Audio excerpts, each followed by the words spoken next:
hello there, sir. Good evening, and welcome to the stream. I hope you're gonna enjoy your time with me tonight, and of course, everybody on YouTube. I do hope you're gonna be awesome tonight. We do have Rafifi, bonsoir monsieur, and bienvenue. Lancer, hello there, sir. Good evening and welcome. Hello, sir. Good evening, sir, and thank you so much for picking up that first promotion. Much appreciated. I to see also the Beasley. Good evening, sir, and welcome. Rafifi, I will come back to that discussion, by the way, in just a few moments. Flor Nig, good evening, sir, and welcome. I hope I actually answered your question. We do have, let me see, Lege, Killayad with Killayad with SunBro and Xpli tonight playing for Ulyss. I hope so, actually, because I did see quite a few more players in the lobby, so, and I'm not that convinced everybody here is. It might be they actually have somebody else, but I don't think so. We do have on the other side Boubsho with Baptiste with Lin Xia and Spylke, I believe, for Golden Age. Also, I do want to scroll up and see what's going on. Big game, good evening, sir, and welcome. I cannot see the link if you did actually send one. Also, Karate, hello there, sir. Do we also have a croissant emote? Oh, that would be nice. That would be nice indeed. Let me actually put up on the screen here the map choices, because it looks like we got Rich Islands, Pangea Standard Ridges, and Tilted Axis available for them to pick, and we definitely need to see which one of these are going to be played tonight. Karate, hello there, sir, and welcome. I do also notice Bordanian, hello there, sir, and welcome. Bonsoir, monsieur, and Sasue, bienvenue. I did see Nemesis, hello there, sir, with the big discussion about Starbucks. Definitely overrated. Closing, also good number, my heart. Willkommen. I do see Spiritu, hello there, sir, and welcome. Good evening. Yeah, it looks like we're gonna have a good game tonight and a long one. Rich Islands is gonna be the map being chosen, and well, by the looks of it, we do have the teams needing to go through the pick and ban phase. Now we're talking about the leaders, and as you can see, we do have Team Ulyss on the left side picking up the first ban, and also they will have the honor of picking the first civilization in the game, basically setting the tone for the rest of the the pick and ban phase. We do I actually need to double check this. Music was a bit too loud, wasn't it? Yeah, I think it was a bit too loud. Anyway, Rich Island, yes, it's gonna be. I mean, yesterday we didn't have that long of a game, right? It was kind of fine. You know, it was what it was. I do have to say, I did order a new arm for my microphone, but it gets in here in the next few days. In the meantime, I hope there is actually no wrong sounds or something like that. I know I'm speaking a bit further away than from the microphone than I usually do, and I do hope you guys are hearing me fine, and there's no extra noises that you can actually are picking up around. Papas, good evening, sir, and welcome. Bro, I take naps during these games regularly. Oh wow, Menelik will get banned or get picked. Well, I do see Theodora is gonna be the first one that's gonna take the ban here on Team Ulyss. Now let me actually put up on the screen here also the map, so everybody that joins us new will know who, or I should say, where are we at? Highlands. There we go. Okay, so we do have on the right side Genghis Khan on Golden Age. I do see that's going to be the first ban here, and we've seen yesterday the players did actually choose to go for a lot of these very aggressive civilizations, right? We did see Mapuche, for example, being banned over here. We did see Hungary being banned. Montezuma was picked. Menelik got banned. Who was it? Oh my god, so many of these actually with a lot of damage. Macedon also got banned over there. Let's see what are they gonna go for this time around with two different matchups. Of course, both teams coming from the first division. I'm pretty sure they will try to get the balanced approach between everything in the game, getting that synergy going between the civs they are choosing, and also at the same time make up for what their opponents are gonna go for. We do have Chandra Gupta being banned by Team Ulyss, while Golden Age is gonna need to think about their choices. They do have a kind of a minute between these choices, so we definitely need to wait for them to make up their minds and well, see what they're gonna go for. Let me get back my chats in order over here. Now, behold the gun, Genghis. Yeah, unfortunately. And the Sundok, wait, why do you want to ban Sundok? Are there any pre-game general bans for Civ, or only the ones that the teams ban? There are different competitions, Flo, and each competition does come with their own settings when it comes to the bans. In the CPL Premier, for example, we do have the two Malis being banned, the Sundeiata, Keita, and Mansa Musa, while in the CivFR Squadrons, as far as I know, they didn't get banned. Also in other tournaments, like for example the 1v1, 2 versus 2, or how to say, the Rooster Cup, the players are deciding what they do ban over there, and it's a bit of a different pick and ban phase than we do have in the 4v4 scene. Now this is the mainstay, right? This is the main competitions that we do have, and the players did already kind of, you know how to handle this, how to handle the pick and ban phase, try to min-max it a little bit, only show what they want to show, and of course pick what they want to pick, or try to pick what they want to pick, and also make quite a bit of a plan beforehand, so when they do get into this pick and ban phase, they kind of know where to go. We do have Macedon being banned, and also Maori has been banned on the right side by Golden Age.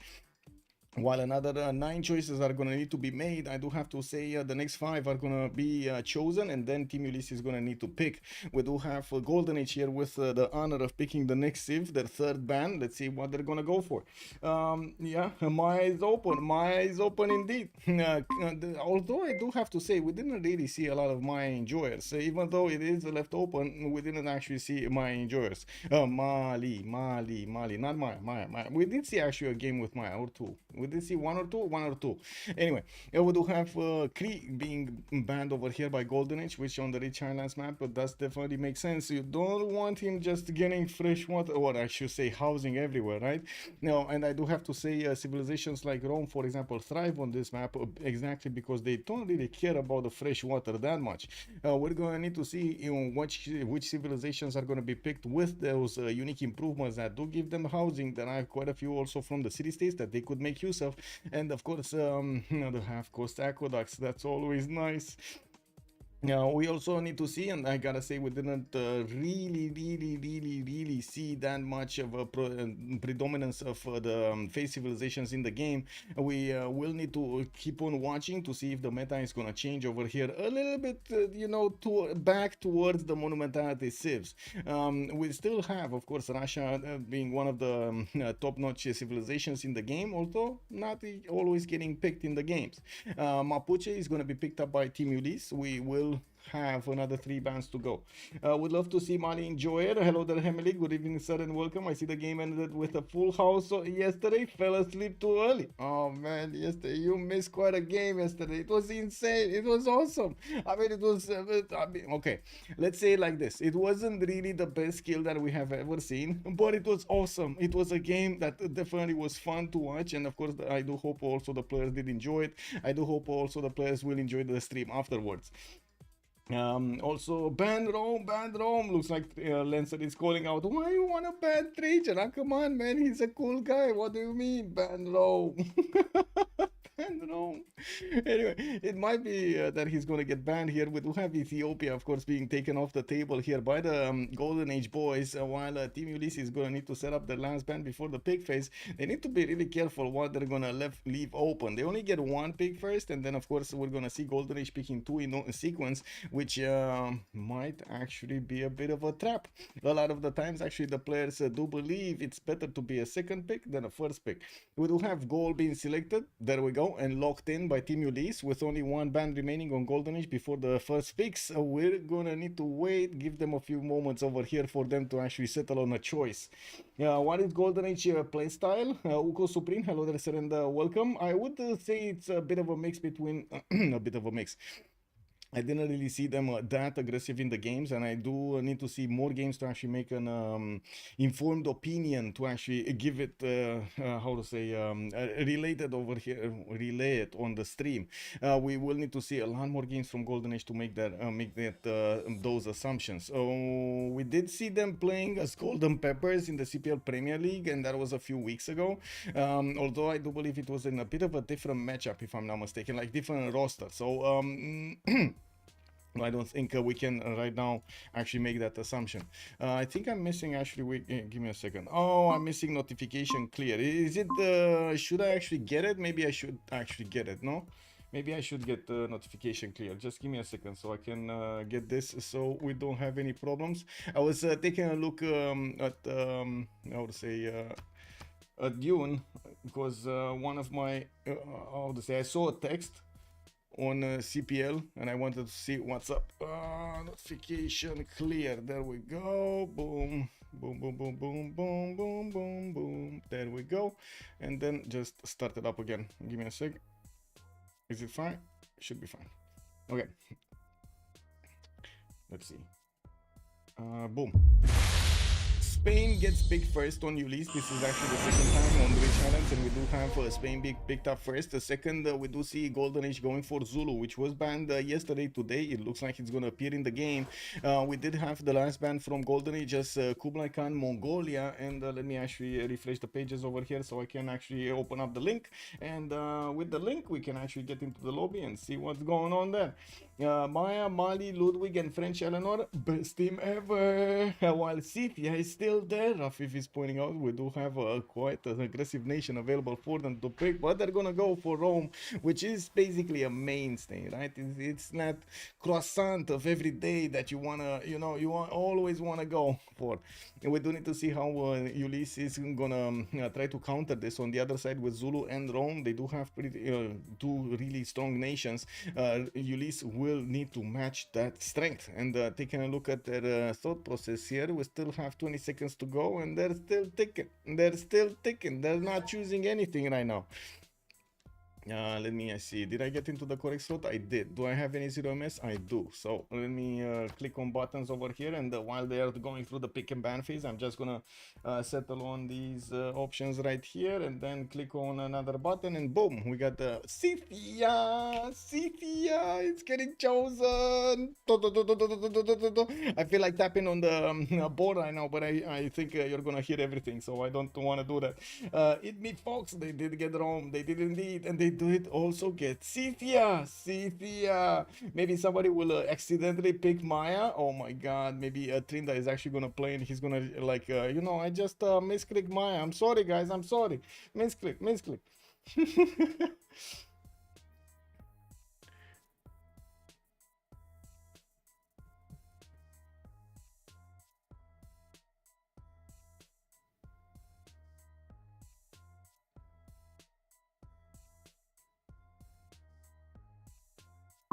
Tomeris is OP. Well, let's see how overpowered it's gonna be. Cleopatra can be a good add to Ulyss team. Yes, it can. Gran Colombia, by the looks of it, is going to be picked up as a ban by Team Ulyss. They did also ban on the side of Golden Age Varangian. That's going to be one of the Norwegian personas. And of course, we still have Kongi, although I don't think it's going to get picked on the Rich Highlands map.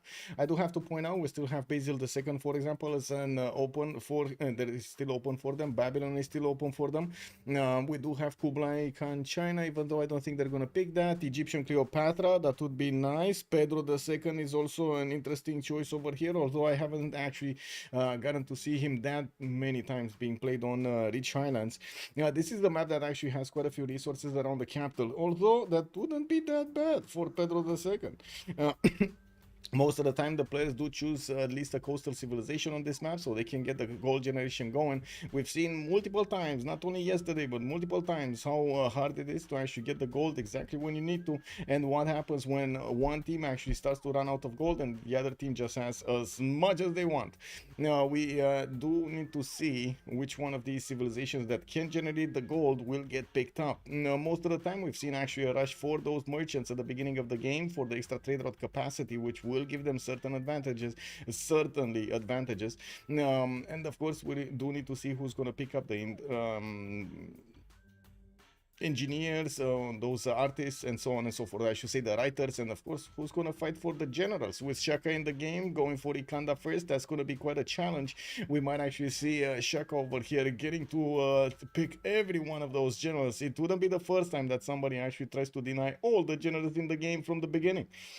Still need to ban Egypt, I guess. He'll be taken. Mohawk, Tezuma. We do have Seondok showing up in the ban phase. They don't want Seondok. They don't want the goodiness over here showing up. Why? Why no goodiness? I feel like Aztec doesn't get banked and gets picked the most. Yeah, it does. Also, they actually banned Seondok. They did ban Seondok. They did. I mean, yesterday, have you seen the science on Seondok yesterday? Ooh, it went from 0 to woo, so fast. Black Queen viable? I mean, yesterday it did work out nicely. Wouldn't really say it's a bad thing, but again, it's not one of those how to say, It's not like Tokugawa, right? Black Queen is not like Tokugawa. I think if they have the choice, they would rather pick Tokugawa than Black Queen. Just saying. And it looks like we do have this time. I'm sorry. They basically, this time it looks like they actually banned Montezuma. They don't want to handle the plus 10, even though yesterday there was a plus 11 and he couldn't do anything. It was just poof. No, maybe a Magnificent can be a good bet, yeah, but not with the project, not with the project. Oh, just normal Magnificent, that would be interesting, actually. We haven't seen that many players actually play it. It would be nice to actually see it. They still need the gold generator, yes, indeed. Who's going to be the gold generator? Somebody needs to get that gold for them, right?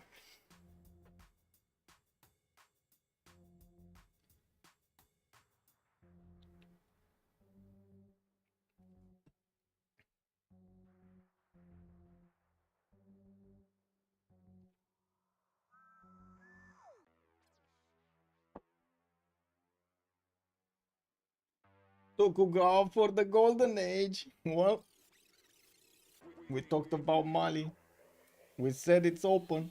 We might find out this game why it's being banned. Sundeiata Keita, who shows up as the third choice for the Golden Age team. Now, Ulyss will need to pick up the last two choices, and they're gonna do it in sequence. They're gonna reveal their full roster before Golden Age is gonna pick their last choice. So Team Ulyss here does have quite a bit of a challenge. Get the gold, stomp opponents. What is it gonna be?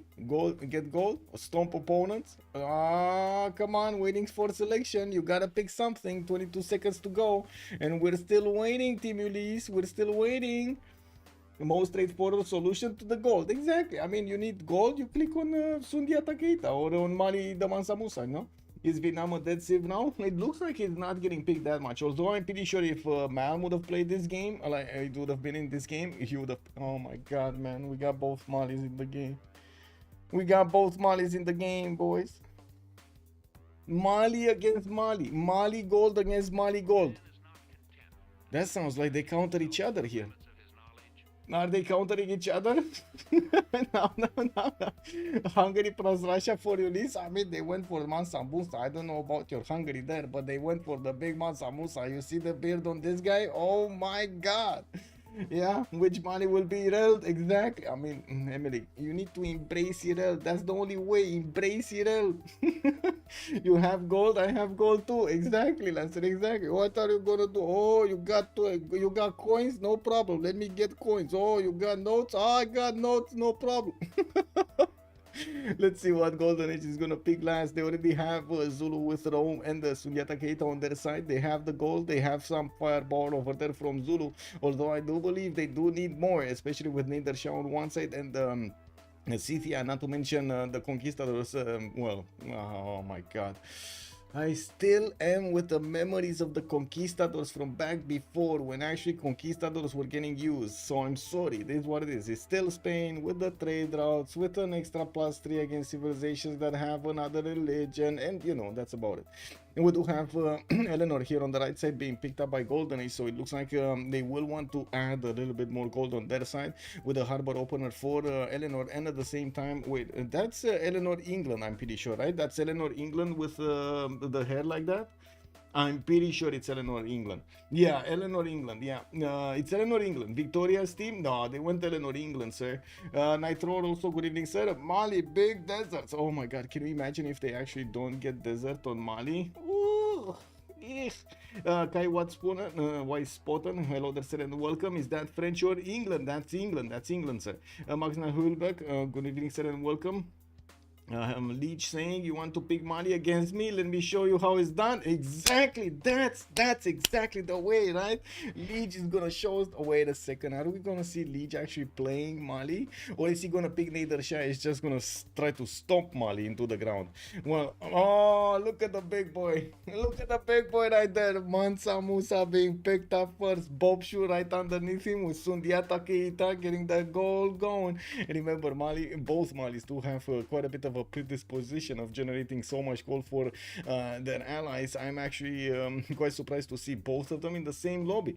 Looks like we do have Boubsho actually second slot going for Trajan. Spylke is gonna be the one playing Sundeiata Keita.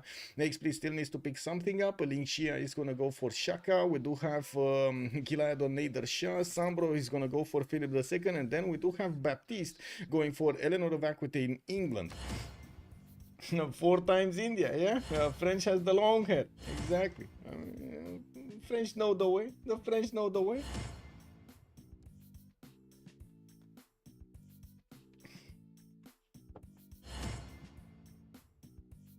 Okay, what do we have? We're good, we're good, we should be good, we should be good. What was the last one? Tomeris. That was the last civilization here, Tomeris. And I think we have a few changes to the settings, so that's why we get reset over here with the confirmation. By the looks of it, okay, it should be fine. I got all mods. No barbarians.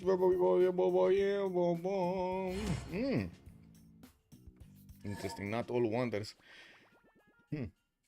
Oh yeah, I totally forgot we actually banned a long time ago with using the presets. We banned those 2 wonders. What was it? The one that teleports you somewhere on the map? Somewhere? The black hole. Okay, we're loading in, so let me actually put up the prediction over here for how many remaps are we gonna have this game. We do have possible choices, 0, 1, or 2, and submission period for 10 minutes. Bermuda Triangle, exactly. Arca, hello there, sir, and welcome. Thank you so much. Exactly, the triangle. Well, we do have the loading screen, and by the looks of it, on team left we do have Ulyss. On team right we do have Golden Age. We're going to need to get into the game to actually put up their team labels, and I do have to point out I'm going to do this right now because otherwise I'm going to forget about it.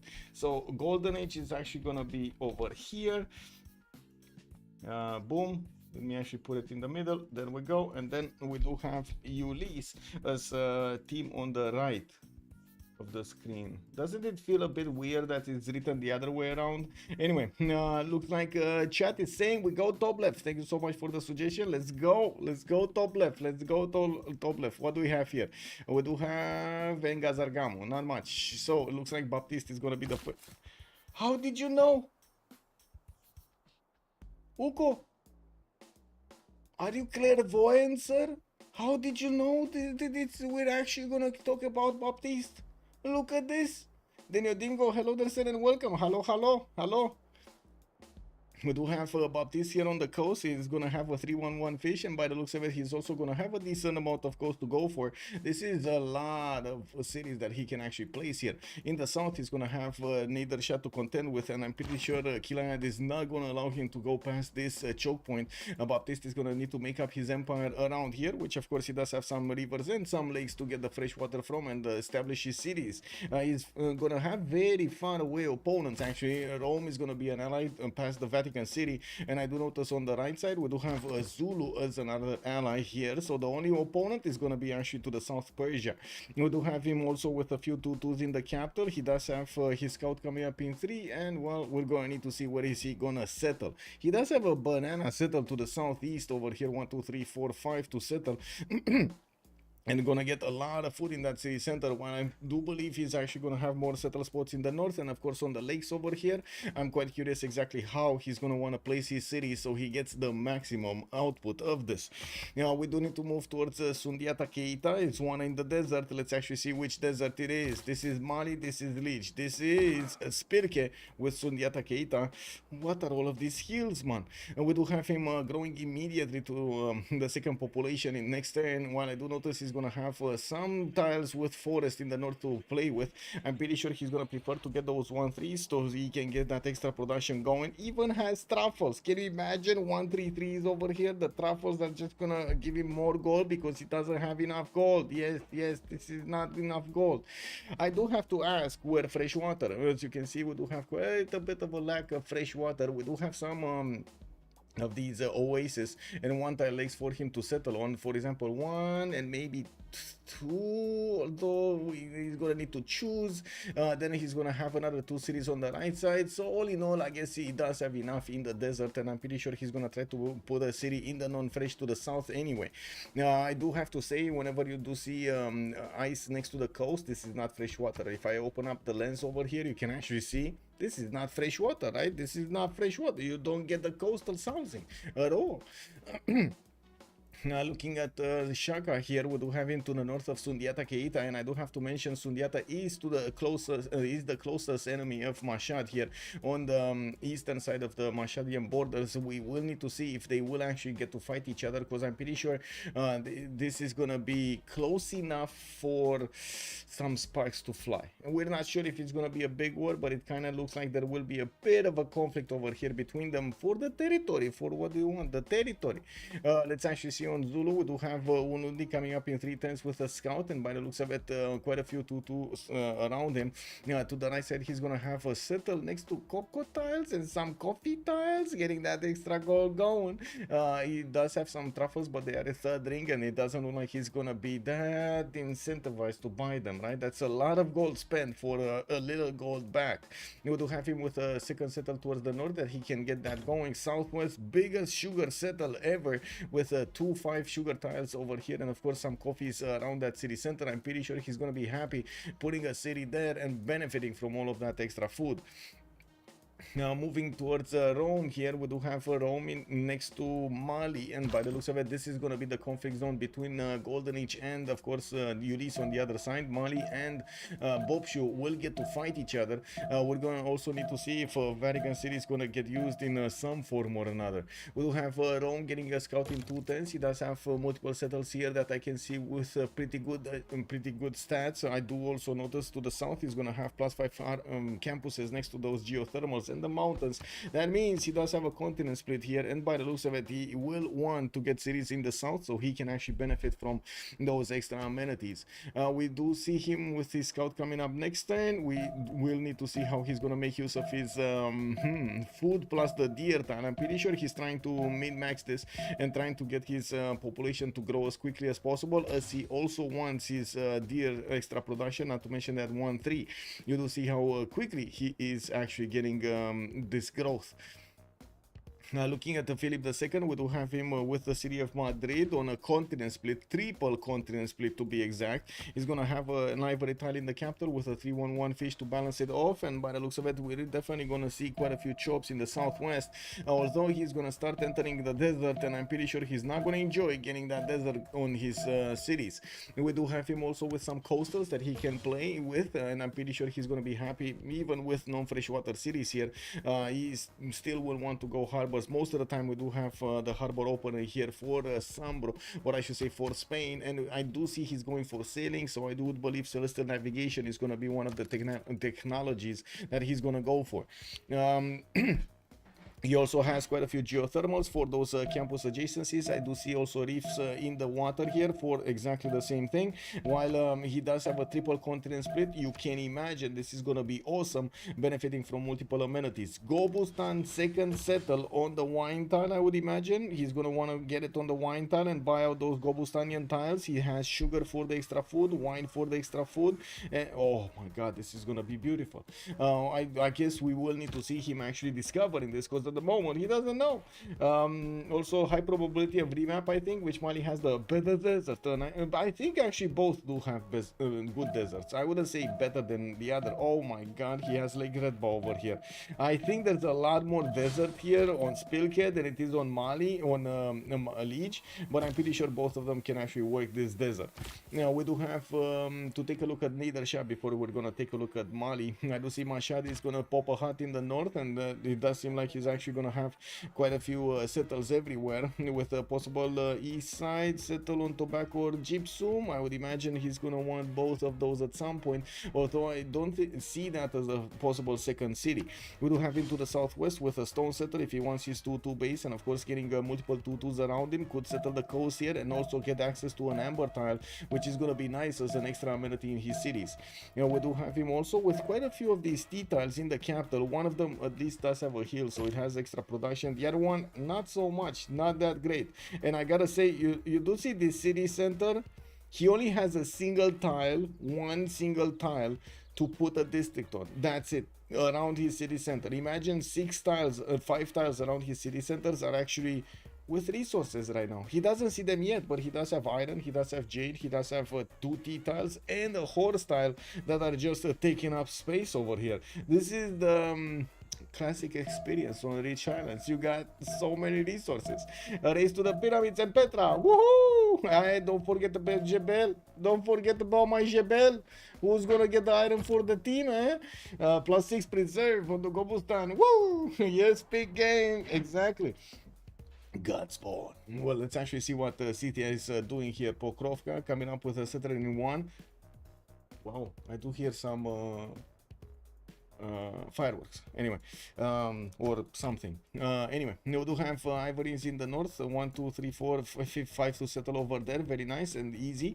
I do see he's gonna get some coastal cities here, even though I don't actually see him able to easily trade. Never mind, I take that back. He can actually trade with the south, with Madrid, quite easily. SunBro is gonna be over there on the receiving end of those trade routes, and I'm pretty sure this is another continent. It's not another continent, it's just his wide continent. That might be a problem. Anyway, now we'll see how this develops over here. I'm pretty sure they still want to get the trade routes going between them so they can get that massive gold going. Now we do see on Mansa Musa, because we're last turn over here, that we can take a look before the map. Religious settlements has been picked up. We do have him getting his monuments out. The third city coming out soon in 2 turns. He did meet the Lake Red by, and we're gonna pop that hut next to it. While I do notice there are still quite a few settles here. Well, he's gonna not have desert in all of them. That's the problem. Anyway, is it that big of a problem though? That's the question, right? Is it that big of a problem, Mali, without the amazing desert? Definitely Sundeiata Keita got the high roll on the desert tiles, although I'm not that convinced he actually has the high roll for the better spawn. Don't forget Sankor University. There we go. There we go, Rafifi and the Nazca Alliance. Who's gonna build the Nazca Alliance, right? Is anybody here a Nazca line enjoyer? I am. I am. Anybody else? Anybody else? No? No, you don't like Nazca lines? Wait, do we have Nazca in the game? Nazca is not in the game! Oh, it's Armagh and Vatican coming from the religious city-states. Anyway, they're voting right now, and we're going to need to see if they keep this map or go for the next one. Let me actually put up... Oh, I see. The remap prediction did actually finish. Oh, I'm not gonna see you last move this. There we go. There we go. Even if they met each other here, or wait a second, did Mali not meet Rome? I don't think they actually met each other. That might be a thing here. Yeah, they didn't meet each other. Wow. Wow. Now we do have somebody discovering something and getting a lot of points out of it. Anyway, now let's actually take a quick peek on all of the civilizations, because this is going to be the map. Let's choose 0 for how many D-maps and give the points to the players here, to the viewers here. But you need to get Nazca, exactly, exactly, you need to get Nazca. We do have Eleanor of Aquitaine here. Let's see. Okay, so going toward the southwest, probably gonna go next to that pearl tile on the 2-2 base and get the banana, the 3-2 banana, and access to that tobacco tile. We do have a settler coming up in 7 turns here from the capital city, while I do believe he's gonna start also discovering his south here, and gonna see that triple banana split over here towards the southeast of London. I would imagine the next settler is gonna want to go there, and of course he's gonna notice where he does have his opponents. At the moment he just chose to go past the river over here to the southwest and deploy his scouts, so he knows his adjacent territory. We do have him also with iron in the capital. Horses are gonna be second ring out. I do see he's gonna have a significant amount of horses and iron all over the place, so I don't think that's gonna be that big of an issue here. I do also notice Sundeiata Keita is gonna be the next one to talk about. Let's see, Kirina and Niani with a third city going somewhere north. Looks like he's gonna choose that sugar tile, but gonna take it too slowly or somewhere. Let's actually see, where is he going? Where is he going? Now, did he actually meet, or did he discover everything here? So he doesn't know about this fresh water, but he does know about this fresh water, and that would have taken him a long time. I tend to agree with him here. It would have taken him so long to place a city on the wheat tile, and it would have been that amazing either. We do have him benefiting already from the extra gold from the truffles and extra production with the food inside of his capital here.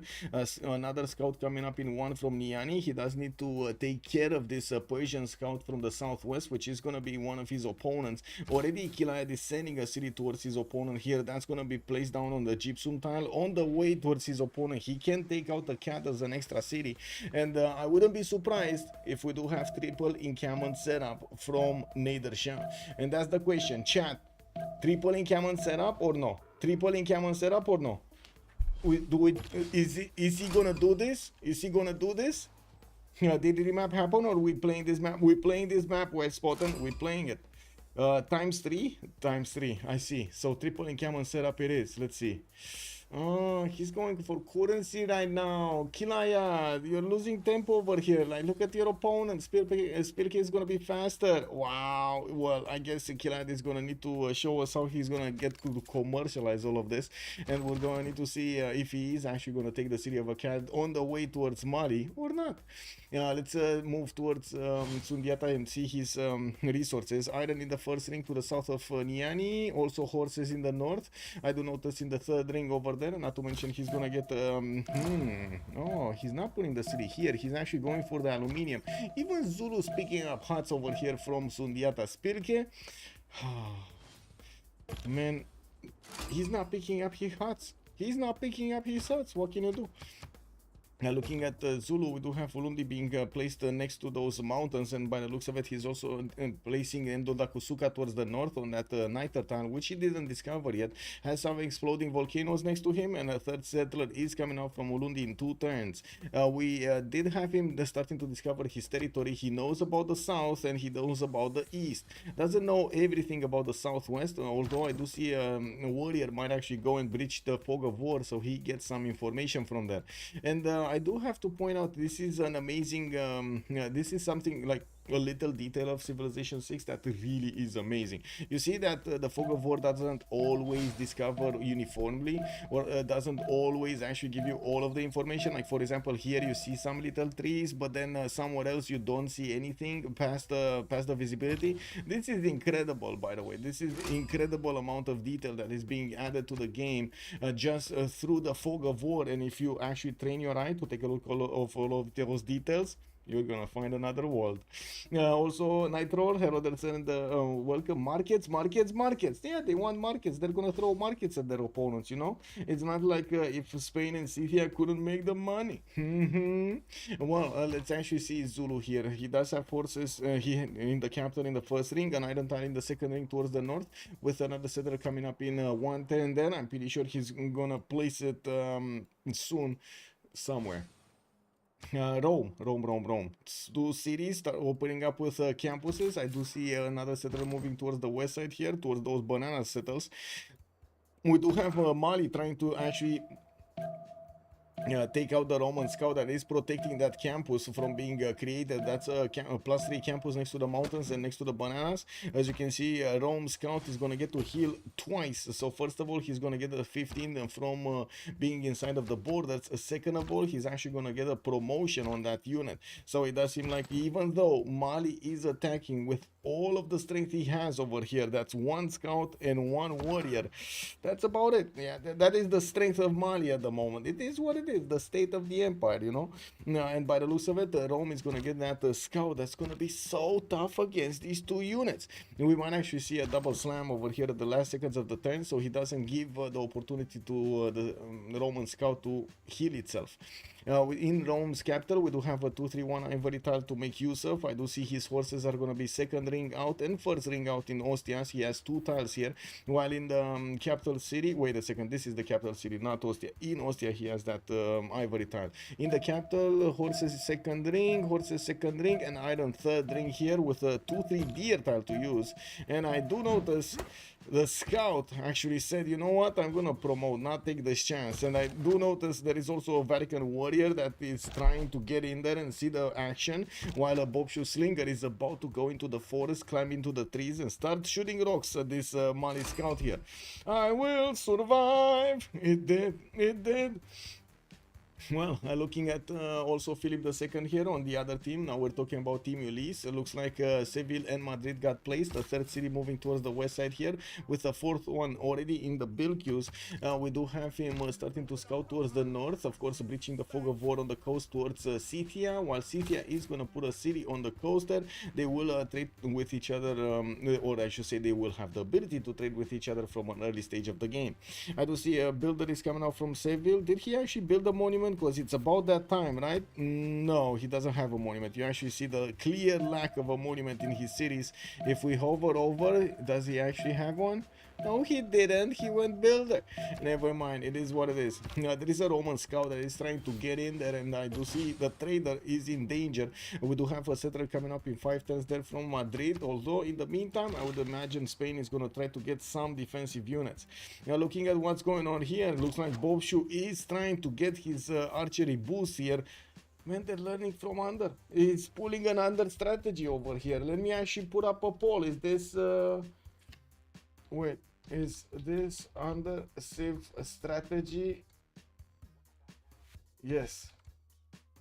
Slinger boost, best boost.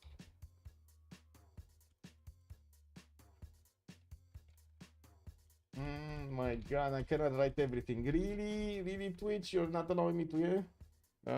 Nay. Very bad. Okay, let's see what chat is gonna say about this. Is it good to get the slinger boost, or is it not good? Wait a second, Rome actually put a slinger on the... Oh my god, okay, on the tile of the campus. We do have Mali with about enough experience, 14 out of 15 to get the promotion here on that unit. Looking back at Philip II, I do see his iron are gonna be in the second rings here. Horses also second ring. Cartagena got placed, and he did see that Tsingy Bemaraja that he's gonna be also around some other silk tiles. Has Lake towards the east to start settling cities, and I'm pretty sure he will get the opportunity to attack Trajan here from the west side as well, just as well as Mali is trying to actually get in here and try to tackle Rome cities. We do have Nader Shah also to take a look at, still on 2 cities, getting his third one towards the southwest, which he is going to get access to another iron tile.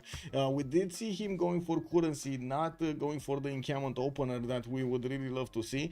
Although in the meantime, we're going to need to take a look if he does manage. Oh, he is going for a cat. He got an extra warrior, and he's going for that city center. It's putting it under siege, and I do notice we do have 2 scouts here with 2 warriors that are going to start bonking. Unfortunately, I think a cat might win this one. I think a cat might win this one. Can we get a prediction up? Let me see. Who's gonna be the best here? Who will win? A cat or Persia? Let's see who's gonna win. I'm just gonna put it for 1 minute, guys. I mean, you put your points in right now. Let me actually see. Can I get this? Wait. No. How do I put this on the screen? I need to put this on the screen so everybody can see it. How do I do that? Oh my god, I can only do it like... Oh, I'm gonna do Streamception. Guys. I'm gonna put it on the screen so you get to see it, but I'm gonna do Streamception. It is what it is. Let me see. Can I grab the chat over here on the right side? Where is chat? Why did it disappear? Hello, chat? Oh... Hello? Okay, there we go. This is chat. So let me actually put it like this. Can you see it like this? You see it like this, right?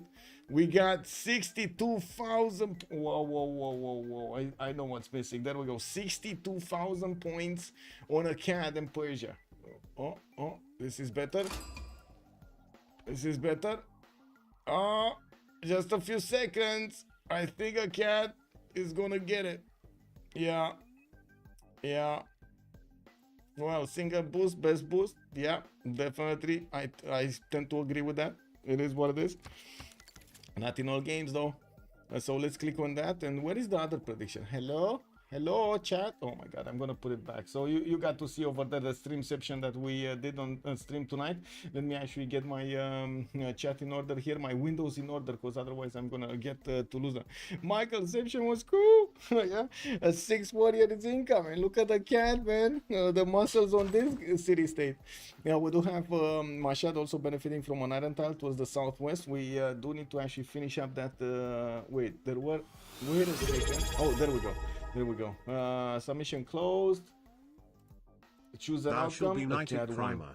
Cal_MD. Yeah. Kala MD, thank you so much for the Prime, sir. Much appreciated.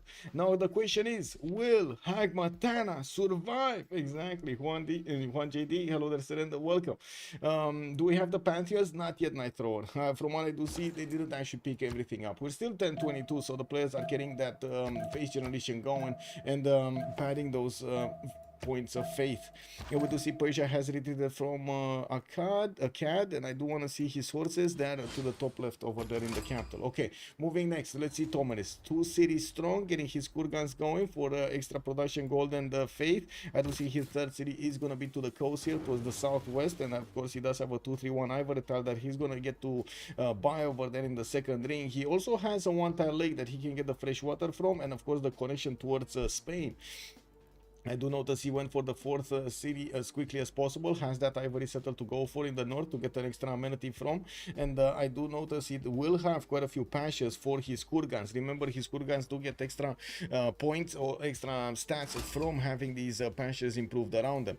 I do see also Shertomlik is going to go for a 5th settler quickly here in 7 turns, and he does have his trader moving towards the capital. Access to horse tile in the 2nd ring towards the left side, while he does have his iron tile here in the 2nd ring of Pokrovka towards the northeast. He will start to improve the ivory. Now the question is, does he know about the north? Yes, he does. Yes, he is aware about that ivory tile over there. And we do have him with another settle over here on the 2-2 base on the stone tile that he could get he will get to grab later. Looking at Mansa Musa, let's actually take a look at the big boy here. We got him with 4 cities, monuments, and quite a few sugubas are starting to be placed. We do have the Gavron Plaza in 2 turns getting placed in between the lakes there. He's planning something with the Gavron Plaza in the lakes. I don't know about this, guys. Gavron Plaza around with lakes around it. Yeah, that sounds extremely dangerous. Extremely dangerous for the people in the Gavron Plaza. Very dangerous. I mean, you know what I mean? Scythia would love the Artemis. He would actually. We do have Mali pushing back England from the north. Baptiste did come in with a warrior, but he's not going to be strong enough to handle both of these Mali units. I mean, look at the muscles on this big guy. Look at these muscles, man. Oh my god, you get a rock from above over here. Looks like the slinger in Rome did not manage to get his archery boost. He's gonna need to hard build some archers here in the hard ticket, while Rome is starting to improve his territory. I do see in Timbuktu we do have the capital benefiting from an iron tile in the 1st ring with 2 horse tiles towards the northwest. He's starting to improve some more of his territory, while he did get Lake Red Bus City. Ulyss Segu is gonna be settled there. And we do have already Lege with 11 science and 21 culture with 24 turn 24. I do see Governor Moshe established already in the capital. 1 single trade route moving up and down from the city to the southwest. That's going to be Segu to the capital Timbuktu, where he does have his Gavron Plaza for the extra points of domestic trade routes. And I do notice we do have a market here in Todeni. Well, I'm pretty sure he's gonna want to get in each of his sugubas those markets going, and the question is, can Rome keep up? That's the question. Boubsho is only on 10 science with 10 culture. Even if he did manage to get those 3 monuments here, it looks like he's quite behind when it comes to the culture. City patron goddess for Rome.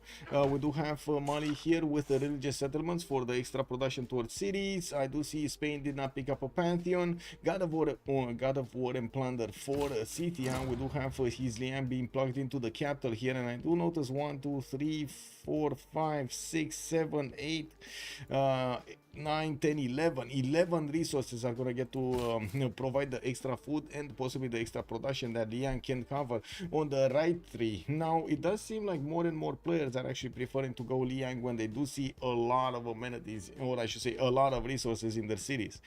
We do need to move forward. Let's see, Zulu still didn't pick up a golden age, but he does have his triple Kanda setup starting to shine here. Lin Xia is on 6 science with 7 culture, only 11 gold per turn, but I guess that's normal at this point in time. And we do have also the other Mali going for God of Open Sky and will start to improve his pashers here. I gotta say, I'm actually quite surprised about this choice. Yes, he's gonna go Sugubas, and I do see he's gonna grab some scouts. I do see he does have 1, 2, 3, 4, 5, 6, 7. Okay, not bad. 7 tiles for pastures, 8 with the cattle on the right side. He can settle rice. Another 2 over here. Okay. I mean, okay. I'm convinced. We got a lot of culture from God of Open Sky available for Spylke to pick. He did go Moksha first here, and I do see he's on 8 science and 11 culture with 29 production. We do also have Persia, by the looks of it, picking up initiation rights as a pantheon. We do have Mali about to grab one of his traders here, and I do see the scout did remain without movement. That means that the Persian warrior will probably get to protect that trader if he shift enters at next turn. We do have a settler from Persia, also from the capital, putting down his commercials to get those done and get the merchant points, while usually I think this settler would have wanted to go to the southwest towards the stone tile. This time around he might choose to go to the north, so he's not gonna get disturbed by his opponent's units. We do have a few more warriors here, or I should say 3 warriors available for Persia to make use of, with another builder from Hamatana. He's gonna go for a 4th warrior from Mashhad. I think the question is, will Killayad actually go in Camels here, because he is getting mining next, and I do see him discovering early empire. Could actually try to get an army, although it's not that close to his opponent. It's gonna take such a long time to go through these hills here. Looking next, let's see, on Eleanor, what pantheon? No pantheon on Eleanor. We do have Governor Magnus establishing in 1 turn, and I do notice he's going to get his 4th city soon. Royal Navy dockyards coming out from Birmingham and Leeds. While he did pre-place one in the capital, he does need to finish the settler first and then go for it. He did not really choose to go for the 3 bananas, even though from the city of Leeds he will get access to at least 2 of them. Quite cheaply he will get access to the 3rd one also, but he will need to spend extra gold for it. Looks like he's not gonna want to, just sit on this coast in the Bristol Channel. He's gonna want to get all of these inlands also. We do see the 4th city out, of course, working on Royal Navy dockyards. Scientist, not that interesting. Merchant, not that interesting. While I don't see well, there are many people making general points. We do have Zulu on 2 great general points a turn. He did build up his 2 Ikandas, gonna get his 3rd, but did not start working on his how to say, barracks or stables in them, nor did he actually get God of War and Plunder here. We do have him with Goddess of Festivals. By the looks of it, he's gonna get an extra culture point from each of these improved plantations, and again he does have quite a few of them, with the olives in his territory, coffee tiles in his territory, has some cocoa tiles in his territory. Very nice. And what happened here? Why are these coffees 3-2-1s? Yeah, you rang. Sandorios, hello there, and welcome. Ding ding. Yeah. I mean, that's exactly what I was thinking, Sandorios. Oh my god, man. We need an eat. We need an eat somewhere. You rang. Happy to see you too, sir. Happy to see you. I am, sir. Well, it is what it is. Okay. Looks like Persia is actually going to get to escort with his warrior, that settler, moving towards the southwest. Just go around the scout of his opponent of Mali. He does have the 2 warriors with enough strength to actually take down that scout, and he might actually need to do that, so he doesn't allow him to do that much. There we go. Unfortunately, I do have to point out a bit of a miscommunication here between those units.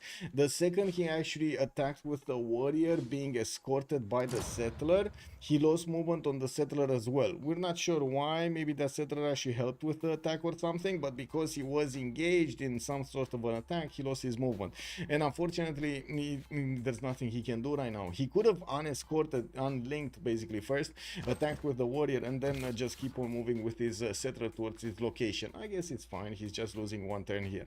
And we do have him getting some commercials, and I do see Pingala is establishing Mashhad. Killayad is gonna get his irrigation, and we're of course gonna start to improve his plantations here. What determines how many units the city-state builds? randomness. It's, I think, RNG, Casimir Miller, to be honest. O2C sexy coffee tiles, yeah, exactly, the coffee tiles are amazing.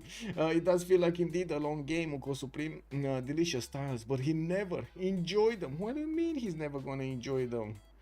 He's never gonna enjoy the coffee tiles? Wait a second, where it was? See, there we go, no Bamba. He can buy this one at least. He can get another city here if he wants to. Oh, you think he's not gonna settle that coast? I see what you mean, because he's gonna get attacked by Scythia and or Spain if he gets into their waters.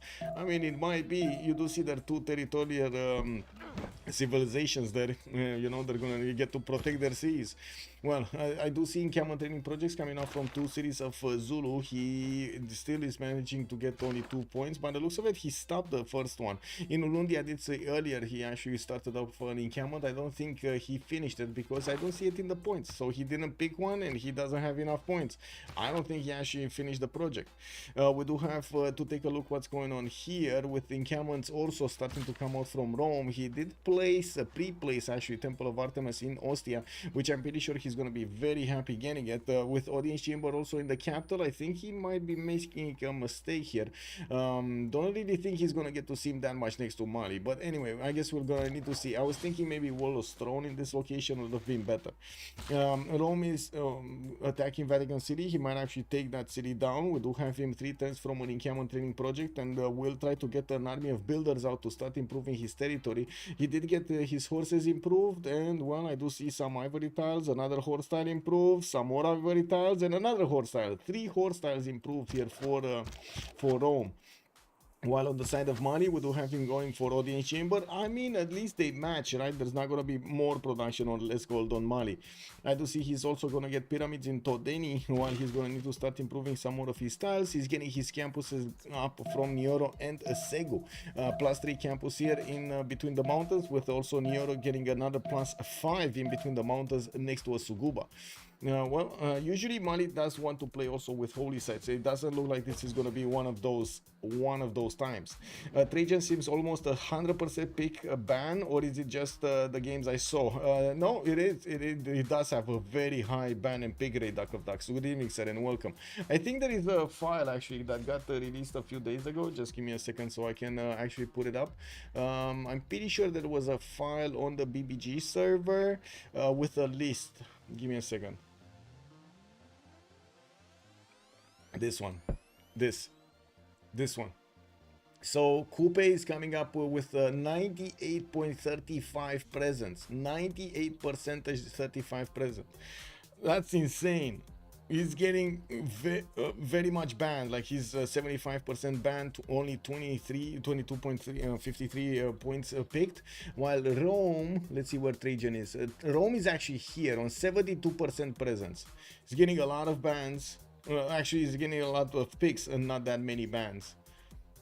This is a very good, by the way. If you want to check out this link, just join the BBG server and you're gonna get access to this discussion. They did actually manage to put quite a few how to say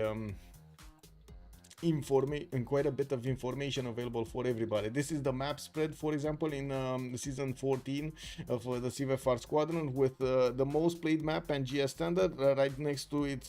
Actually, I think it's close tie between Rich Highlands, right, and the Pangea. Pangea is 25%, Rich Highlands 23%. Then we do have 7 Seas, Tilted Axis, Pangea Classic, Primordial a little bit, and Lakes on 19%. Could you please speak a bit about usual suspect regarding bans versus a year ago? Interesting stuff for sure. Oh my god, actually yes, I'm gonna need to actually scour my mind for information over there, because you know how it is. I see so many games, man. So many games. Spear 2 also, I can't remember the game when Ulyss picked Spain and won. Of course, it wasn't the same lineup, and I haven't watched every game, but still, I'd like to have them prove you wrong. Yeah, exactly. That's the whole point, right? We watch to see what's going on. Give me a second. Also, Finnegan Glacy, hello there, sir. Who got Desert Folklore? Nobody got Desert Folklore, sir. CD Patreon got us here for Rome as a Pantheon. He's getting his encampment training project next turn, and I do see he's well, he's gonna need to take out Zulu there. Let me actually take a look on Zulu. First encampment training project also coming around next turn, so I think it's safe. I think Rome is gonna be safe to pick up a general here. Mali, though, I do see he's getting his pyramids very early. He's still working on his audience chamber, and he doesn't have an extra district slot until he's gonna hit his 7th population in Timbuktu or the 7th in the other cities. So I'm pretty sure we're gonna need to wait quite a bit to see if he's gonna get the opportunity to recruit one of the generals. I do have to say Shaka is the ally of Rome. They could coordinate to leave Mali here without a general in the next part of the game. We do have Lege with 15 science and 36 culture. I think it is about that time to talk about the golden age options, and I do have to point out everybody did manage to get a golden age. We're turn 32 and the players did choose their options. Eleanor of Aquitaine is gonna go for a Pembrush and Voice golden age. We got his Lysaosis coming around, Renny Vidockyard, and Elephant Guy joining us. Hello there, sir. How are you doing? Thank you so much for the raid and welcome everybody. We're watching a game from the CivFR Squadrons, Team Ulyss going against Golden Age. And the question is, which one of the Malis is gonna win? Elephant Guy, we got the biggest matchup over here. Mali Sundeiata Keita versus Mali the Mansa Musa. In the game right here, Team Ulyss going against Golden Age. Who gonna be the best Mali of them all? Curtin should be reverted this patch. Yes, actually Australia, they need to find something else on Australia. It looks like it got, yeah, it went down. It got sent to the garbage, basically, to the bin. Sundeiata probably. I don't know about Classic Mali being playable right now. Well, looks like Lege is doing it quite nicely. 19 science, 39 culture, 44 gold at this point versus Spylke's 12 and 22 with 25 gold and well, 47 points of production.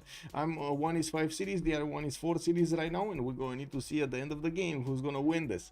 We do have them with different challenges, though. I do have to say Rome is over here challenging the power of Mansa Musa, while we don't really have the same challenger on Mali. There could have been Persia, but Persia actually lost to a CAD, and then he needed to get his cities back, and yeah, it was kind of a mess here. Let's see, we do have Sundeiata Keita in a Pembrush and Voice Golden Age. I do see him starting to get his markets out and improving his tiles, especially those truffle tiles. I don't see him actually improving his passions that quickly for that extra culture that he would receive from God of Open Sky, his Pantheon. We do have Shaka also, 10 science, 32 culture, went for Pembrush and Voice, going for campuses, more encampment training projects coming around that will allow him to get more points here. Also, Thandorius is saying, well, I feel like the Indian counterpart is most feared right now. Chandra Gupta, yes. And Australia must have been shut down in recent patches because he was doing very good things. Yes. Also, Pig Game Moksha Mali doing Moksha Mali things, basically. They removed the bonus production on cattle. Now it's back, but later. Oh, that's better, actually. That's better, right? Okay, now we do have Boubsho, 21 science and 35 culture on Pembrush and Voice Golden Age, 4 cities Rome over here with the Temple of Artemis coming up in 3 turns. He does have his first 2 horses going towards Lege. Lege will need to get his own, and I do see him with iron working in 2 turns. Does have a warrior on the front line being deployed, which of course will need to get his iron working technology so he can actually work this. We do have him, or I should say Rome, with the possibility to go against Segu, which is gonna put a bit of a problem for Mali. I'm not convinced that Boubsho knows about Segu, so I do want to check his vision here. He does not know about the southern city, only knows about Timbuktu, which at the moment it is being how to say defended over here by multiple archers, multiple units, 3 possible archers with a scout and a warrior. With more horses coming in, also a general soon to be recruited. Rome is gonna get one next turn. We will probably gonna see quite a bit of boom going on in Mali city. No problem, the gold is just gonna give him a free horse, because you know that's what gold does. That's what Mali does, just buys out immediately horses. With 53 gold a 10, he can definitely afford it. We do have SunBro on Philip II with 9 science and 26 culture. I do see he's on 4 cities. God of Open Sea, God of the Sea actually. Wow, for the Pantheon, he does have the extra production on all of these tiles here, and I do see harbors getting their lighthouses going. We do also see his builders have started improving his strategic resources, his sources, for example, and I'm pretty sure he's going to want to get a mine on that Mercury for the extra amenity. We still need to see him also getting his probably ancestral hall here. I kind of feel an ancestral hall coming, because he does have quite a few cities to settle, and I would imagine it's going to be quite nice to get all of those as quickly as possible. We do have also to take a look at Nader Shah, Persian Empire, 4 cities strong, getting pillaged by England. I do see he did manage to get the city of Bakhtri on the coast here on the left side. While he's finishing up his commercials, he did choose to go for Peri Desert there in that southern city. Pembrashe Voice Golden Age, 17 Science, 18 Culture, Pingala Opener. We're probably going to be talking Pingala internal trade routes here, while I do notice he's building up his market count for more of those to show up. Traders, I mean. Yeah, we do have Scythia, also Pembrashe Voice Golden Age, 4 cities strong, Chertomlik to the right, 5th city soon coming around. Still did not settle that Ivory settle in the north, and I do see Chertomlik is gonna put a 1 GCC campus here, with his government plaza yet not benefiting from a bonus as in Nodin's Chamber, Wallow's Throne or something. I do notice something happened to these deer tiles, because they are 3-4 deer tiles. Oh, I think Liang happened to that. Liang happened, guys. Liang happened. Look at this beautiful tile over here. That's a 3-3 horse, and it's not even improved. That's insane. Liang is very big in this patch. It needs to be appreciated how much better full gold is versus 1 production in T-Bars. I mean, depends on who you have on your side, no? Because that gold can just go poof into a black hole somewhere. Thunderous just never get to see it. Yeah. Also they removed the bonus. Yeah. Okay. We do have also Mansa Musa with the Penbrush and Voice Golden Age on Lege. It looks like he did manage to put the horses in front of his units there in front of his archers to defend them. While I do see Boubsho is bringing an archer with his own army here. It will take quite a bit of effort for him to go through the Legion defense. Lege did actually place an immediate encampment here to the northeast of Timbuktu. Did he buy that with faith or something? Because that's very quick. We do have him getting an encampment training project so he can try to get a general, but I gotta say all of the generals got picked up. We only have the 75 pointers ones. We did have Lege managing to get Zankian. I do see Koleos did get picked up by the other Mali. We do have 1, 2, 3 generals picked up by Zulu, while I do see only 1 on Rome. Wow, okay. Well, Zulu will have the military engineer, which is going to be awesome here to allow him to get some of these roads going. You see he's already putting it to work for a faster pathway towards that extra settle towards the southwest. Getting his ancestral hall going. And finishing up his campus in Nobamba. Well, he's starting to acquire that extra culture also from his plantations. And I think we need to take a look what's going on here. Did we just see the first horse being boom boom? I think we just saw the first horse being boom boom. Wait, Rafif is saying, C'était, si t'as plein de moutons, j'avoue, te déplacer rapidement sur toi si tu sortais un campus de +5 en 3 tours. I did read that. I think, okay, you think. Rome should first take Vatican. I was thinking that might be actually his first choice, but it looks like he chose to go directly against Lege here, and there is a possibility for him to actually keep on bonking on quite a few of these units. I don't think he's going to be here for long, especially since Mali does manage to get a few more horses out, and I'm pretty sure he's going to get the option to counter-attack with his units soon. We also will see iron working developed, and he will get these warriors upgraded with iron, with a sword into swordsman, and that will be a strong unit to handle the Roman horses. We do have also Temple of Artemis finished in Rome City. He did choose to go for Odin's Chamber, getting his settlers out quickly in 2 turns from Rome, 1 turn from Puteoli. And I do see on Mali's side, we do have him still stagnating with his city count. He wants to finish first of all the defense and then go forward to try to grab something else. 30 science and 56 culture does put him in a good place, although Boubsho is on 31 science and 39 culture. He's not that far away from Lege. In the gold though, we do have 63 gold a turn for Lege, while only 4 gold for Boubsho. And there we go, one unit has been taken down. We do have Mali trying to defend off this attack. He might actually lose another archer here. Let's actually see. No, Rome was not really quick on his buttons here. And it looks like because he was not quick on the buttons, how to say, the defense has just re-established. And it's not like he can actually easily push. He can still take out that warrior though and make his way towards the archer, no? Yeah, he can actually make his way towards the archer. But anyway, Mali is getting a few more forces out, and I'm pretty sure it's, how to say, his army size is just gonna get bigger. Looking at the city-states, because that's another information that we didn't check. I only saw Armak and Vatican City at the beginning. We do have Fez also in the game for the science bonuses. A lot of military city-states with Cad, Kabul, and Gazargamu and Lahore showing up in the game here. I do see also Kakwana and Antananarivo are going to be the culture city-states, with Cardiff and Auckland the only ones for industry. We do also see Samarkand the only one for trade bonuses, and I'm pretty sure the Malis are going to fight for it. In the Great People screen, we did have Zankian picked up. Okay, nothing much else. In the Scientist screen, we do not have actually Hypatia showing up next. I do see Marco Polo is going to be the next merchant, and I do see Mali, as in Mali, that's Spylke, is going to have the opportunity to get it. He's 10 points off, and by the looks of it, I don't think he actually has enough points. Wait a second, I don't think he has like 2 turns away. He's like 2 turns away from picking that. Although I don't think his contender here, Mali, the other Mali, is gonna try to get this, as in Lege. I don't think he's gonna try to get this. What's with the last moves here? Rome, what's with the last moves? Is he actually gonna take out that archer and keep on going?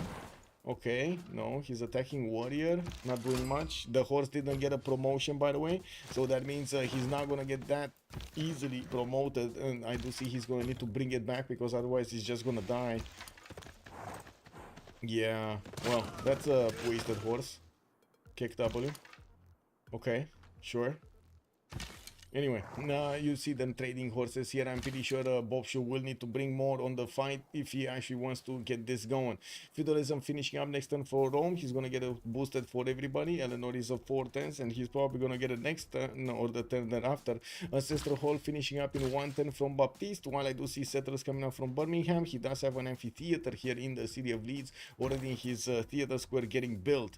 He did choose, of course, the normal Eleanorian way to open up with Rolny Vidokia and then go for amphitheater so he can get that culture going. He's on 24 science with 36 culture. Did choose to open up with Magnus and then Pingala in the city of Birmingham. While yes, he's not that fast on the culture, the fact that he does manage to put down a few theater squares and getting his amphitheaters going is going to help him out quite a bit. We're going to need to see if he's going to manage to seize one of these culture city-states to keep on padding those bonus points. Zulu took 3, Rome 1. They denied. Yes, they did. Also, Duck of Ducks, Mali within Gazargamu equals 0. Oh, who's gonna get that going? Who's putting a money in a CAD? Let's see. That's Spylke. That's one of the Malis, actually. So he wants to keep a CAD here as thriving as possible. We do have traders from Mashad. I do notice a builder here is gonna start shopping more campuses. He did finish his commercials, and Persia did go for nothing in the Government Plaza. He doesn't have any special building right now. Looking at also Spylke, he's getting his 5th settler, 6th settler out. Ancestral Hall in 2 turns from Niani. Still has quite a few settled spots in the south. He chose not to go into the desert and chose to settle those tiles in the land on the north. He is on 15 science with 42 culture, and of course he's going to pad those science points with the campuses. Looking here, it looks like Rome is going to have a bit of a problem, although so will Mali. Mali might actually lose both of these horses by the end of next turn. We're going to need to see if Rome is actually going to move his muscles quickly.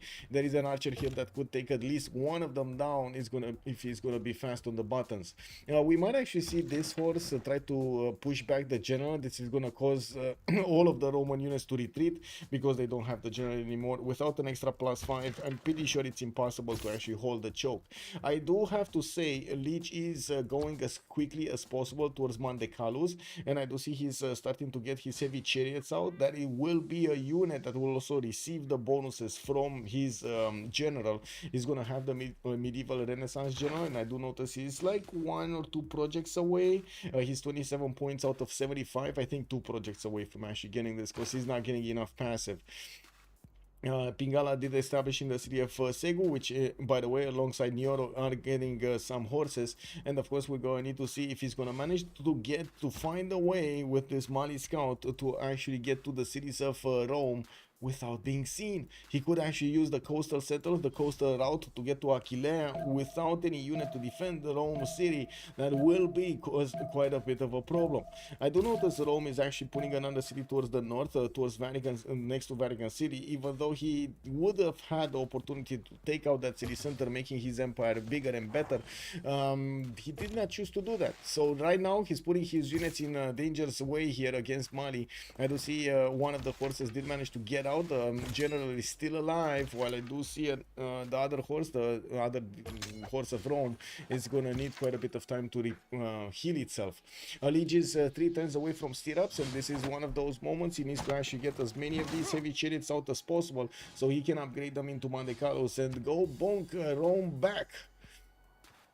I'll do the giga damage. Yeah, giga damage. Vanilla and Gazargamu, Mali with 20% cost is something. Yes, it is. And you at the right time to defend. Actually, I think it's a bit too fast here. Boubsho is trying to get his own stirrups going. He's 5 turns away from getting it, and I do see he's first more concerned about getting his builders. Couldn't really use the builder 30% off card, so unfortunately he's gonna get to hard build all of these, which is gonna be a bit of a problem, right? That's a lot of time spent. That's probably another 1 turn at least on each builder, which does end up quite a bit, right? Until the end of the game. We do have in the yield tab also Zulu starting to catch up, 22 science with 39 culture. I do see Killayad is on 34 and 23, even though, yeah, he's getting a few more campuses. He started getting his immortals out and started also sending them towards the city of Akkad. He did have a few pre-built warriors, and I do see 2 of these immortals did come out there from those warriors. The question is, can he put down an encampment? And if he does, can he actually go against Mali, against Spylke? Scythia, 246 cities. We do have him with archers starting to move around. Another city on the coast southwest, and he's getting more builders. It should be feudalism builders, but I do want to double check when one is going to pop here. That's a +6 church builder here. Very nice, very nice. He's going to get to upgrade all of these tiles, man, and it's going to be insane. Insane in the membrane. Woo, woo. Persia didn't manage to take the city. No, he didn't. Actually, no, that was yeah, he needed to retreat very quickly actually from the city of Akkad. Very quickly. It was the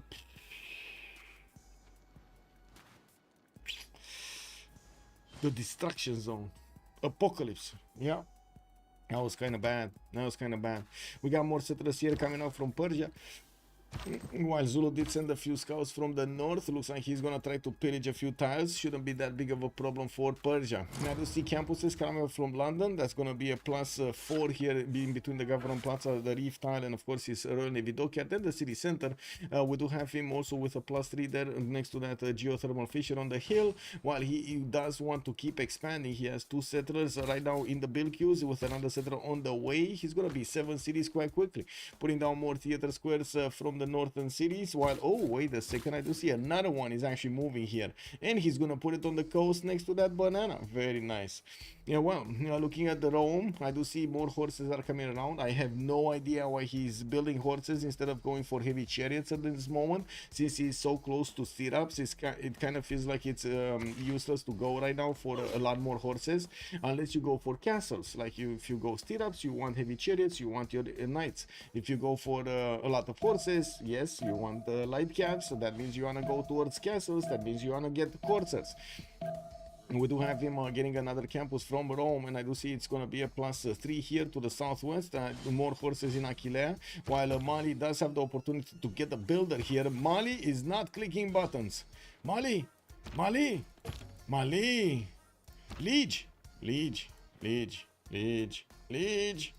Lege. Oh my god, did he go to the toilet, guys? Is Lege AFK? I don't know how any of them are actually not moving a unit. Is that builder over here just memeing the scout, and the scout doesn't want to touch him or something? Like, what's going on over here? Do they have some sort of drama that we're not aware, maybe on Facebook or YouTube or something like that, and they started knocking each other out? They see each other. Ooh, baby. Hello there, Urek. Good evening, sir, and welcome. He wants the horses to bonk. The bonk bonk. Oh my god, Lege. Lege. Oh, that's a dead scout right there. Oh well. It was what it was, guys. It was what it was. The floor is lava. Yeah, yeah, but no hungry though, indeed. You sitting on the builder didn't work. Yeah, it didn't work. It didn't work. Yeah, it didn't work. It didn't grab him. It didn't convert. There are a few horses here going towards the Vatican City, which is going to fall quite quickly by the looks of it. That strength, I do see the general is getting back. No more attack against Mali, while Mali is going to get 1, 2, 3, 4, 5, 6, 7, 8 of these Bandekalu soon. He does have a few horses with a few swordsmen and archers, promoted archers, level 1s and level 2s, that will soon arrive at the Roman borders and knock down that door. We do have also in the Yields tab, I do notice 76 production on Boubsho. Baptiste is 85, while Xpli on Scythia is going to be 77. Lege is only 57 at the moment, but as you can see, he's getting the units and he's trying to do whatever he can to actually take down his opponent here from the north, Rome. We do see also Zulu is starting to get his libraries up. Next wave of settlers of colonization is gonna start appearing here in his city centers. While I do see Nobamba is gonna get one next turn. Ulundi does need 2 turns to get it. A third city center is gonna be settled towards the southwest of Ulundi. I do see the military engineer did finish the pathway there, and I think the question is, where is he actually gonna settle? Right there on the lake or to the north? That's my question. Where is he actually gonna settle? Was 2 on base. Oh, he did go for the 2 on base, improving the sugar immediately, of course, and it is what it is right now. You can't really change that fact. We got Ikandas from Guadalucuza. I would imagine Bulawayo is also going to get an Ikanda. He's building up a road pathway towards Cardiff, and I do have to point out he's basically the ally of Sundeiata Keita, which, as you can see, he's going to get to protect his north. And the question is, can he actually do something with the military against somebody? Because on the right side, yes, he does have Scythia, although he needs to go all the way around this to get there. He does have a horse trying to plug the choke soon. I do see Scythia is making quite a few of those campuses, and Mali stirrups next turn. 60 science Mali with 64 culture, 316 gold in the bank with 60 gold a turn, and I do see. Okay, I do see on the other side we do have Baptiste here with 78 points of production as well. Scythia did pick up the first place for production, he's on 83, and we do have England here starting to get to chop some of his tiles. I'm actually quite surprised he didn't chop this tutu first rather than the deer tile, so he can actually place down his campus over there and has the tile chopped, right? He doesn't want to lose the chop. Okay, this is the turn. This is the turn. We're gonna see all of those units getting into their big boy pants. Boubsho did go towards engineering. He's gonna finishing up in 3, but I do have to say it's gonna take a while to get to crossbows and or get to stirrups and or get to castles. While I'm pretty sure we're gonna start seeing Mali over here upgrading his units. He's gonna get gold for every one of them. SunBro is on 430 gold in the bank here, and by the looks of it, he did also manage to get the first religion of the game with a Jesuit education for the ability to purchase campus and theater square buildings with faith. He's also gonna get the campuses to provide him an extra +2 science and the commercial an extra +2 gold. Vatican City has been defeated. That's right now Rome City, and I do see heavy chariots are starting to come around here from Rome. We do have Mali managing to recruit a general. That's going to be Timur, which is going to take position on the front line there quickly. The Mandekalus do have quite a bit of damage. Look at the legions. They're not even, man, that legion doesn't have anything on the Mandekalu. It's getting 2-shot very quickly, and we've seen yesterday the legions are actually quite strong until you hit medieval Renaissance era. Mali Lahore. Well, we don't have. Wait. Oh, we do have Nihangs. Oh my God, who's getting this one? None. Okay, nobody knows about this one. Shh. Don't tell them. Don't tell them. What do you mean? Let them be. Let them be. He already knows about Engazargamu, no? Or does he? Does he know about Engazargamu? Let's see. He doesn't. Oh my God, he doesn't know. Like, look at the scouting. There's no scouting done properly here. Wow, 2 city states, that would be amazing there on Mali. Anyway, this is a big army to handle, by the way. Rome might not actually get to handle the power of Lege. And by the looks of it, yes, he doesn't have a road pathway, but there isn't that much hilly terrain to actually cross towards the cities of Ostia. He's sending 2 Mandicalus towards the west, which are gonna bonk immediately the Roman units in the meantime. While I do notice multiple heavy chariots are getting commissioned here in the cities of Rome, we're gonna need to see how he's gonna end up with actual knights. He's 2/10 from stirrups, and he definitely has less science and culture than a Lege at the moment, while I do see him having the benefits of a lot more food and a lot more production. Pyramids did get earlier from Todeni. I do see Lege at the moment is not actually interested in getting more out of these cities. He just wants this army to finish the job against Rome, and I see he just exposed one of his Mandicalus to the archer, which he's gonna get to one shot next turn. Now I would hope his general is actually gonna help out all of these units actually get onto the front line. You can see how carefully Lege is planning out the movement of these units. So first of all, they stay clumped up. Second of all, get the bonus from the general of extra movement, and get the damage going against his opponent when he needs it. Nihan course, checkmate. They're not as strong anymore, by the way. They did suffer a nerf in the last patch. Yeah, they did. Okay, a cat, Spylke 6, Armagno, Fez is getting Lin Xia, that's Zulu, Anti-Revo is being kept by Lege. I do see they're fighting for Samarkand, Boubsho with Killayad are actually fighting for Samarkand. Now we do have Kabul being soothed by none, and of course let's actually see over here what's going on. We do have the Persian Immortals starting to take out the Akkadian units. Now while I do notice Akkad does have so many warriors, we might actually see him get to the swordsman technology. That's gonna be bad. Okay, let's see Mandicalus. They start to rain the gold on them. We do have Rome just barely getting his heavy chariots out, while these Mandicalus are going to get into his borders next time. We might actually see quite a few victims before he actually manages to get all of those improved into knights.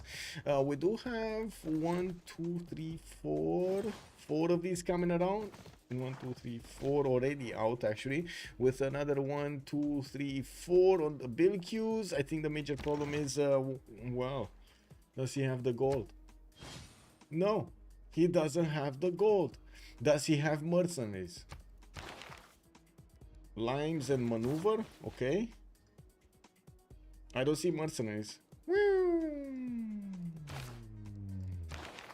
There's no mercenaries here. Okay, next turn. Mercenaries and stirrups coming up next turn. Okay, at least that. Okay.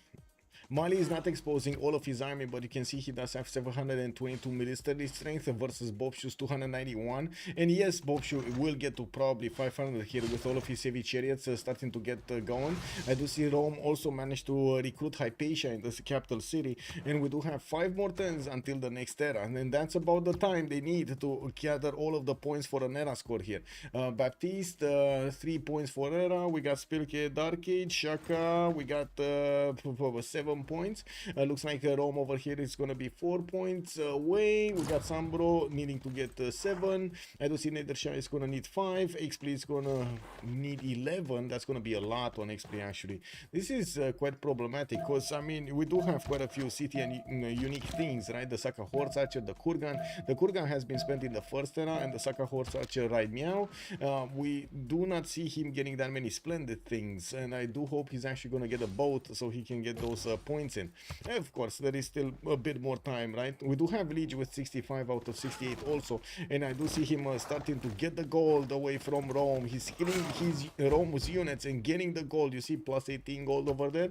He's just gonna keep banking on the war effort. 151 gold back in the bank. The knights, I do want to check out the damage. Okay, triple attacks can still take out the knights, and we do see the Roman horses, even if they are in defensive positions, they still can get pushed. Rome does have a general for himself, while Lege is going to need to bring all of those Mandicalus to bear. I do see he's actually gonna how to say, bamboozle, I think it's got the correct word, Boubsho here a little bit, because he's sending a few Mandicalus around the mountains towards the city of Aragon, and I do see Rome has upgraded upgraded and has the majority of the army defending Ostia rather than the Vatican City. Same can be said about Aquilea. We do have a few Mali Mandecalus with horses going towards that direction, and of course they're gonna try to get into the Rome's builder line, which he does have a lot of. I do see 3 builders with 5, 7, actually 8 over there, 9. Oh, 9 charges available for these builders right here. Wait a second, Rome actually, oh my god, sent a horse in the southeast to see what's going on. Mali got spotted. He did. Temu DJ, hello there, sir, and welcome. You push a dude, he upgrades 50 chariots. Exactly. And gets back on you. Let me actually put up a prediction. Start a prediction for who will win.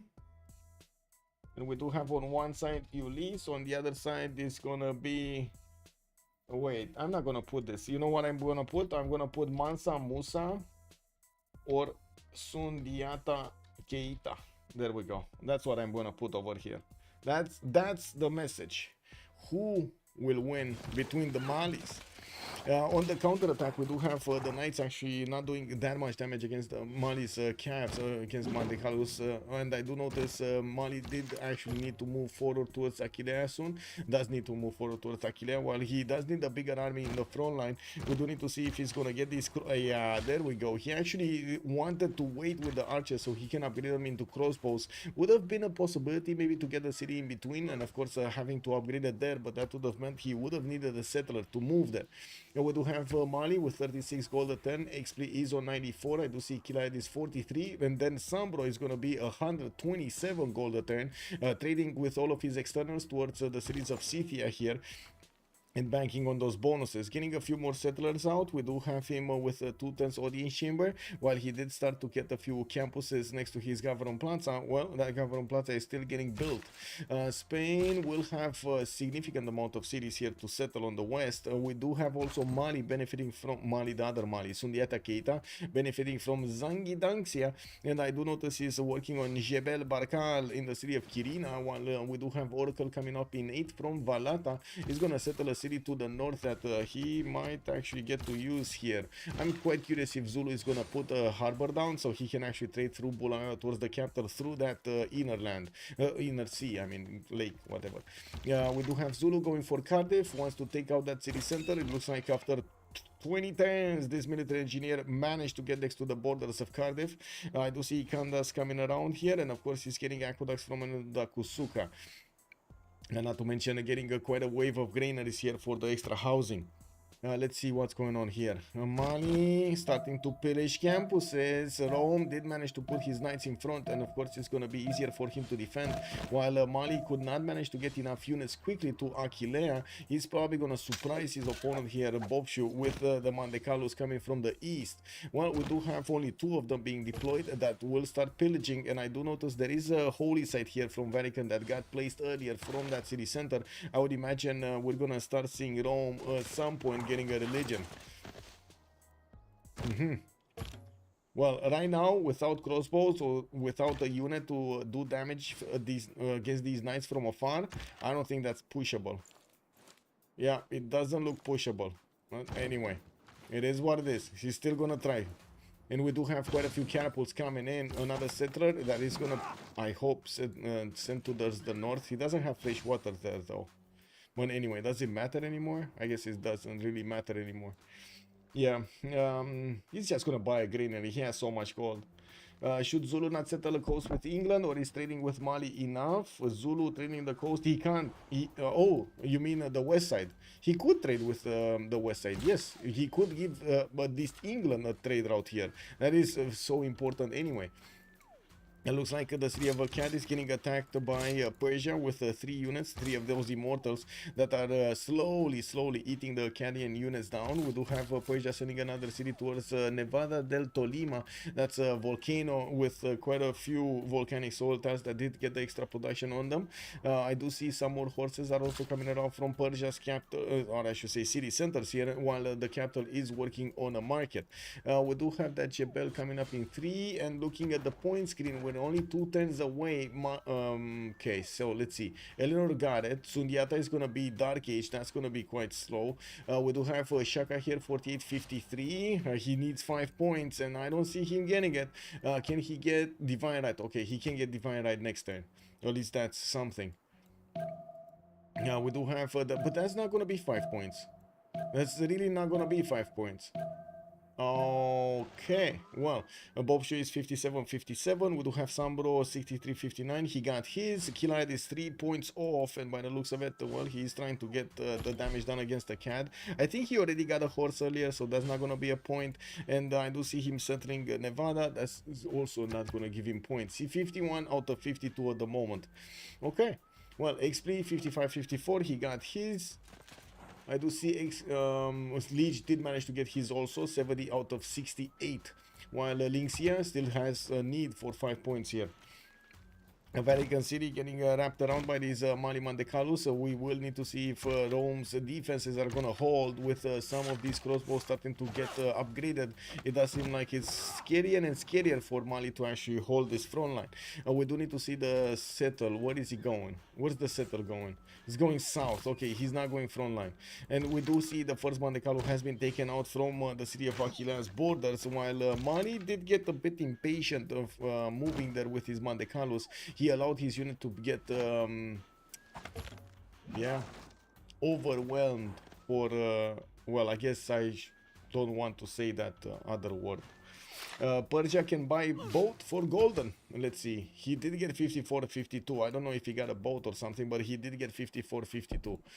We also have, let's see, still Shaka needing. I think we're only waiting for Shaka in the game, because the other ones have no chance of getting it, right? Since Spylke is never gonna get his golden age, he needs so many points here, way too many points. Lin Xia did switch to monarchy. He's 50 out of 53. Can he get it? Can he get it? This is a major problem, by the way. They're only 48-48 right now. It's not that big of an empire at the moment, and it's gonna hurt if he doesn't get the extra culture going. Did you see the culture victory nerf in the last patch? The 25 reduction to tourism need to get a huge hegemony to get the extra 25. I did see it. Yeah. CV needs nerf. His culture victory and got culture victory turn 87. Eek. Yeah. Well, I mean, if nobody's defending, sure, culture victory is not going to be that hard. But if somebody's defending, different. It's quite different. That's why we like the 4v4s. Midnight Bulmus and paid actors in the lobby. Yeah, I did see actually the game today from Midnight. He was trying to get it, right? That culture. I think he got it actually. Zulu takes yes and Rome takes yes. Is it allowed? Yes. They can take 1 CS per player, Kazimian. 1 CS per player. That's it. One single CS. I gave him bonus production to preserves. Exactly. They did. So FFA culture victory is now impossible. I wouldn't really say. I mean, we just talked about Big Boy Midnight managing to get it earlier in the day. You paid the Mastodon tax. It is what it is.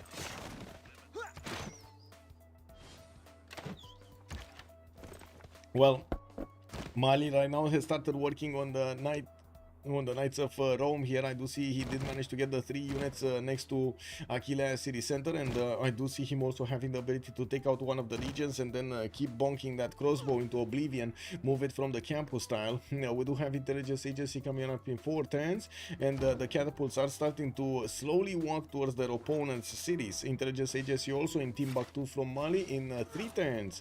Another 2 settlers, another catapult from Segu. Let's see Dark Ager here. What's going on with the Dark Ager? Spylke getting his campuses. Jebel is gonna finish next turn. Oracle coming around there in the 3 turns from the north. While I do see he did not establish that many more cities, he did place Tanmika just a few turns ago. Cardiff has been taken over. Zulu is going to get to benefit from another city center.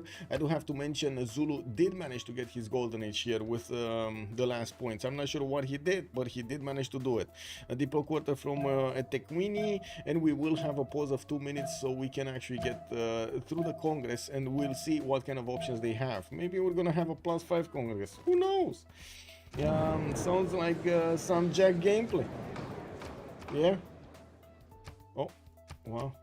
One sec. This. So.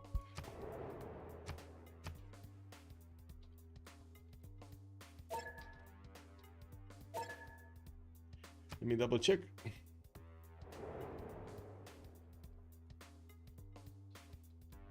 Okay, there we go. Be right back. 2 minutes.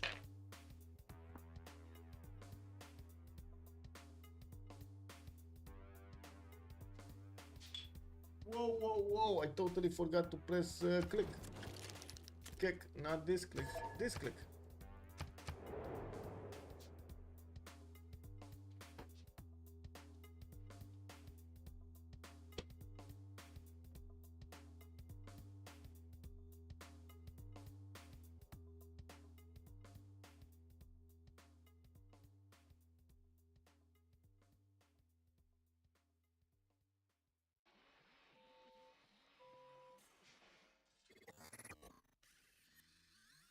Always just a touch of space madness.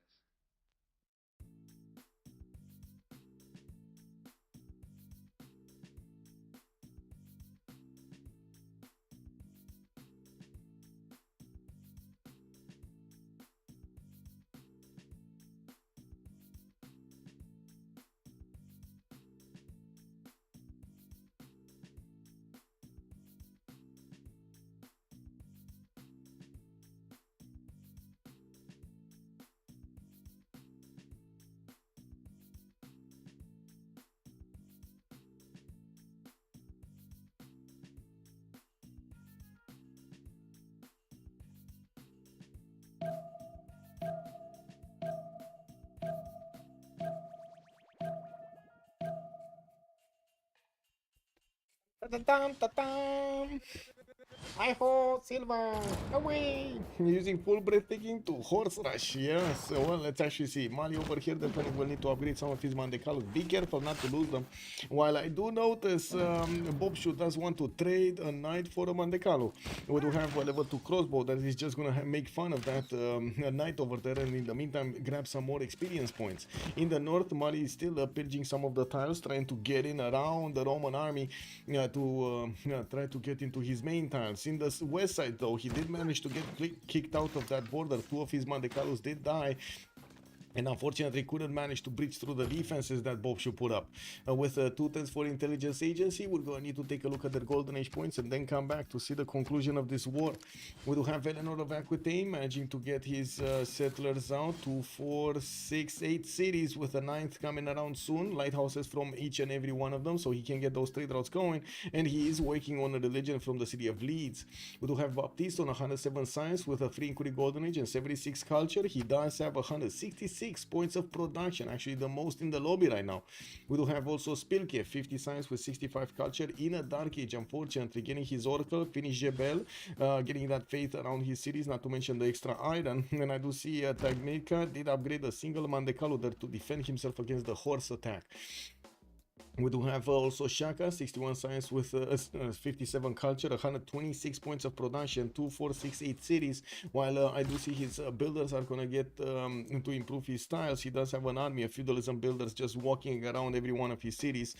We got some aqueducts coming in for the production of for the extra adjacency towards industrial zones. And I do notice he does have quite a few mountains for good campuses, but yeah, at the moment, not that big size.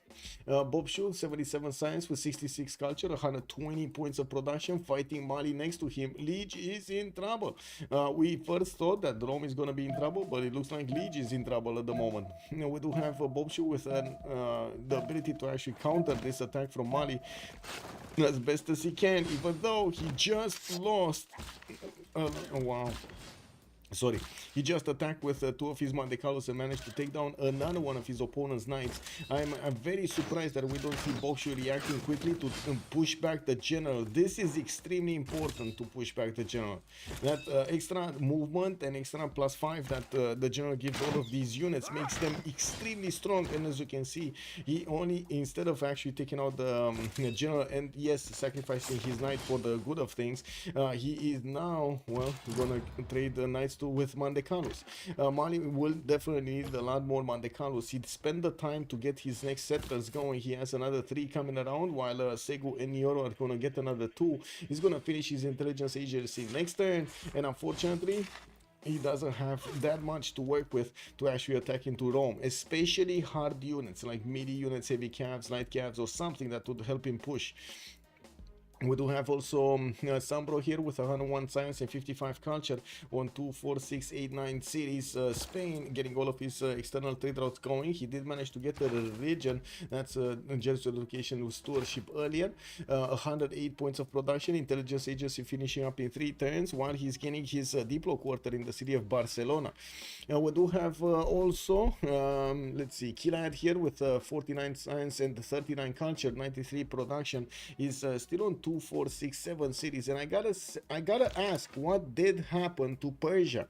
Now the question is also what he will do with all of these horses. I think we kind of know what he's gonna do with his horses. In his Gafron Plaza, he's barely getting right now World of Throne, finishing in 4 turns, and he's getting a few more of these markets. While I do notice, a cat has won again. A cat has won again.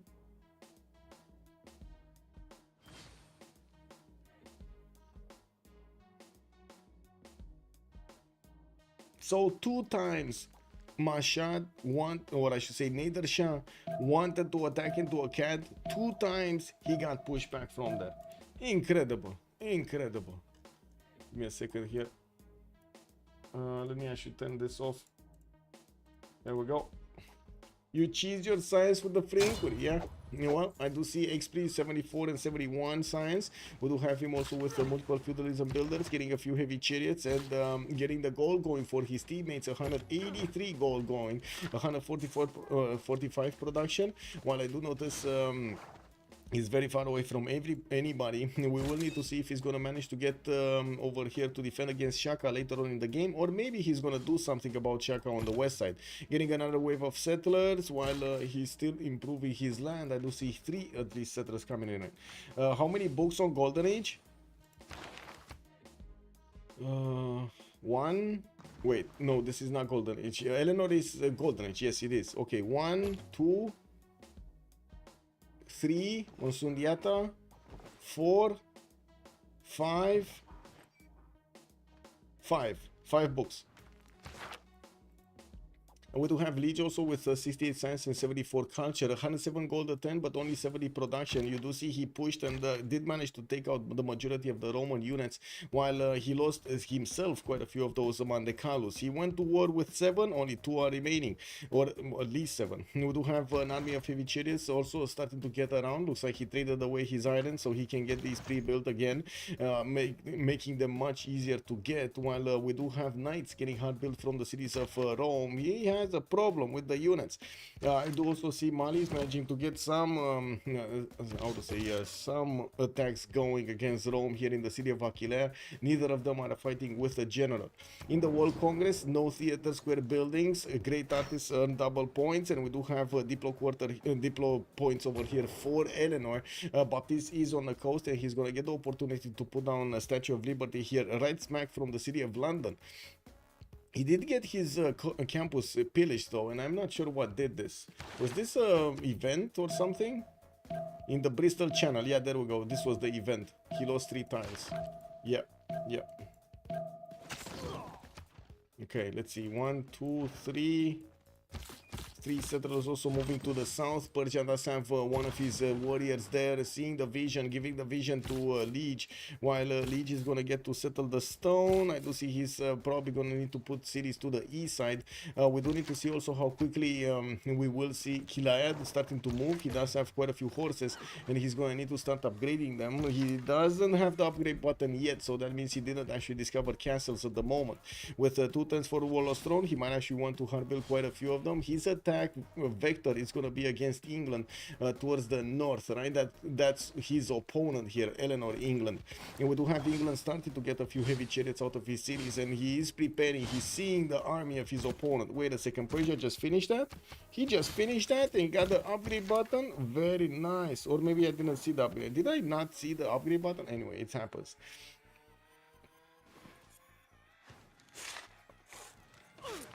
You're probably not playing the best tier, higher tier lobbies, no flame. 5 book Eleanor is some sort of, if not the most explosive civs in the game. Yeah, no culture buildings is gonna slow down anything here on the culture tree. So many chokes for Persia to get through. Yes, yes. Although I do have to say and respect what England is doing here, putting those horses quite far away from his city, so he will be aware very quickly of an attack coming in, so he has time to prepare. It's very important to get a few turns of preparations going when you do know an army is gonna come against you. We do have also money here, managing to get those crossbows to keep on shooting against the Rome cities, unfortunately without his catapults on the front line, and I'm not sure exactly what he's winning, but I would assume he's gonna try to get these into at least trebuchets. We do have Lege getting his military engineering next turn. Lege is also getting more settlers, another 3 settlers coming up, trying to get himself as a very big empire while he keeps on knocking down Rome's military from the northwest. I do see Boubsho is trying to do the same thing, as in not really trying to expand, but trying to pad his numbers of points here with 80 science and 74 culture and 140 points of production. It does seem like he's keeping up quite nicely, nice against Mansa Musa. Okay, let's see. Next turn, we got 2, 4, 6, 8, 10 of these coursers going towards the northwest. He's gonna take out the first Lin Xia's warrior in the meantime, and of course that will also ring the alarm in all of the English cities that there are coursers coming in for him to defend. So he needs to defend. We do have England starting to send units towards Bristol's choke point. That's a 2-tile choke point. We do have Liverpool also starting to get heavy chariots for the knight upgrades, and I do see Baptiste is just 1 turn away from getting stirrups. He does have 216 points of production, which is very good at this point in time, so he can get his army quickly, and that's significantly bigger than anyone on Ulyss. Do we have? Yeah, we do have more upgrades here. Mali is starting to upgrade his trebuchets and his next Monte Carlo wave to go against Rome. The question is he gonna keep on pushing in towards Ostia, where we do have Governor Victor established, or he's gonna try to go towards Vatican City there on the right side of the Empire of Rome? We do have a spy in 2 turns coming out from Rome. While he did get to finish his intelligence agency, he got a free one, and I would imagine we're gonna see it appear in one of the Mali cities soon here, because yeah, he does need the extra diplomatic visibility, doesn't he? Wait, I usually go to guard and bonk the guy France route. Yeah, the last Eleanor France game, I was like 400, 800 culture, turn 80. You know that's a big spread, right? From 400 to 800, that is like a massive spread. I think you really need to make up your mind. Was it 550? Was it? Oh, I mean, say it like that, man. You say culture. I was thinking, oh my God, he actually has between 400 and 800 culture. Wow, that must have been quite an era. You know, going up, going down, going up, going down. Woo, woo, woo. Yeah. It is what it is.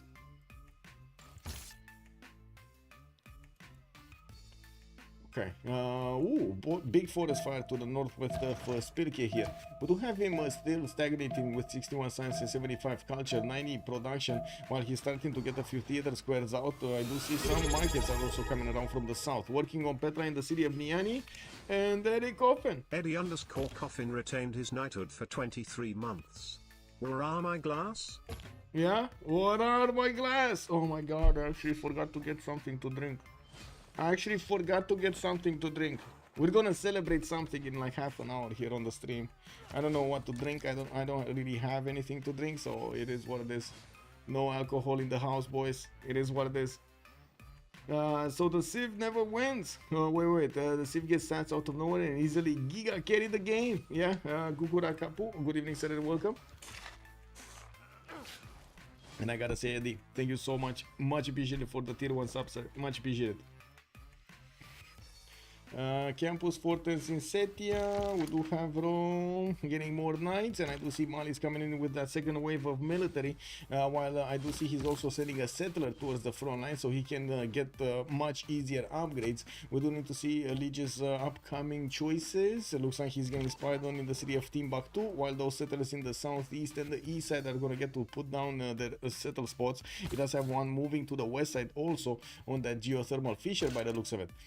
He's neighbor Spain. That's gonna be SunBro. Is on 120 science, and I do see he's pairing his science numbers with new universities in his borders. While he did manage to get to connect all of his empire with Scythia, the gold is flowing. We got him on 155 gold and 172 points of gold on Xpli. I do have a lot of gold per turn here, not that much production though. 180 right now on Xpli. Is still not gonna match the 217 of Baptiste for the moment. I do see Scythia is gonna start expanding with a few more cities. Intelligence agency finishing up next turn. He did get the religion, that's Shinto, getting himself an amenity in each of the city with a specialty district, while Defender of the Faith will give him a +3 combat strength when within the borders of a friendly city. Thank you so much, Eddie, much appreciated, sir. I feel like it's a fun to play Civ, but not a logical win condition Civ. Just my thoughts. You're talking about who? Eleanor? France Eleanor? Yeah, I can't really deny that. Yeah. I'll pick it next time and win. Trust. Even Toby is playing it right now. The Civ is gross. In T-Word, you expect it to be 200 culture right now. The Block Congress ruined it. Yes, I do have to agree. The Block Congress ruined the ability of getting those art museums going.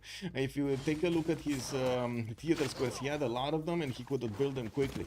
Persia is starting to attack England and will slow down the development of the Eleanorian Empire. While he does have units going towards Liverpool, he has units going towards Bristol also. It does seem like the Knights will be able to withstand a bit more damage. They do have +3 intel on Persia, and then they, by the looks of it, of course, the military alliance bonus. No general though, and he doesn't have an encampment from what I've seen earlier. Yeah, he doesn't have an encampment. We did have Persia also not managing to get an encampment and not managing to get a general. So I guess that's kind of on equal footing. One bow from Zulu would be so good. Wait, why does he need a boat? Zulu Corsair Corps coming in. We do have them actually going against Persia. Fair enough has joined the round table. Fair enough. Thank you so much for the follow, sir. Much appreciated. Okay, I trust. Just going with what I've seen, Tandorius. Yeah, you know, it is what it is. Mandekalu here from Money. We do need to see if Zulu is actually going to be aggressive here. I would imagine he's going to have a significant strength to go against Persia, and without Persia benefiting from that much production, he might actually fall here. Stumble and fall. He's getting his intelligence agency in 5 turns. A few more units are still available, and he's getting more of these heavy chariot pre-builds in his cities. Maybe he will get to send them towards the city of Halikarnassus so he can defend himself easier there. He has a few courses on the front line, even though these Corsair cores of his opponent of Zulu are going to be just much more stronger than his. Not only that they have the extra general bonus, the +5 and the extra movement, but since he has the core ability, he's going to do more damage, more base strength. You see the Corsair is 46 base strength, while the Corsair core is going to be 56 base strength. What's going on here? Next turn we're probably gonna see, no, in 2 turns we're probably gonna see Mali move, right? Move and start shooting down that encampment, which by the way does have 75 fortification strength walls. New knights coming in. I see Lege couldn't keep his pants on and started shooting. We got the crossbow with the level 2, getting a few experience points from that encampment, while his trebuchets are still 2 turns away from getting the correct tiles to start shooting against that city center.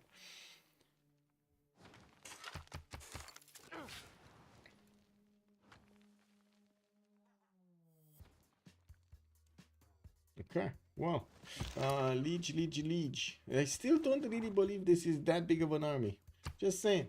A gunpowder coming up in 2 turns from Lege, printing in 1 from Xpli. Doesn't seem like Xpli is actually on a rampage here. He just has a few units pushing back Zulu's units from his northern chokes, and he still wants to keep expanding, getting his industrial zone in Pokrovka.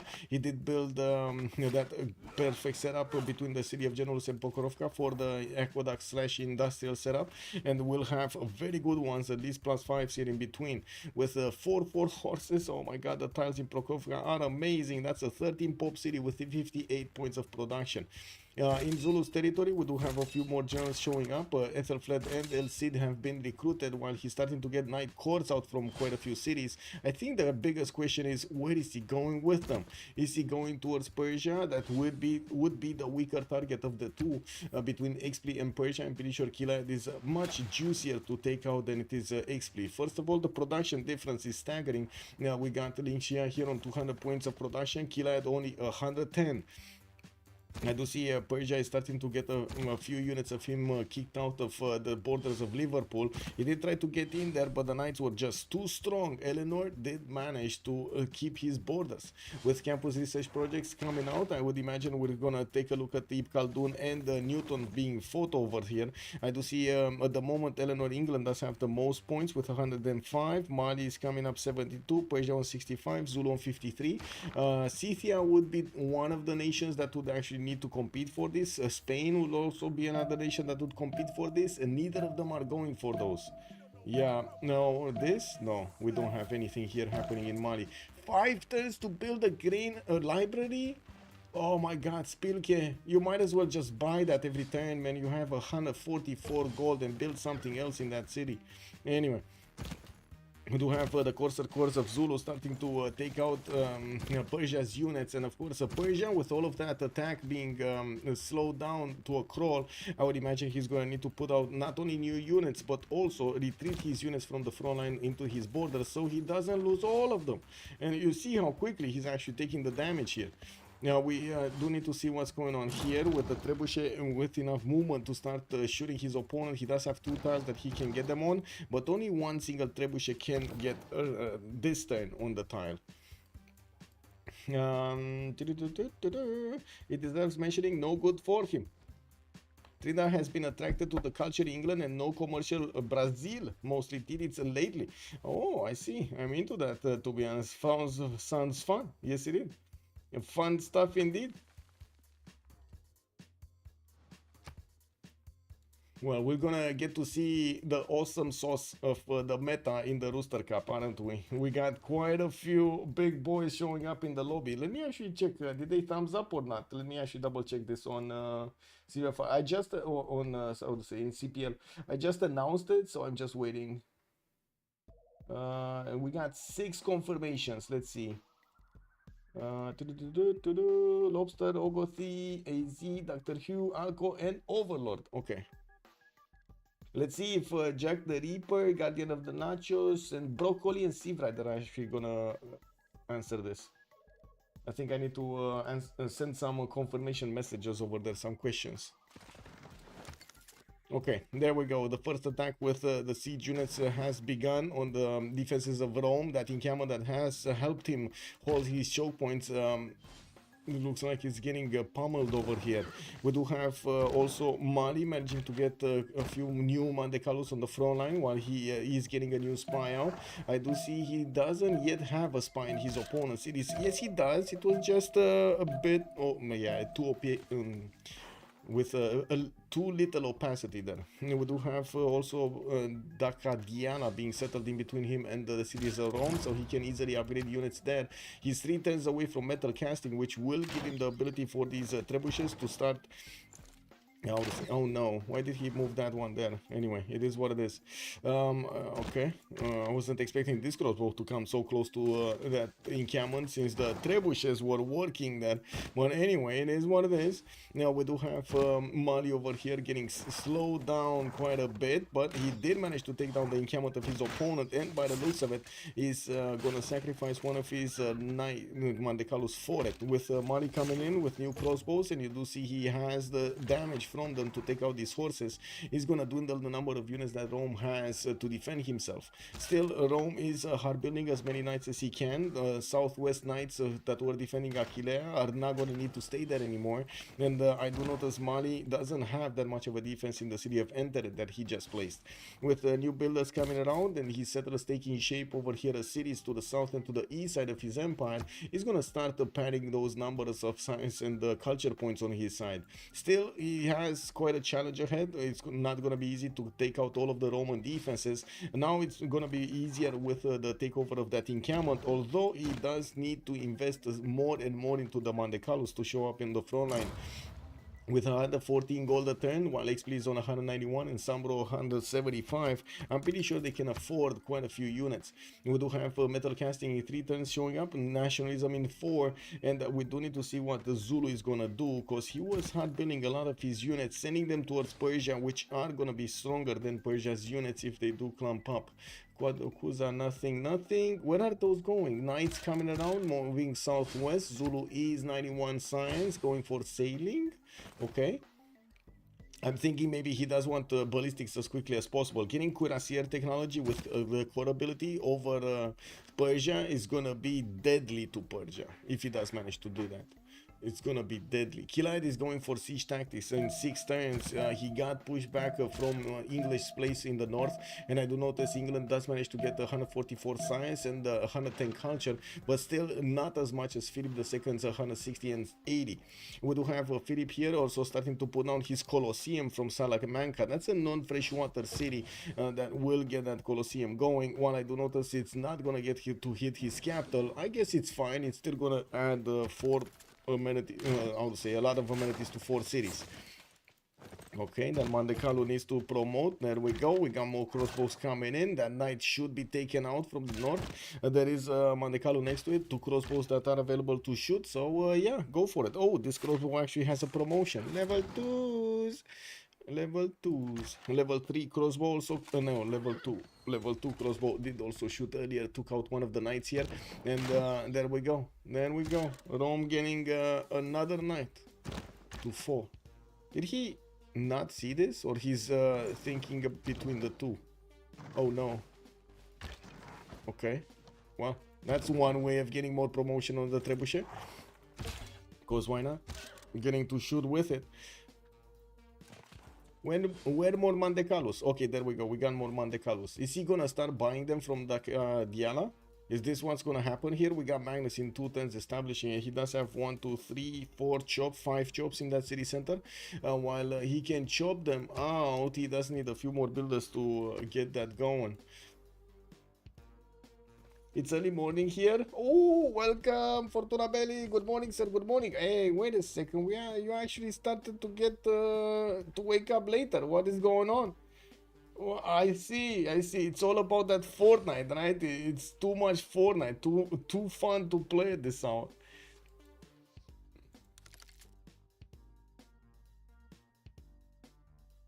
Must be Australia, right? Yeah.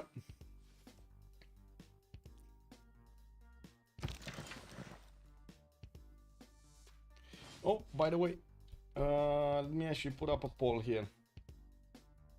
Wanna see big satisfactory after game? Let's see. Stream chat wants me to show them the big satisfactory. Kepor, hello there, sir. Good evening. Happy birthday, Kepor! Woohoo! My ancestry is from the north of there. Yeah, so just had a quick Fortnite session. Very nice. Oh, later had a snooze and must have had a late start of day of work. I see. Okay, Mali looks like he keeps on losing units. He's down to only 2 Mandecalus, but he has his trebuchets online, and of course those crossbows, which are dealing massive damage to Rome's units. We do need to see when he's gonna get new ones, and when he did put some of his heavy chariots into production, while he's getting hard build Mandecalus. The gold per turn is fine. He's on 134, and he has enough gold in the bank to keep on getting some of these heavy chariots in the city of Dakadiala.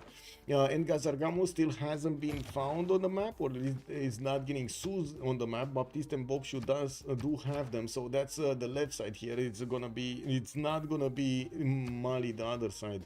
Lege, I don't think he saw this. Yeah, he didn't see this at all. That city center is between Zulu and Eleanor, and they just cannot see it. And we do have Zulu also getting into the borders of Persia with a few more units, taking down as many of his knights as possible, not to mention the coursers, while he's bringing a military engineer to keep on building the pathways towards his opponent. He's also bringing new knight corps to the map, on the map. I do see only one being deployed to the southwest. Where's the other one? Because I'm pretty sure I saw a second one. Oh, there are 2 of them being deployed towards the east. He might actually try to go against Scythia at some point here on the right side, which at the moment is not building any kind of military. He's trying to get his Colossus out from Naples for an extra trade route capacity, and I do see at the moment we do have Scythia on 128 science and 99 culture, still in the pre-Russian voice golden age. One is yay. Okay, we got 3 for yay. We're gonna do it. Lege has seen Lahore. Omega. Is he starting to buy out the end? I mean, he doesn't have that much faith, right? He doesn't really have that much faith for turn. He's on 14 faith a turn only. Anyway, he does need his Mandecalus. He's starting to get his heavy chariots out from multiple cities, and of course I do see 1, 2, 3 with another 1, 2 Mandecalus in the hard builds, and in camel training project coming up from Todeni. Not like life, go to war. Man, I don't know how I didn't actually buy at least some. Give me a second. I need to wait. Oh, we got time. Give me a second. I'm gonna leave the screen here and try to check us out.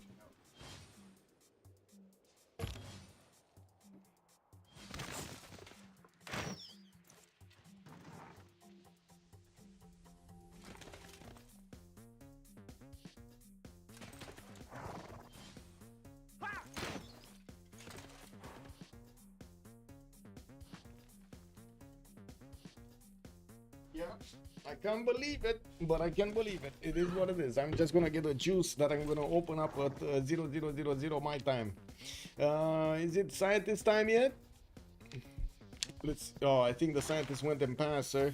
We did have Eleanor picking Ibn Khaldun, and I don't see Newton showing up. No, there's no Newton. Only Ibn Khaldun on England. And of course, we will need to see if he's going to get more projects. He's getting more projects. He's getting a lot more campuses. And it looks like his science is going to explode. While Persia is getting attacked here by Zulu, it does seem like it's going to be harder and harder for Persia to keep his borders, especially since Zulu's army is starting to ramp up. And we do have Killayad getting a few more science points. Very, very much lacking culture here. He went for the drums of war this time around. And as you can see, he's trying to get as many units out as possible. He doesn't have the core ability yet. And with that culture, it's going to take a long time to get there. You know, we do have him also getting to connect his economy with Mali on the west side. That's going to help both of them start to make some gold. Killayad is on a 61 gold at 10, while we do have Lege on 154. We do have also Mali getting those heavy chariots in Dakadiala 1, 2, 3. 4. There's a Mandecalo just keeping tabs there. A spy coming out in 3 turns from Segu, and of course, as you can see, more of these are getting built there. Wait. Huh. Okay. I have no idea why he's getting the repair out of defenses right now project. At least keep the tile. It is what it is. The watch still works crazy. Yeah.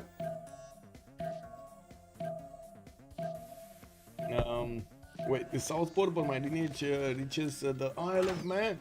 Very nice, but I have my grandfather's watch, which he bought in Manchester in 1891. Man, back in the day, actually, people knew how to make watches, man. You know, you got a watch, you kept it for life. Multiple generations, it still works. Nowadays, you buy a watch, 4 years, poof. Disappear. I don't know. You get a new one, you know? Yeah, the great grandfather. Yeah, I mean that was something back in the day. I gotta say, you gotta respect building that way. This way of building. If you repair walls first, you can repair the encampment, and it starts with walls. Yeah, but it's still gonna be easily taken out by the trebuchet, you know. So I mean, that's what I was, you know, mentioning, like why is he doing that instead of units? But anyway, I guess it's fine. We do have an army of heavy chariots here that still need to get their upgrades. I do see we do have new knights also coming up from Rome to defend his city of Ostia. I do see Lege is still finding it very hard to actually get to more than 100 science, and of course he keeps on he keeps up the pressure against his opponent here. On Spain, we got the shipyards coming in. Colosseum also is 9 turns away from finishing his city of Salamanca, with a shipyard from Cordoba in 2 turns. We do have campuses in Zaragoza and Toledo coming around. He did manage to get the Galileo Galilei, and I gotta ask, who did get Newton? That was Scythia. Looks like Newton is gonna give a free library and free universities in one of the Scythian cities. I do see Isaac Newton has actually been bought with something, with gold or faith, because he doesn't have movement right now. I thought he got picked. Scythia will start to send another city towards the northwest, while I do note that Zulu is putting a few units towards him. Now, these Zulu Knight cores are definitely stronger than what Scythia has to fight in this corner here. Yeah, Zulu is also starting to get some more aqueducts done, getting his markets for more extra trade routes, and of course padding his number of science with his libraries. While I do notice he's quickly going for gunpowder and nationalism coming up in 3 turns. That will mean he's just gonna get stronger units. While England is also managing to get to industrialization, he's going to be the fastest one there with 203 science and 123 culture. He's also on 300 points of production, while SunBro is on 250. He's about to hit that 200 mark also on Spain. It's just a matter of time of getting his production capabilities higher. With so many shipyards coming in and good harbors, I would imagine he's going to be padding those number points, 280 right now. Okay, let's see. Mandicalus. Fabi Chariot Corps coming up from Mali. I do see Boubsho is going to get also his nationalism in 4 turns. It was Lege that was a bit faster on this. Both of them are going to get ballistics in about the same time, with a few more promotions on Mali's units rather than on Rome's units. You do see these crossbows are not going to have their level 2s, but they do at least have the level 1 promotions. I'm actually a bit surprised Boubsho is not putting that in, because when they do get into field cannon upgrades, these guys are gonna be awesome. Wait, you repair watches as a hobby? It's incredible to see what they made before there was electricity, all done by candlelight. Exactly, Halosar, it's incredible, right? So much detail, and if you go right now, you barely see that exact same detail over here. You know, the attention to detail so much. They don't care. It's just like, you know, bump it out of the factory, man, as quickly as possible. Pound, get the money. Ballistics timing, yeah. Scythia has the highest GPT. Well, he also has the trade routes, the external trade routes towards Spain, with a lot of water in between them. So I can see why he has so much gold per turn. We do have Xpli here with 237. SunBro is 195. Lege is starting to have his 173, while Killayad is only on 47. We do need to see if Zulu's attacks are actually going to be successful against Persia, because it looks like he needed to retreat his units for a while, and he didn't really reinforce the front line to the southwest with new units. I was expecting these Knight Corps to actually go there, but they didn't. And he stopped building new ones. We got him going for his universities. I would imagine he's going to want to get his ballistics upgrades, and since he does have a Corsair course, he's going to be close to getting them upgraded into Cav course, which is definitely going to be a technology that Persia will not like. Definitely not like. 100% not like. And we do have Persia also getting a massive army of units to the east side, and I'm actually so surprised he's right now thinking of this, because I was expecting him to attack Sundeiata Keita a long time ago. Spylke is in danger. You know, we don't have that much of a military to the east and to the west of Niani, and of course Spylke is trying to grid this out as much as possible. Niani did manage to build the Petra, and as you can see, he's getting all of these awesomeness mines to work, the 236 points of gold mines, while he does have another settler moving towards the south. We're going to need to see if he gets a defense up on the west side. Now we do also need to see if Lege is going to wait for his ballistics. He's going to get it next turn, and of course we'll have the upgrade button on all of these heavy chariot cores into cuirassier cores, not to mention his crossbows into field cannons. While I do see he's getting a new spy. I guess he would want to get a level 1 or I should say a level 2 spy here. It just will take 2 missions. It will take at least like 7 to 8 turns to get there. Also, very facts, I went on a bit of a journey to discover the history of my grandfather's watch. The British fellow was so cool and nice and very helpful, very nice. The situation caused me to go down a massive rabbit hole. I enjoyed my time in the sand hole. That's, you know, you live for the experience, right? You live for the road, not the destination. That's a very nice pet. I think that's the best Petra that I've ever seen. These are like 1, 2, 3, 4, 5, 6, 7, 8, 9, 10, 11, 12, 13, 14, 15, 16 tiles. 16 tiles that got upgraded with Petra. It's 16. I also figured out how watches work. Very nice. Very nice. You know, we got the encampments coming out. I do see universities from Mali. We do need to see if Persia here is going to start attacking. I would imagine he was waiting for something, although I don't really see him waiting for military science, unless he did some. Oh wait, he does have military science. Never mind. He's gonna get the CAF technology next turn. That's what he's waiting. I was watching Lin Xia actually. Okay, Lege build the first bombard. We do have those trebuchets starting to get in. There's only one remaining though. He had two of them. One did die though. And of course we do need to see if he's gonna manage to get a few more units. Not really. He has 1, 2, 3, 4, 5. Oh, no, 1, 2, 3, 4. 4 of these cuirassier corps, soon to be cuirassier corps. While he's getting a few Mandecalos, well, I'd say a few, but it's only like extra one from Nioro. We will need to see if he's gonna manage to get the units he needs to take out Rome here. And Rome will also get nationalism, and I gotta say he doesn't really have that many knights to core up, but at least he does have 1, 2, 3 cores, 4 cores that he can get going, so that would be about the same number that Lege will have.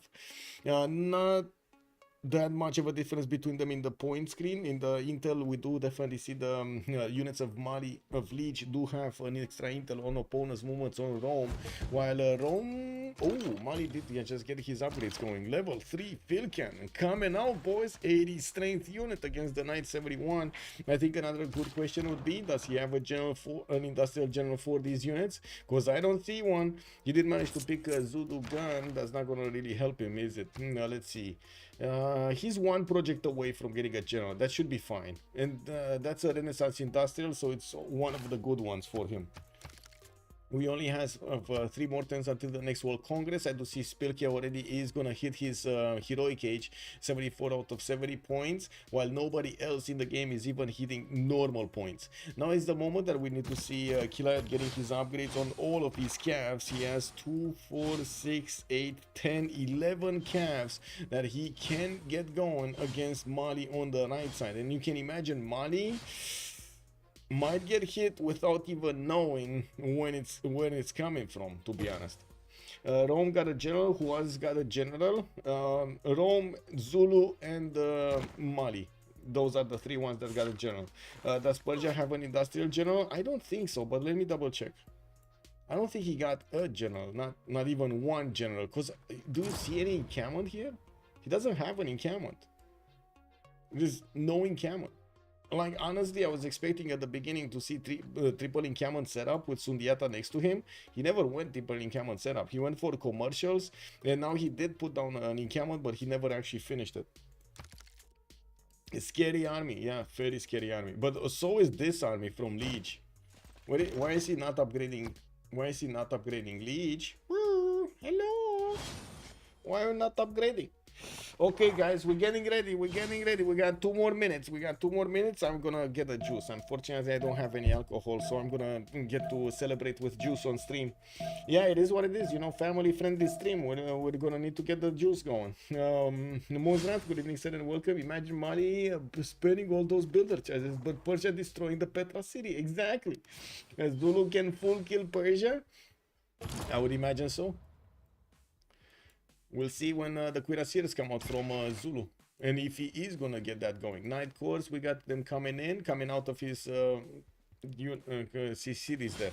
Okay, corps. Cuirassier corps over here. Cuirassier corps against Rome's units.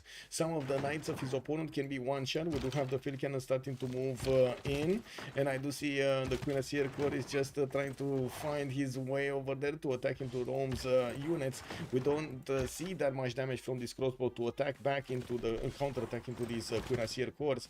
And of course, Lege does have Gustavus Adolphus. He did manage to get it. That's a Renaissance industrial one. Yeah.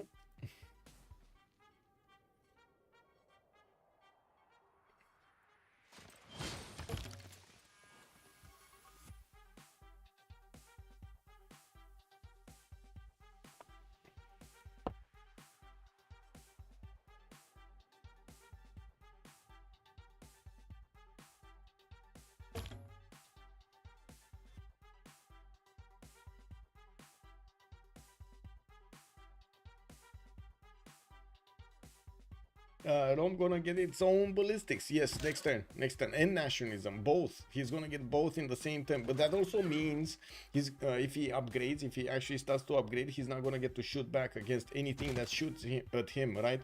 And also cannot promote because he can't do any moves. And there we go. Yes, guys. I'm sorry. I have how to say, a confession to make. I just got older by a year. Very sad times. Very sad times. I'm getting older, not a kid anymore, you know. So I'm gonna pop a juice like a proper kid, and I'm gonna drink it. I'm gonna drink it right now on stream. Cheers.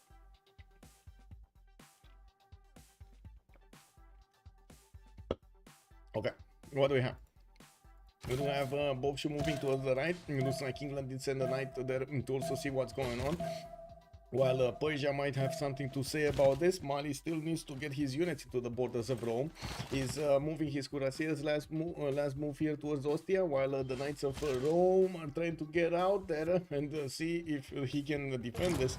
We do need to see if field cannons are going to be enough to actually help him punch through the defenses. And like I was saying, the cuirassier did get upgraded here, and as you can see, there isn't that much damage from Mali into the cuirassier. Thank you! Thank you! Woohoo!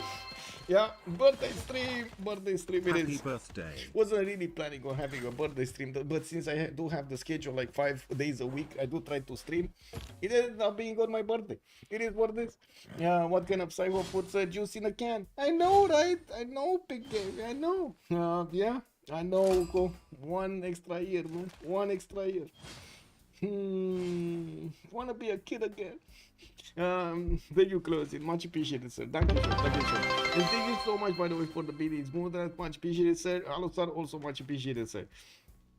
Now we do need to see if the defenses of Rome are gonna hold. By the looks of it, it seems like they're gonna hold. We do need the bombards to actually start getting closer to that encampment in the city center to start attacking into it, while Boubsho is trying to get going on the right. We do have the massive army of Persia starting to go towards Mali. Mali, that would be Spylke Mali. You know, Spylke Mali is on the metal casting in 110, only 109 science, and he will have, of course, ballistics afterwards. But in the meantime, he's only gonna get his Mandekalu calves and maybe some core ability. The Mandekalu calves can be two-shot by these Persian units, and as you can see, quite a few of them still have movement available.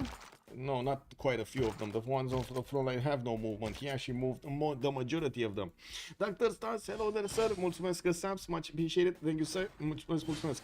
Oh, my case, also hello there, sir, and good evening. Now we do have Zulu just being stopped over here in the Persian borders towards the northeast of Halicarnassus, and I do see armories coming out from Cardiff with lighthouses getting out on the west side in the city that he has connections to English territory. We do have also the next Congress, or I should say the next era starting up next turn with Xpli normal age. No, he's golden. He's actually getting golden age, and I do see Lege is only is quite far away. He's actually 7 points out from getting his golden age, so he's not gonna get it. I don't want to see what's happening here in the last seconds, because Mali's units are starting to get into position to start bonking against Rome's units, and we're gonna have that pause in a minute here. Is Scythia doing anything with ballistics plus general? I don't think so. I don't think Scythia is doing anything, actually. Zulu is putting a few units towards Scythia, forcing Scythia to do something with his military, but it looks like Xpli is just, you know, refusing to build an army. We do have him using his units more for the amenities in his city centers rather than anything else, trying to get an arena out from Generals, while I do believe we did have Colosseum finished, right? Where was it? Where was Colosseum? Wasn't it here? No. Oh, here. There we go. There we go. On Spain. 4 cities Colosseum. Let's see what's going on here. Oh, I think Spylke is trembling. Oh, that's a problem. Spylke needs to get his cuirassiers going, because these Mandecalus are gonna get it. We do have so many camps coming around from Killayad, and we can see Spylke is building up his own military and upgrading it as quickly as possible. We will need to see in how many turns he can actually get ballistics, but I would imagine in like 3 turns, maybe 4 turns with that science. He's on 113 science. That's not that much at this point in the game.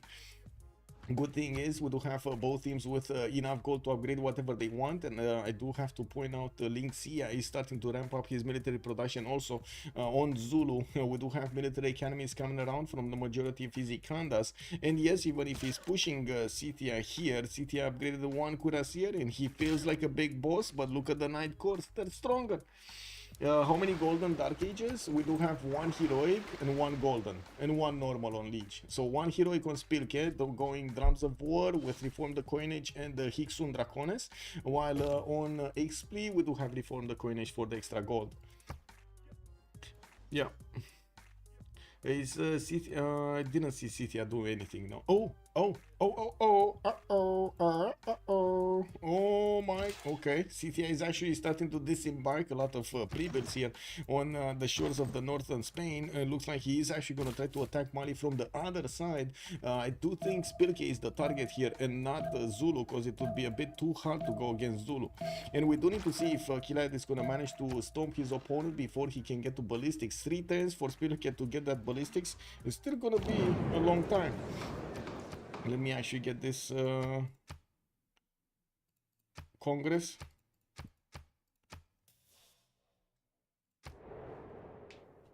Hello, I go be Silk Prophet me.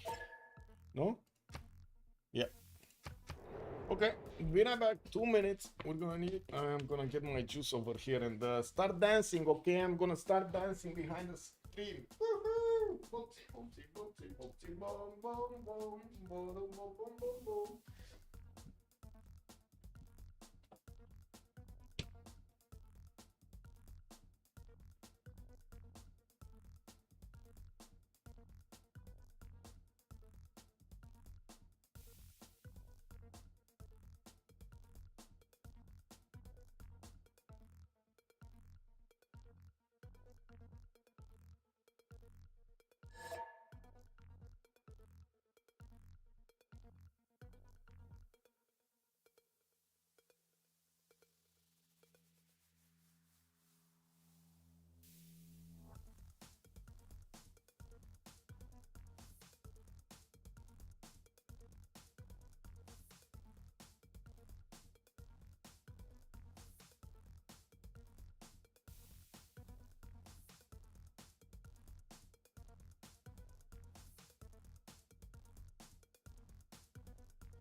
Oh, looks like we're actually gonna have a pause mid-turn.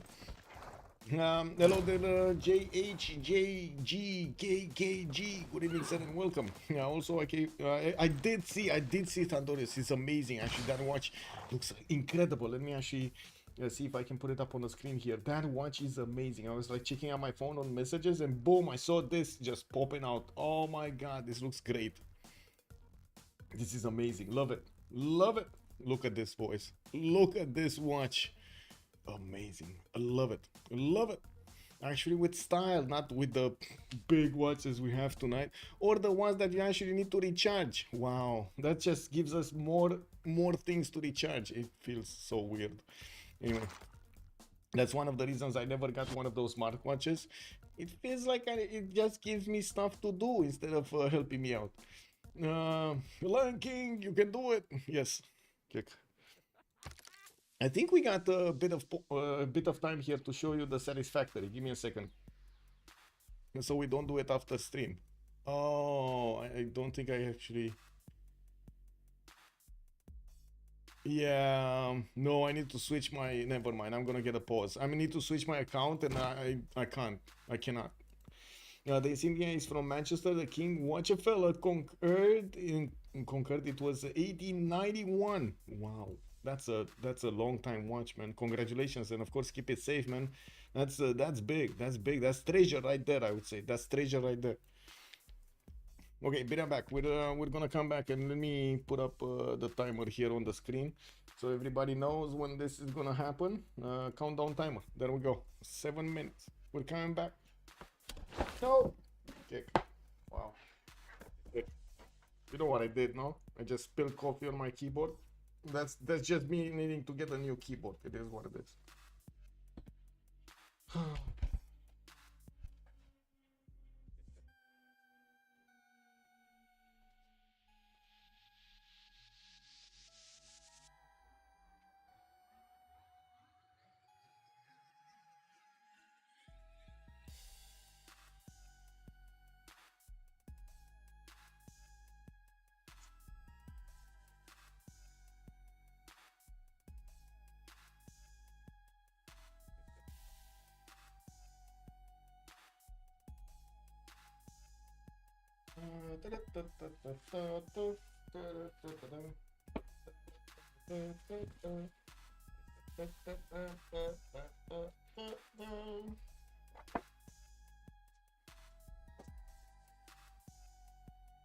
And another one.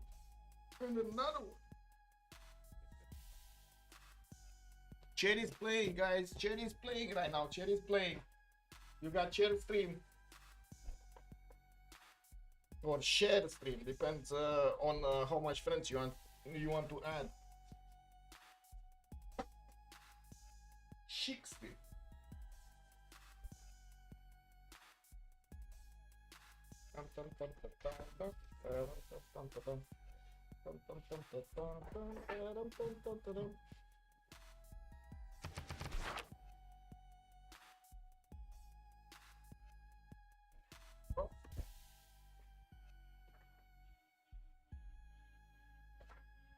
What is this?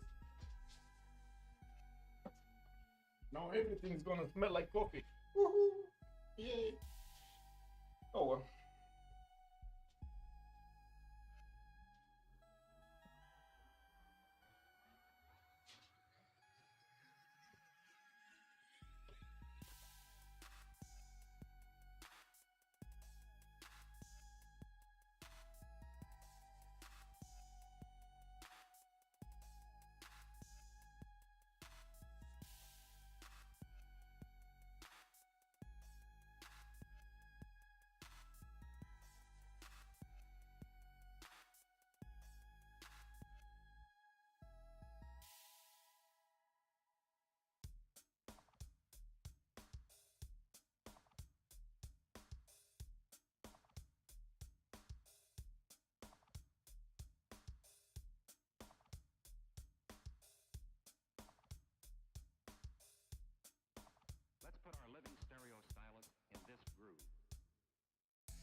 What's going on here? Oh, yeah. Wait a second. What the?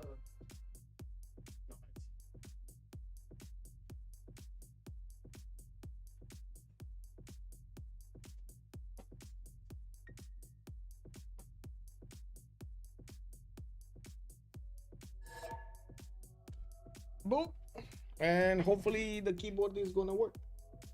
I don't know. Guess we'll see. Anyway, pause. Let me actually stop the countdown clock because this is it. Let me actually catch up with what did happen over here. Give me a second. Give me a second. Sabir, hello there, sir, and welcome. Finnegan, also hello there, sir, and welcome on YouTube. The Scythia grabbed defender to deny it from Rome. Let me actually double check this. I think it was nobody actually. No, Scythia did get defender to deny it from Rome earlier. Yes, he did get it. Also on Rome, we don't have actually a religion, so you know it is what it is. We do still have Mali attacking. Let me actually put up the chat on Twitch also, and to get to see what's going on there. Woo! Whoa! You guys had a hype train going, and I wasn't here. Oh my god! Thank you so much, anonymous gifter. Much appreciated for the 5 gifted subs. I do see also Musa dropping 100 biddies. Thank you so much, sir. Much appreciated. Also, yeah, it is what it is. Kick. This? Okay. I'm still trying to figure myself out around this coffee, by the way. It is what it is. Lege will get first to fascism, Duck of Ducks is saying, and then Rome will be in danger, definitely.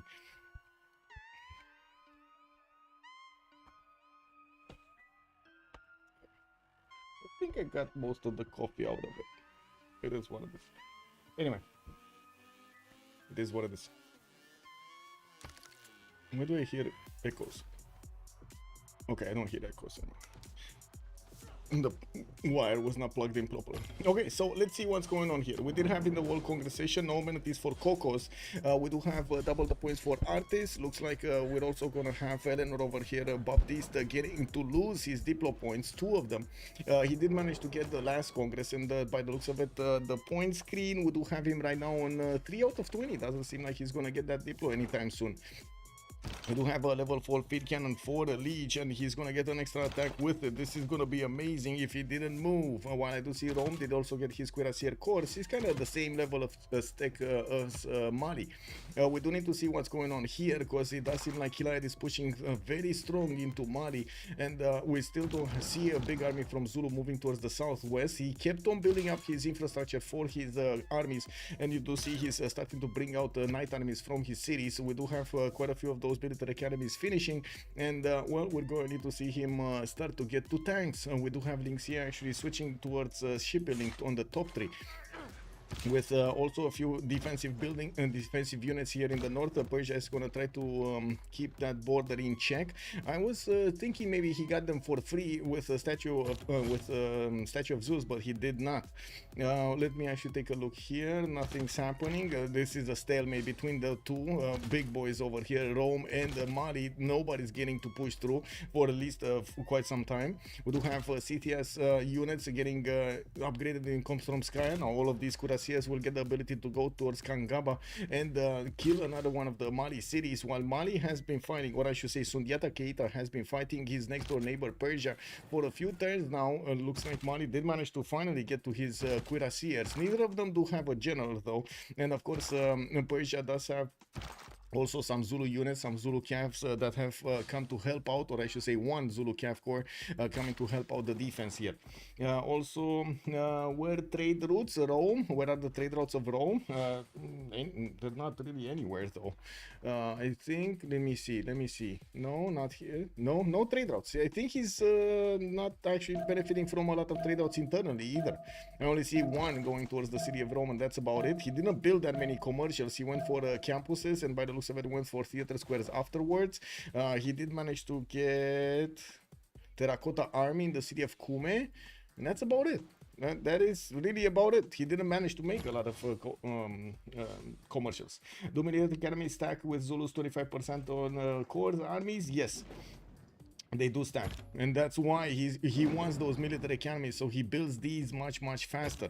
Not to mention they do get the extra experience points on them, which is amazing. We do have Persia managing to take out that Zulu cav core, and now working on the other Mali units with his calves, slowly eating through Mali's defenses. While I do notice Mali has a few options to counterattack, I don't think he wants to expose his cuirassiers to the back units of Persia. If he does manage to take out this cav, for example, the next units are gonna just make quick work of the cuirassier attacking that. Also, he just has so much more production. Yeah, I think Zulu is gonna manage to do quite a bit of a splash here in the next few turns, or I should say the next 10 turns, when he's gonna finish his armies. He's getting ballistics next turn. Cuirassier armies are gonna be quite powerful against both Persia and Scythia on the right side. Zulu has been stopped here right next door to the city of Mirif by one single cuirassier, which I gotta say is still taking damage, especially because of the Night Corps having a general next to it. And I do notice Scythia has started putting down his some of his encampments. I do see at least 3 of them. He didn't manage to get, unfortunately, he didn't manage to actually get a general for this attack, although it doesn't matter anymore. He does have stronger units than his opponent. And remember, Scythia does get an extra +5 against wounded units. Kangaba is trying to get the ancient walls going. Mali does not have his monumentality. Of course, he's reformed the coinage with Hixun Dracordes and Drums of War. His builder is not going to get to move and chop at the same time. He can still chop the walls though. I don't think there's a possibility for Scythia to actually get into Kangaba and attack the city center before he actually takes out this Cuirassier Corps, which is probably going to die next turn. Here looks like Mali is slowing down. He does, or I should say, his Lege is slowing down to attack into Rome. Nothing's really happening between those two. While I do notice he's getting a few new coursers on the right side, he's going to need to actually defend the city of Gen from anything that England has to put on the table. Now, with no more Pen-Russian voice, no more 3 inquiry for them, we do have Baptiste on 225 science.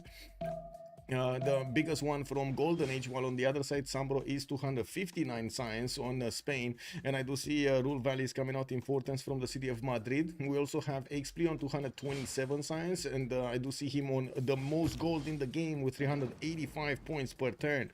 We also have Lege on 200. I see Killayad on 21 gold a turn, and SunBro is going to be 229. That is significantly more gold per turn than what Golden Age has.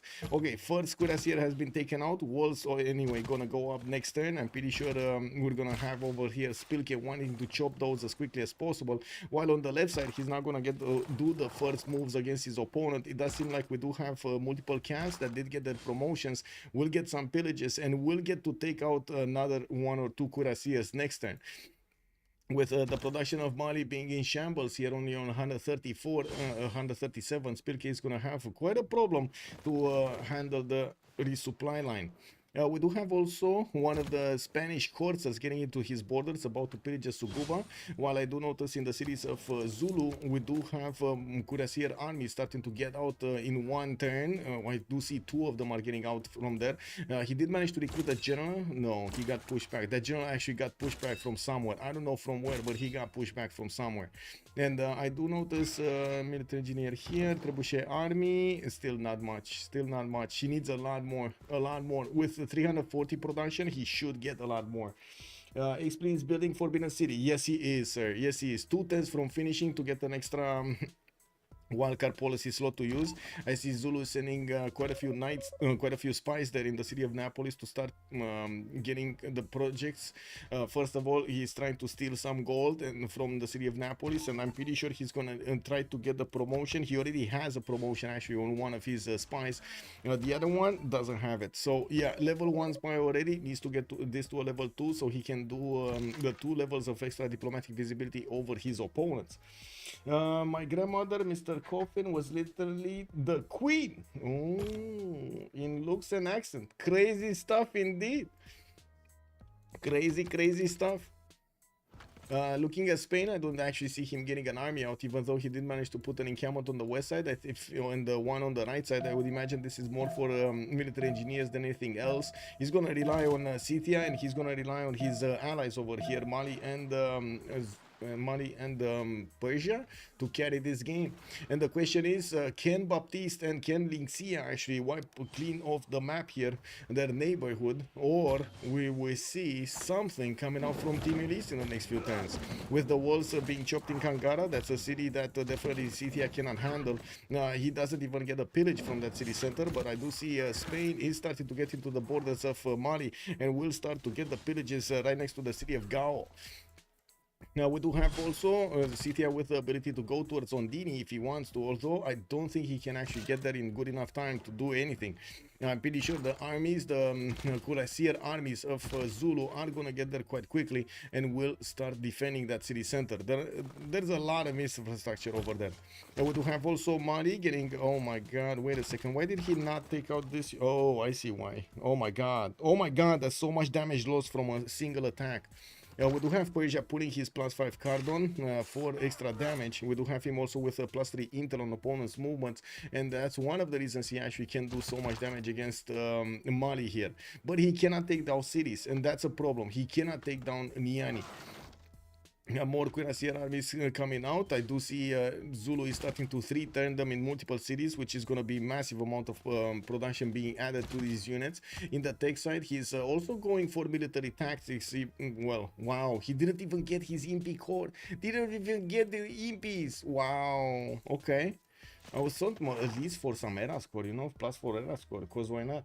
Eleanor will triple his stats in 10 turns. Well, Baptiste is going to get his team powers in 2, and I do see him on 239 science with 218 culture already.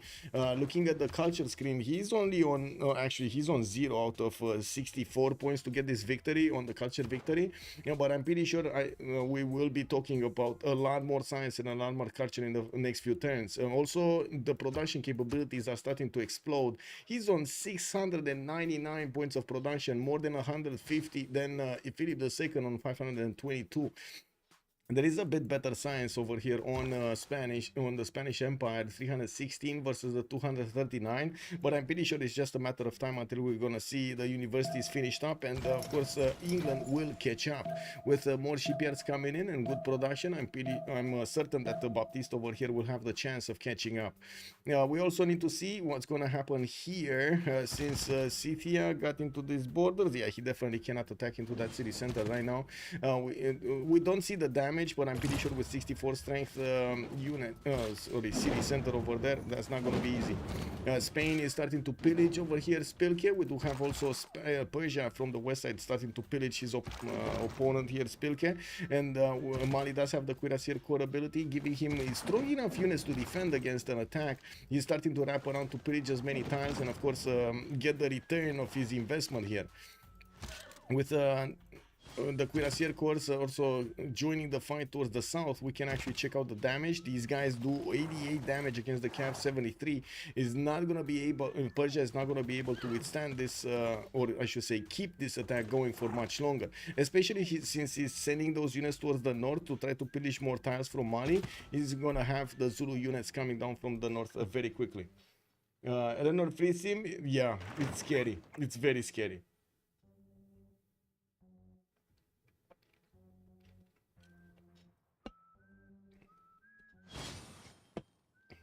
We love to have you guys in the neighborhood.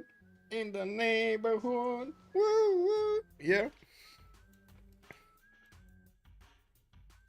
Shipyard in Birmingham. We do have art museums coming out from multiple cities of Baptiste, and I'm pretty sure he's gonna start rolling into these artist points. He's on 44 artist points. And what happened to the engineers?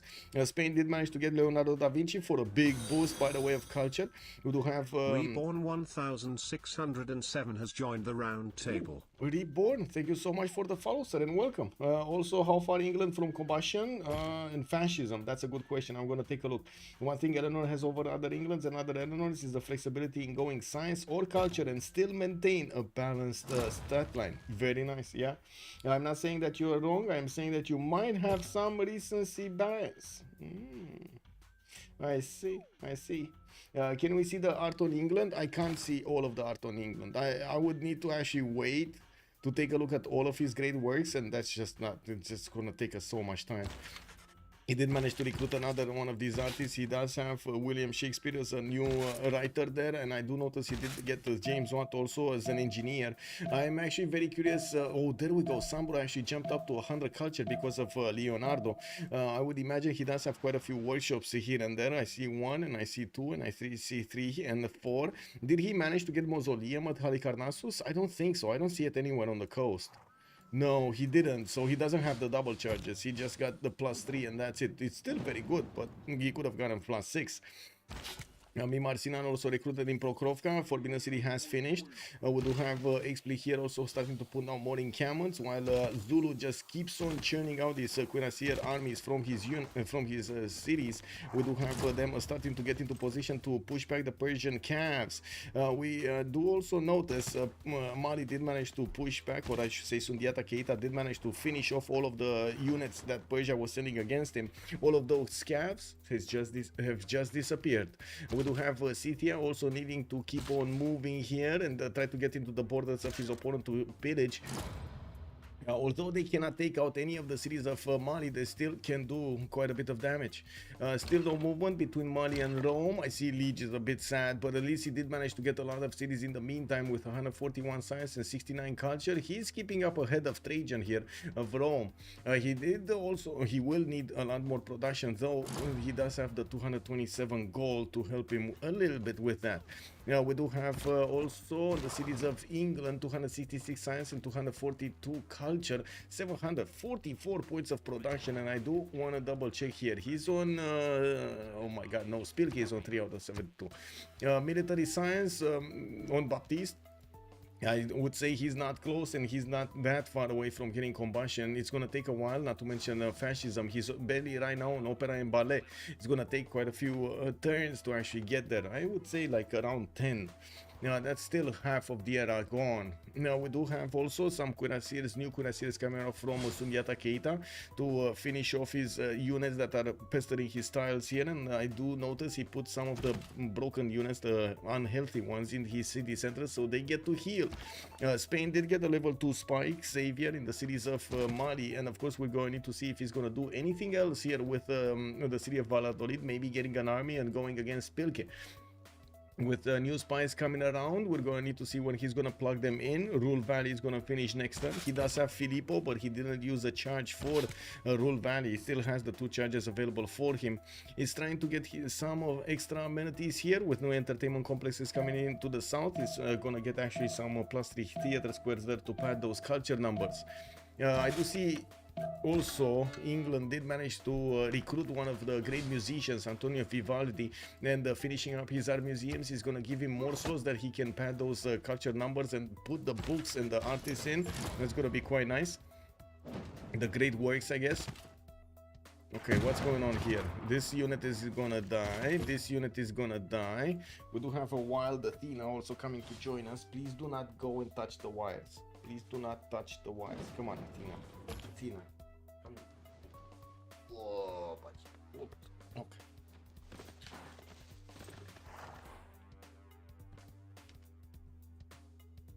There we go. Thank General soon. Whoa. Where is it? Napoleon Bonaparte is the next one. Zulu has the about to get the points, 413 out of 535, and he's making a lot of them. Now I would imagine he might actually want 1 or 2. No, he's not even getting the projects here. He's just getting as many spies out, as many of these cuirassier armies as possible. Going for stealing 2. I do want to see if he did manage to discover oil. He did not. He's still on 0 oil per turn here, and by the looks of it, he's going to need quite a bit of time to get to refining to get to oil. I'm also a bit confused how he's not taking out this cap. Oh, I see. There we go. He just needed to move a bit. He's gonna get promotions before these are all on the front line.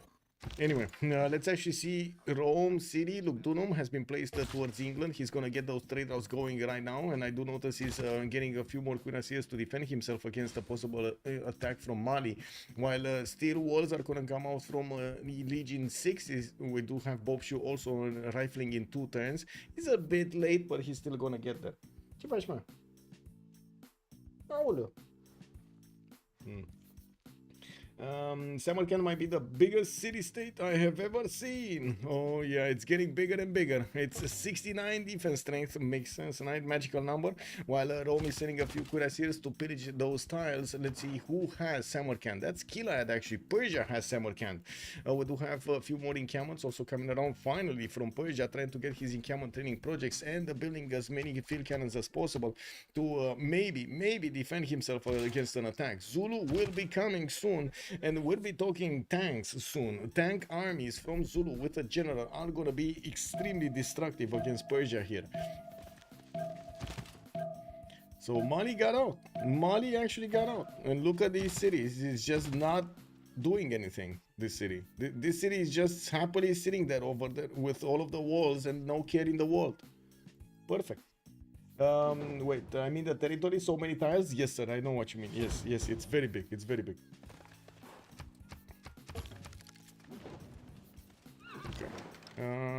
Cuirassiers, nothing happening. This one, and there we go. The full cleanup of the calves of Persia has happened.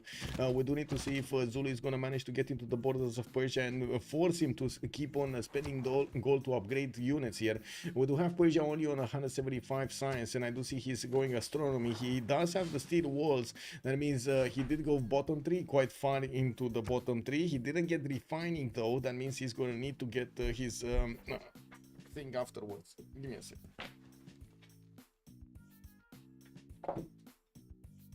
There we go. Okay.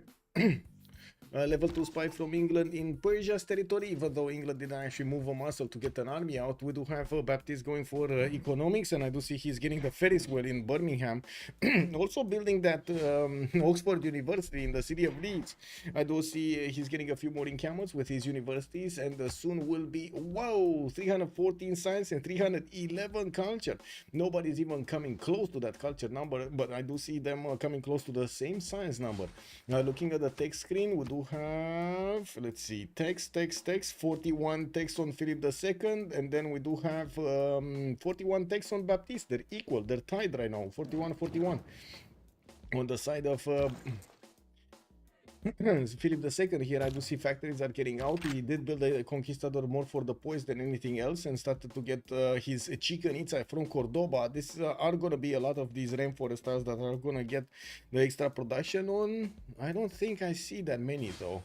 I see 1, 2, 3, 4, 5, 6, 7, 8, 9, 10.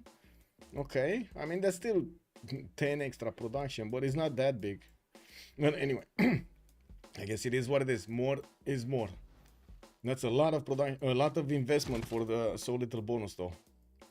And Eleanor doesn't have the plus for research labs. Yes. Who owns the blue CS? Fez is being owned by Lin Xia. That's Zulu. That's Zulu. And we do have Zulu here finishing up his spies and more cuirassier armies. He's bringing as many as possible towards the south. I don't see them deployed to Cardiff though. I was expecting him to actually deploy them here so he can upgrade them into tanks later. He sent a single cuirassier army to go and tackle the cities of Persia, which I do notice they're still defending themselves with some knights, with some immortals and the spearmen. The encampment has finished, and of course you do see that Zulu did start to see cuirassier in front of his armies. It's going to be harder to actually go through them. While I'm pretty sure the tanks are going to solve this issue, Lin Xia does need to get to that technology. He just finished his steel walls. We do have him still without actually having refining, so he needs refining and then go for combustion. 5 turns also for Boubsho Theater in Stoke-upon-Trent. We do have Apadana being finished in London. This city is going to be very big, by the way, in culture. He does need to move his Moksha into the capital. If he's putting Apadana in there, and he has his Gavron Plaza in there, because he can get later on his National History Museum. And make use of all of those slots with Governor Moksha's last promotion. This is very important. Curator doubles the tourism from great works of art, writing and music in the city. Since he's gonna have extra slots that he can put music in, he's gonna have a lot of tourism quickly. He's right now only on 168, and we're gonna see him jump up very quickly when he's gonna get all of those points going and all of the cards unlocked. Also, Reina 4 on Zulu cap. Let's see. Reina 4 on Zulu cap. Which one? You mean foreign exchange or contractor? Which one? Which arena for? Chapelis, good evening, sir. Also, Blue CS if critical is critical, you mean? Persia in big trouble? Persia is in big trouble. No, good evening, sir, and welcome.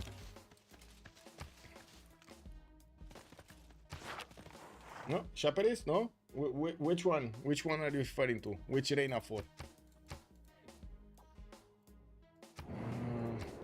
I did not see the extra calls though. Oh, give me a second. So he doesn't have this one. He does have this one, this, and something else which we don't actually see. We don't know. We can't see with the spectator mode. We cannot see the promotion of Reina. Maybe I don't know what Scythia is doing here. Let's see. He's getting his military academies, putting down more encampments. 4 turning Kilvakisivani from Genolus, and I do see Lin Xia switching towards refining, while I do see Tomenis is getting steel walls in 1. Athena. De acolo. I think my cat has found a fetish into the wires. Give me a second.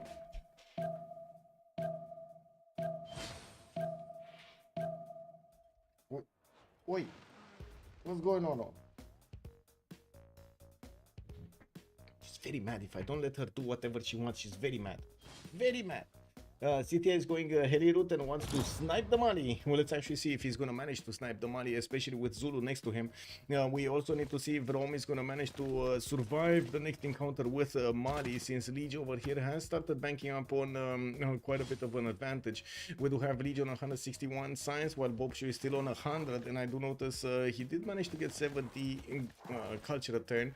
The production capabilities are kind of similar, but the goal per turn is much better on Lege. We do have new campuses coming around, and of course with his massive amount of cities here, he's gonna get the opportunity to get a lot more stats.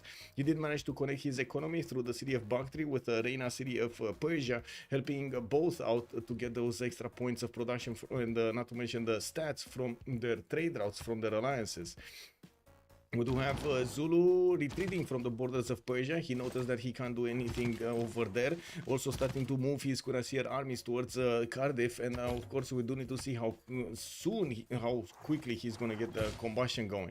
We do have lot more cuirassiers coming in. Market finally from Ulundi, with also Scythia sending one of his cuirassiers across the map here, across the pond, so he can see what Zulu has in his borders. I do see a Night Corps that is watching the Scythian cuirassier from the shoreline.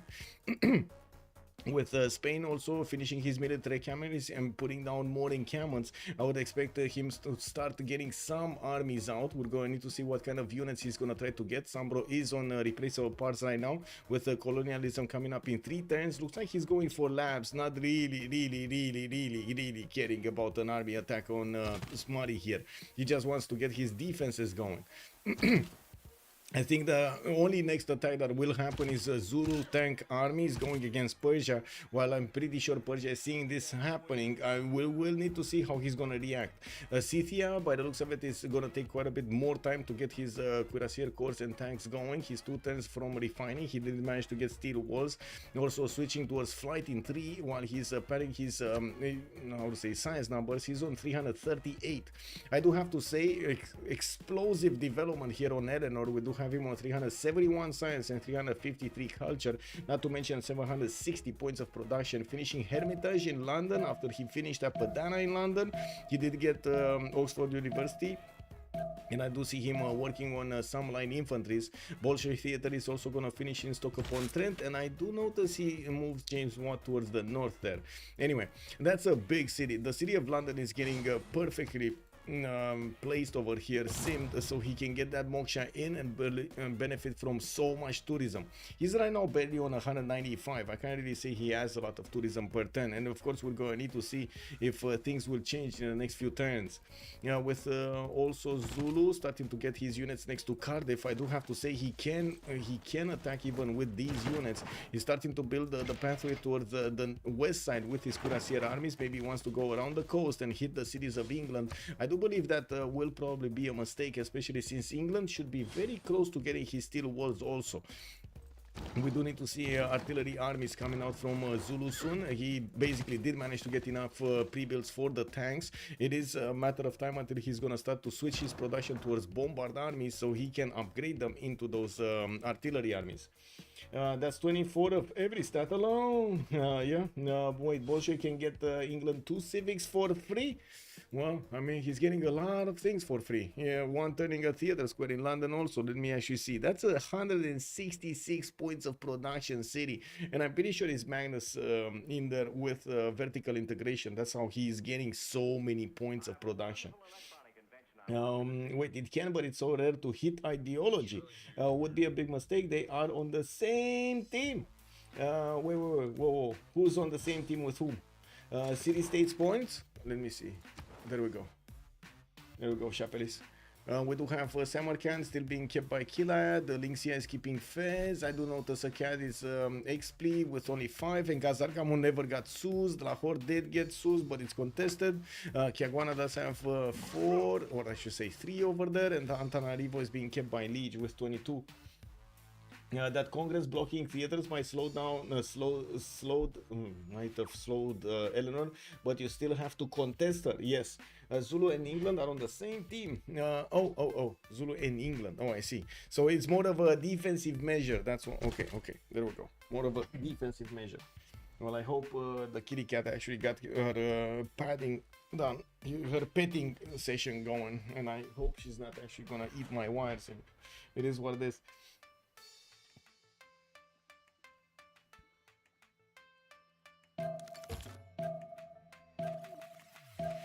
Okay, we do see encampment training projects coming around from Rome with not that many units around from him or Lege. We're gonna need to see if they're gonna start building up an army here between themselves. Lin Xia does still try to go to tanks as quickly as possible, while SunBro did discover, or I should say will discover this turn labs. I do see him on chemistry in 110. Baptiste is going for his, guess what, rifling back.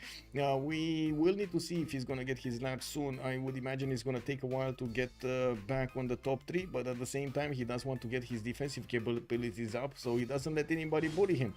We do need to see also if Zulu is gonna start attacking with just his courts against his opponent. I don't think so. I would imagine he's gonna want to wait for tanks, whatever happens here. Refining is gonna finish next turn. We do have him also with the mobilization coming out next turn, I believe. Getting more points of attack against his opponent is going to be massive here. On Scythia, we do not have any opportunity for him to actually take Kangaba. He didn't have a siege unit with him and couldn't breach through the wall defense of Mali that got chopped with a builder there. With a lot more cuirassier armies coming around from Lin Xia, we might actually see a 2-prone attack here with a possibility to go against Scythia, or a possibility to full all in into Persia to the southwest. If he doesn't manage to create the demise in Persia, he could follow up an attack on Mali, which is not going to be not even close to strong enough to withstand a tank army attack from Zulu in the next part of the game, especially since Zulu is going to have a general, and I do not think Mali is going to get one. He's trying to get encampment training projects from multiple cities, and I do see Zulu is going to get to pick up Napoleon, or I think he passed it actually. Did he pass it? I think he passed it, right? It's lower than the normal points. Yeah, I think he passed it, so we'll see who's gonna get the next one. We do have Lege over here with only 103 points out of 428. He's gonna need to put an insane amount of time into these projects. He has 2 cities working on those projects, and they just take so long. 4 turns into Todeni, 5 turns into Segu. That's a long time, very long time to actually get those projects. Rome is doing the same thing, but faster. I do see 3 encampment training projects to get there quickly, and of course we do need to see the next general's price after this one. Wait, I heard some boomsy boom. Where's the boomsy boom? I want to hear the boomsy boom. What is this Trebuchet army doing on the front line? Shouldn't this be in his city, getting his upgrades going, getting the new wheels and stuff? Yeah. Maybe 80 crews hold. Cope, yeah. Cope.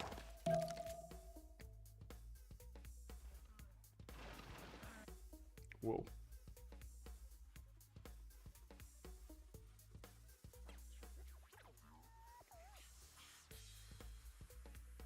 Okay, there we go. Just cleaning out my pings because I get annoyed about all of the red circles on my Discord. Anyway, a few more field cannons coming out from Persia for the defense. He's starting to build line infantries. These line infantries are not going to help him unless he gets to like infantry. Baptiste is 1 turn away from chemistry and also getting his reformed church in 1. We do still have Lin Xia making that infrastructure towards Eleanor here. Athena. Ce te-am rugat?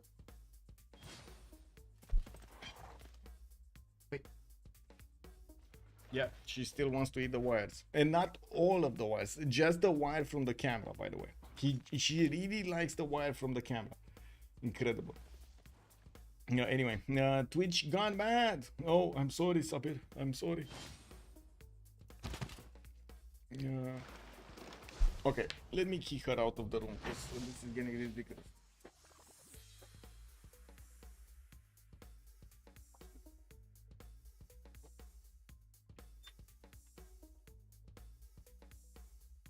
There we go. Room lock. Kitty nothing. Maybe 80 cruise, hold, cope. Exactly. Big game again. Exactly. I mean, 80 cruise until he's gonna get 80 cruise on Persia. That's gonna be a long time. We do have Persia getting economics, and I do notice he's getting quite a few line infantry. So maybe he has a chance. Lin Xia is 4 turns away from getting combustion, while I do notice he's plugging in Victor in the city of Halicarnassus to make it easier to defend over there. We're going to need to see if that's actually going to manage to make a difference. We also need to see a lot more of these artillery armies coming around from the cities of Zulu. That's exactly what we see in the build queues right now from multiple ones. We do have a campus from Teguini, and I do see his bombard armies are repositioning towards the southwest. Goal per turn is starting to be a bit sketchy though. We will have Spylke with 266, Baptiste 125, Rome is only on 3, and Lin Xia is going to be only on 71. When he's going to upgrade his units, he's going to need to rely on pillage economy. But I think this is kind of an all-in, right, in the next part of the game. We do have England getting his biplanes out, and I would imagine he's going to be quick on getting his advanced flight also, especially with 391 science and 394 culture. That's at the moment the biggest simmer in the game. We do have him still tied, I believe. 40. Oh, he just got tech lead. He's on 45 techs. He just got tech lead. Yeah. Okay, Cristo Redentor also coming out from Birmingham. While I do see he's using his military engineers to create the railroads, also Zulu is starting to bring that road towards his ally here, towards the west. We do have Zulu cuirassier armies actually getting out of the borders of Cardiff in a position that they cannot upgrade into tanks. This is a bit surprising that we do see this happening. Okay, maybe he wants to upgrade them into English territory, but there aren't even enough tiles and he can't really get into the Camel, right? That's a bit weird, but anyway, it is what it is, right? He made his choice. On Lege, we do have the eastern cities starting to get more universities, which does help him pad those science numbers and helps him actually get to higher technology. Steel walls next turn. While I do notice Rome did also finish his steel walls a few turns ago. We're going to need to see if Lege is going to manage to get the correct attack against Rome to push him into building more military here. Boubsho is less than 100 science with a 64 culture and minus gold per turn. He does only have 177 points of production and still desperately trying to get encampment training projects for a modern general. He's one of the next ones that should recruit a general soon, and well, I do notice Alfred Noble is also available here and one extra diplo point. Anyway, I'm pretty sure we're gonna see the labs coming around here from England in every one of his cities, one turning them. He's starting to plug in Moksha in the city of London, which is gonna be massive boost of tourism. He's on 255. If he does have Moksha 4 already, he's gonna get a lot more and quickly. 261 right now. Now Magnus establishing in Leeds. We do have research labs coming in there. I think the production in London dropped significantly. Yeah, he dropped like 40 points from the loss of vertical integration. He's down to 123 production and he was 160 something. Okay, a lot more units coming out. With artillery armies. It looks like Persia is in trouble, and we're going to need to see if Lin Xia is going to start his attack right now, or he's going to wait for more artilleries. He does have 2 of them on the front line with general. Why did he not get 2 generals though? He has a Mina. Wait, Why does he not have a general? You didn't want to pick the expensive one and he got caught like this without a general? Wow.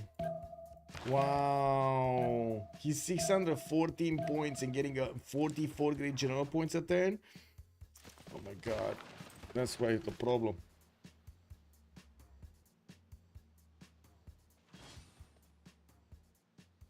They can't afford everything at once anyway, so he's spreading out. He might actually just attack in whatever he feels right now, right? And we do have him starting to get a few promotions on these massive cuirassier armies. He does have a problem. Pike-shot corps can actually hold them, and we do have Killayad getting replaceable parts next turn. That's going to be a massive boost of defense here. Replaceable parts does give him access to infantries, and we did see quite a few line infantries getting built. Unless we're going to see tank armies coming out from Zulu, I'm pretty sure infantries will hold the cuirassier armies. We're gonna need to see the artillery is also getting onto the front line. This would be the moment he needs to get there. We also need to see if England is gonna send the balloon, so he helps out with an extra visibility for the artilleries to shoot 3 tiles. That would be awesome. And I do notice actually Lin Xia is just moving around Halicarnassus. He's just making a pathway around that city center to hit Mashad and Ray directly. Okay, I mean, that's not bad. We do have the artillery just taking pot shots at that encampment while they're moving around. I do see shopping malls are also getting out from England. Now that we can actually see his tourism, he jumped up to 309 just by plugging in Moksha over there in the city of London. With swords coming in and of course fascism being also discovered next time, we're going to have an extra +5 here on the units of England against his opponents. I think he needs to go bombers here, to be honest, no? He kind of needs to go bombers. It looks like he's going refining though right now in totalitarianism. Okay, east side, nothing's happening. We do have Spain also getting his research labs.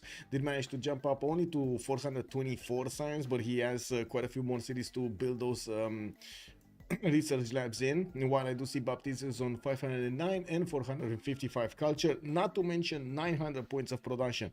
This is starting to get a scary level, by the way, on Eleanor, England. This is scary level Eleanor, England. Eleanor definitely got her ideology from Bolshoi. Yeah, he just seems to win the game. Generals, did they get picked up? Oh, they did. So Rome got Napoleon, Jose de San Martin got picked up by Zulu, he got Dandara also, and then Persia did manage to get the Rani Lakshmi Bai. That means Rome, and that means Mali did not get a general. Okay. Well, the great encounter between Persia and Zulu is starting to happen. We do have the artillery getting into the range of those encampments to start shooting them down, while Zulu will need to upgrade his units. He does need one more turn to get combustion, and he does have 1, 2, 3, 4, 5 of these knights and cuirassier armies that are getting ready to get their upgrade points, and I'm pretty into tanks, and I'm pretty sure Zulu can quickly switch around these cuirassier armies from the front line. You do see he's taking off very quickly the defenses of the first encampment of Persia, even with that steel walls. It was like butter. Persia does have a few pike shots that are trying to defend here, but they're still not very strong to hold those cuirassier armies. And I'm pretty sure when the tank armies come around, these pike shots are just gonna be nothing. Nothing burgers. We do have the research labs finishing in most of the cities of England, and looks like his science is 473. Now it's kind of equal with SunBro, to be honest. Both of them do have more buildings to build though. Scythia getting aerodromes in multiple cities, did manage to get the observation balloons, and is starting to build up an army towards the southeast, going towards Rome by the looks of it. Looks like Boubsho is going to be on the receiving end of the Scythian armies, while I do see Lege does have a few units on the west side. Rome did deploy some cuirassier corps to stop this from happening, stop the invasion from happening. Scythia also needs his tanks. He's 2 turns away from combustion, mobilization also finishing up in 1. He does have cuirassier corps with some normal cuirassiers, so he can army up quickly, and he did build a railroad towards the southeast over here, also making a quick turn towards Spain, so he can get the upgrades in there if need be. we will need to see how he's gonna get to attack his opponent, and I'm pretty sure with so many aerodromes coming around, he's gonna want to get an air force to go against his opponent also. 900 production a turn. Painter Q, hello there, sir, and welcome. The memer in the general chat, very nice. Hello, sir, and welcome.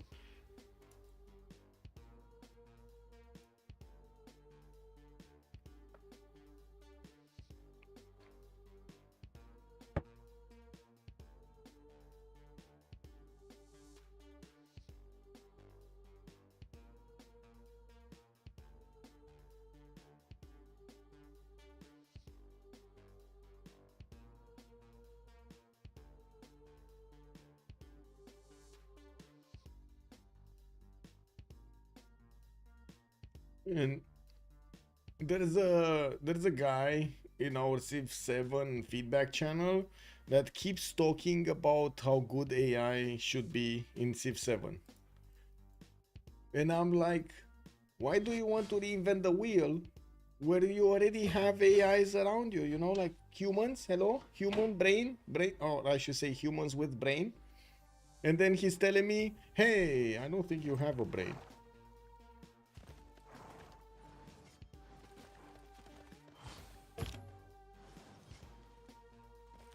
What do you mean I don't have a brain?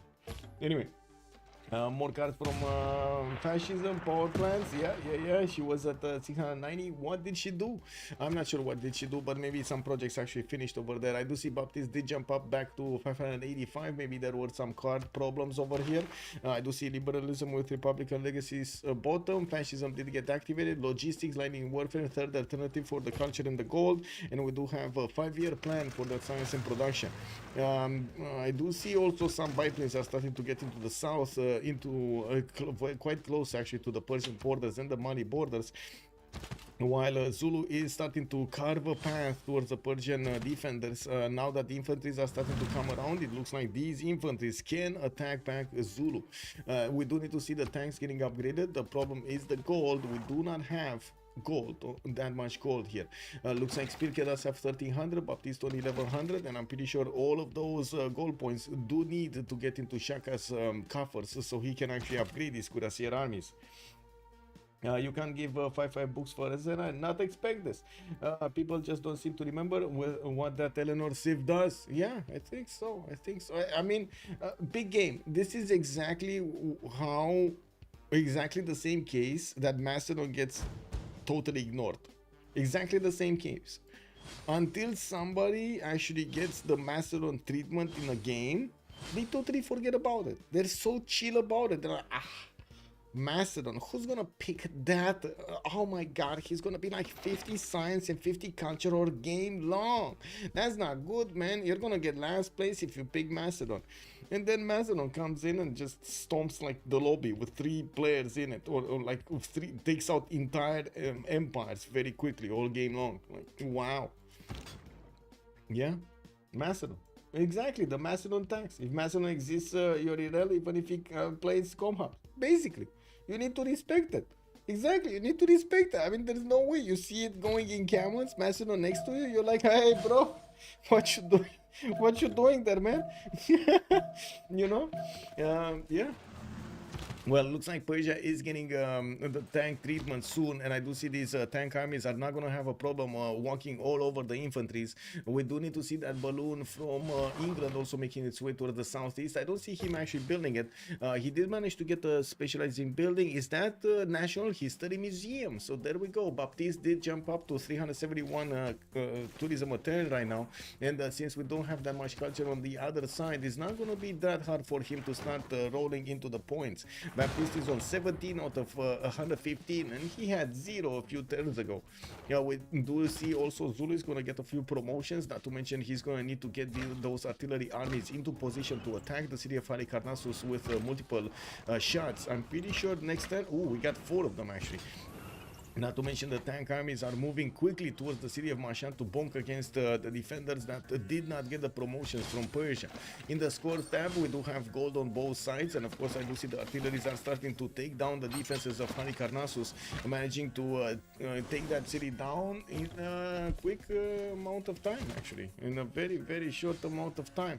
I do also have to say Killayad does seem like he's not believing in the fact that Halikarnassus is going to stay alive, and he's going to retreat his units to Hangmatana, try to put up a better defense in this kind of space, with the military engineers from Zulu also creating the pathways for these units to get very quickly from the main cities of Zulu to his opponent.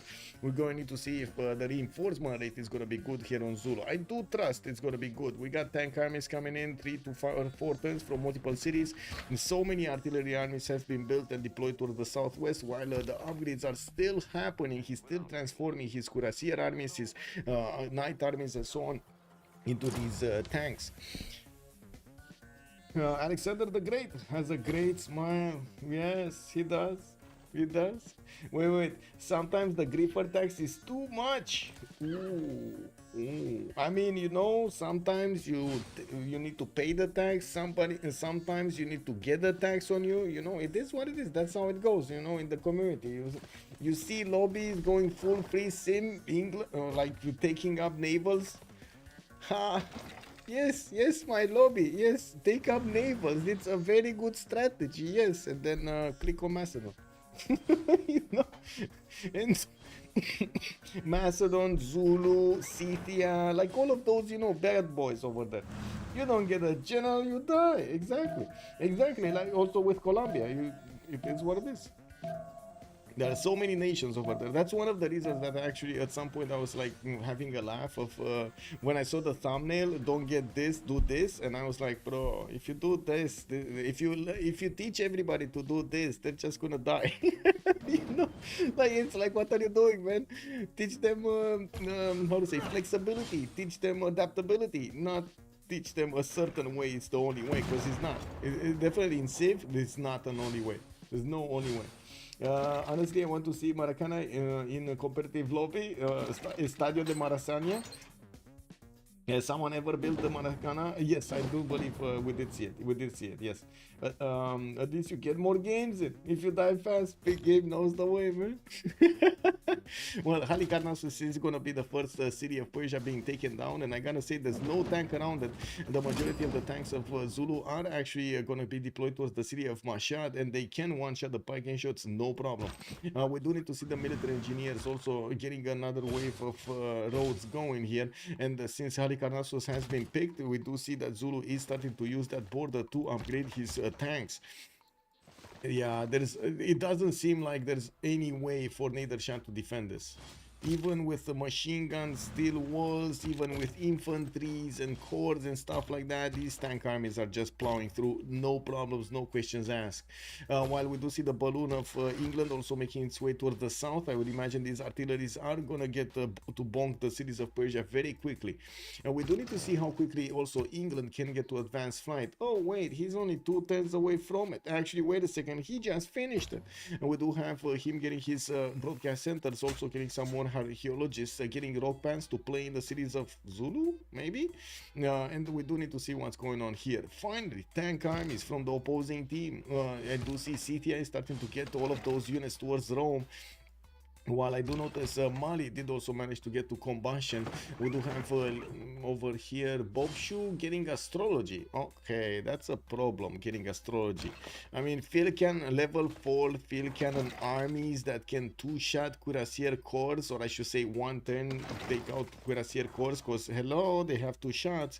We will need to see the tanks actually making their way to Ostia. You do see immediately when Scythia got into the borders of Rome, Rome is starting to reposition his army towards the west side and trying to get a few more cuirassiers. This is kind of for nothing here. Let's go! Federal Awesome retained his knighthood for 26 months. Let's go.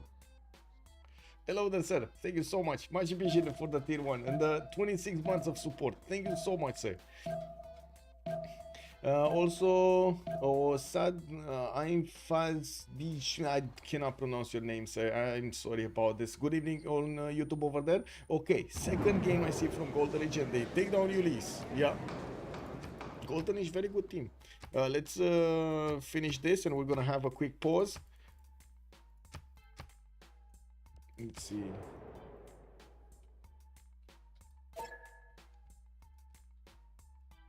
Let me go and how to say settle the deal with the cat, you know. She needs to know she can't just take out wires like that. Be right back. Yeah.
And we're back. With advanced flight on Eleanor, I doubt Rome can dies, to be honest, and then Spylke just has to eat Spain a bit, and it's GG. Eleanor is leading in science and can go culture victory. Yes, it does look like there will be some kind of a 1v1 trade over here, especially since Rome is very far away, but he's not gonna die, right? Boubsho is gonna get protected with planes with the Air Force, and I'm pretty sure Eleanor will have a lot of them. Now we're gonna be talking a bomber soon here from England, and I'm pretty sure Scythia's, Zulu's army can make quick work of any of the Persian defenders with his massive amounts of bonuses, not to mention units. It does seem like Zulu can chew a line through Masha's defenses very nicely. We do see the balloon is also making his way towards Halikarnassus. I would imagine the city of Hagmatan is going to start getting hit soon, and we're going to see these tank armies getting into the borders there to wrap around the city center to put it under siege. You do have a few rock bands also being sent towards Zulu. Wait, do we? I don't know where this rock band is going. He's just sitting there. And I'm pretty sure, oh yeah, they are going on Zulu. They are going towards Zulu. Does he have any wonders, Zulu?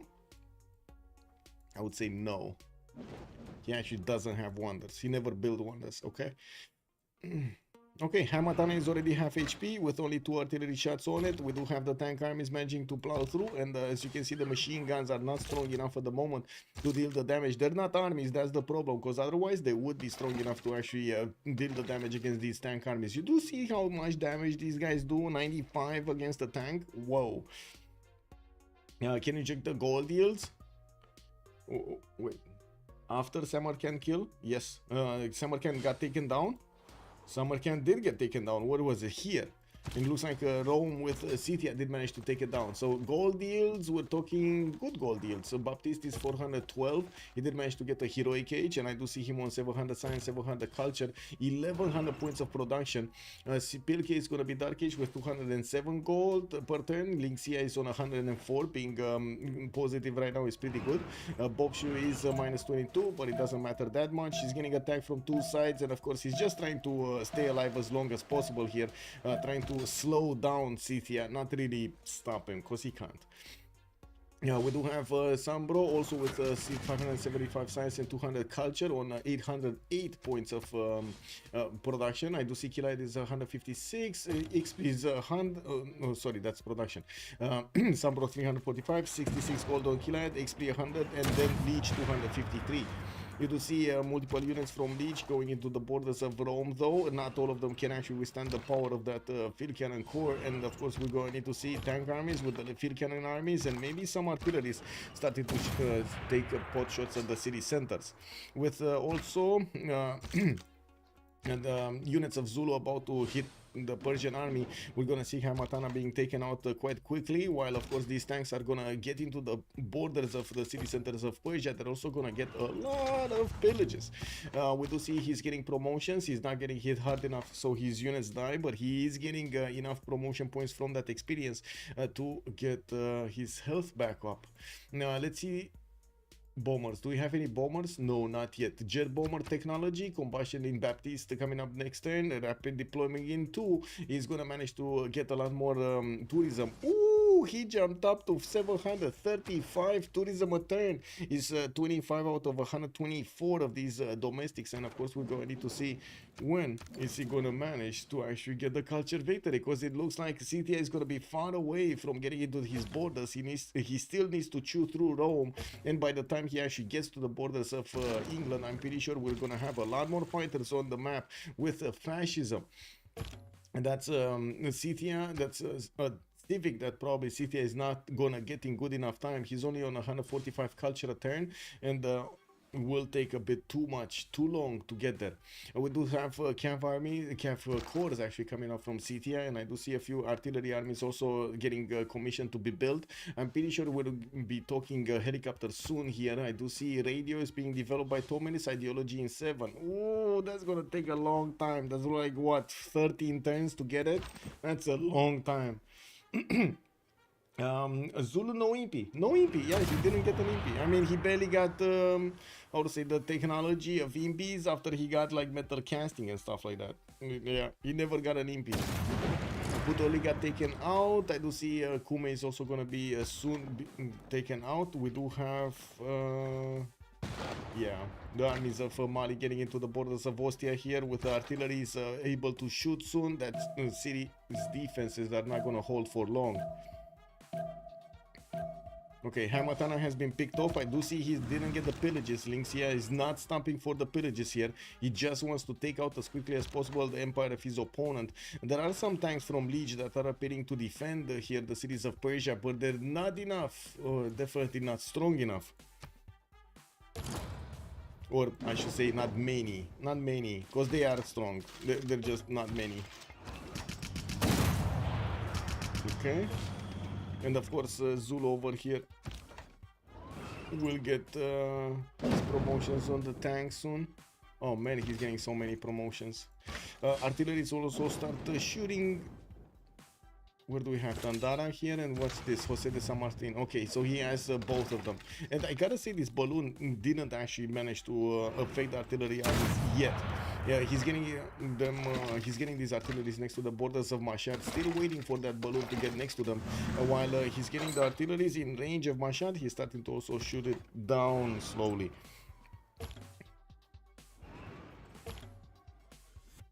I'm actually curious, is he gonna attack with the tanks? No, he's getting the promotions. Okay, makes sense. He needs to heal them, and they will have a much stronger punch after he gets the heals off. Already made Escape City? Yeah, he already made an Escape City here. Look, Dunum. And I'm pretty sure with bombers coming around here from England, it's gonna be much faster to actually take out the Persian cities, and not to mention also go to chew through Mali. This is another one of the problems, right after Persia dies, Mali is gonna be next over here. That's Mali Lege on only 170 science, while yes, Lege is gonna get to chew through Rome cities alongside the Scythia. We will still have him with a major problem to hold his eastern choke point, eastern cities over here. What is this? Gen and Saleh. Also, gold per turn is going to go down significantly, while Mali does have most of the traders going towards Mashhad. All of them are going to get reset. He does have the second most gold on his team with 270, while I do see Killayad is on 45. There are so many traders that are being sent through the waters here. 1, 2, 3, 4, 5, 6, 7, 8, 9 traders being sent from Mali into Persia, which they're either going to get pillaged, but I do want to see his... Okay, he's in a dark age. He has no protection on the traders. These traders are just gonna be pillaged, every one of them. Actually, wait a second. No, he's gonna... I don't think he's gonna get to pillage these. They're gonna reset before, right? Before they're gonna get into range of the tanks. And since the tanks are not actually prioritizing taking out these traders, they're gonna prioritize taking out the city centers. Well, it is what it is, right? He's not gonna get the gold. Looking at the Baptiste, he's on 750 tourism, and let's actually see his text here. Cultural heritage coming out next on advanced ballistics, getting theater square festivals from one city, and also keeping production in multiple cities. I'm very curious what is he gonna do next and with it. You know, we do have him still needing to get new musicians, and I do see England is very close to picking up Johann Sebastian Bach. He just actually finished the project and will get enough points for it. He will also get enough points for Robert Goddard for the extra 20% production on Space Race project, even though I don't think he's actually gonna go to space here. He's 34 out of 128, slowly gathering more of those domestics on his, or I should say the international tourists on his side. Anything movement from Scythia? No. I do see Zulu is defending this choke point on the right. Mali is getting a massive army, and I do see planes from Spain are starting to appear on the right side of the borders here. Spylke will get... wait, he's gonna get to attack Sundeiata Keita, right? This is Sundeiata Keita. This is SunBro against Spylke, and look at this. 3 cuirassiers can be taken down here, but at least there is an anti-air gun that is gonna shoot back at these fighters, damaging them. And there we go. One got taken down. We have another one. We got almost another one here. And another one. Okay, so 2 of them got taken down. Makes sense. Let's see. Puteoli did get taken over. Rome is also taken over. We do have Scythia carving a path through the Roman territory. He does need to take Cume and Aquilea in the meantime, while he is helping out on the attack on Ostia with a few tanks. We do have Mali here with the artilleries and his bombards starting to shoot at the defenses. And I gotta say, where is the artillery? There was an artillery here. Where is the artillery? There's no more artillery. He lost the artillery. Oh no. And he's lost his level 4 field cannon. Oh no. Where is the level 4 field cannon? Unbelievable. He actually lost the level 4 field cannon. I am so sad. How can you lose a level 4 field cannon?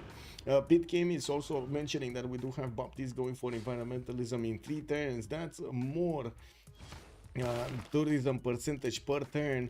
I do believe there were some changes here, and now it only gives you plus 25% across the empire, while it used to be 50% across the empire. You do get another 25% over here from computers, and we did see Eleanor actually upgrading one of his how to say here one of the drones over here, so he has computers. We do have also Zulu about to hit the city of Ray. He does need to get his artilleries in order, or maybe get to ask England here to bomb that city out of the spot. We do have Sunderland getting a bomber out next turn here. I do see multiple theater square projects coming out from England, still going for as many of these writers, artists and musician points as possible, and padding those points of tourism. He's 800 tourism points right now, and as we follow the tourism screen, you're gonna see more and more of these tourists being acquired every turn. But I just need to switch windows so they get updated. 37 out of 130 right now. Scythia will probably gonna take Ostia this turn. I do see there are enough units and enough tanks over there around it to take it over. Kume is also about to get hit by multiple tanks and will go down quickly. These tank armies are not fooling around. They do want the gold though first. Sundeiata Keita gonna get compassion next turn, ideology in 3, while also Baptiste did get the environmentalism next turn. Well, will get environmentalism next turn. Now Mali is probably gonna get to defend himself against the Spanish attack, and especially since Zulu does have a few tank armies being deployed there, he should be able to help out with that defense also. I do have to say Persia does not have a safety settle anywhere. If he does lose Pasagarde and Bactri, he's gonna lose everything here. We do have a settler moving towards the south, but it's gonna take him at least 1, 2, 3, 4, 5 turns to get to settle somewhere, but it's still not gonna be safe. And this one, I guess, is trying to get to 5 turns into the south, even though I'm pretty sure Zulu can actually position his units next to Pasagarde immediately here, and we'll just need to get those artilleries to shoot, which is not gonna be hard. It's really not gonna be hard to take Pasagarde in a few turns, not to mention Bactri. Am I seeing fire trails? Yes, you are seeing fire trails. I'm not sure why, but sometimes this bug happens. Yeah, what was it here? Yeah, no more fire trail. No more fire trails. A level 4 free cannon probably got killed by an English fighter? How? No. Wait, it was here on Mali. How can an English fighter kill it? There was no English fighter here. Oh my god, you're trolling me. You're trolling me. Yeah, England needs to defend Mali on the southeastern front versus Spain. If he can, yeah. There we go. Ostia got taken over. We do have Killayad and Kume getting taken over at the same time. It looks like Rome's empire is falling much faster than we were expecting, while Baptiste is going to need to get more fighters. He is one-turning them from his city, so he should be fine to actually get enough of them next to Lugdunum. His first fighters are being sent on very far away, deployed on the west side, that they can do the damage against Scythia.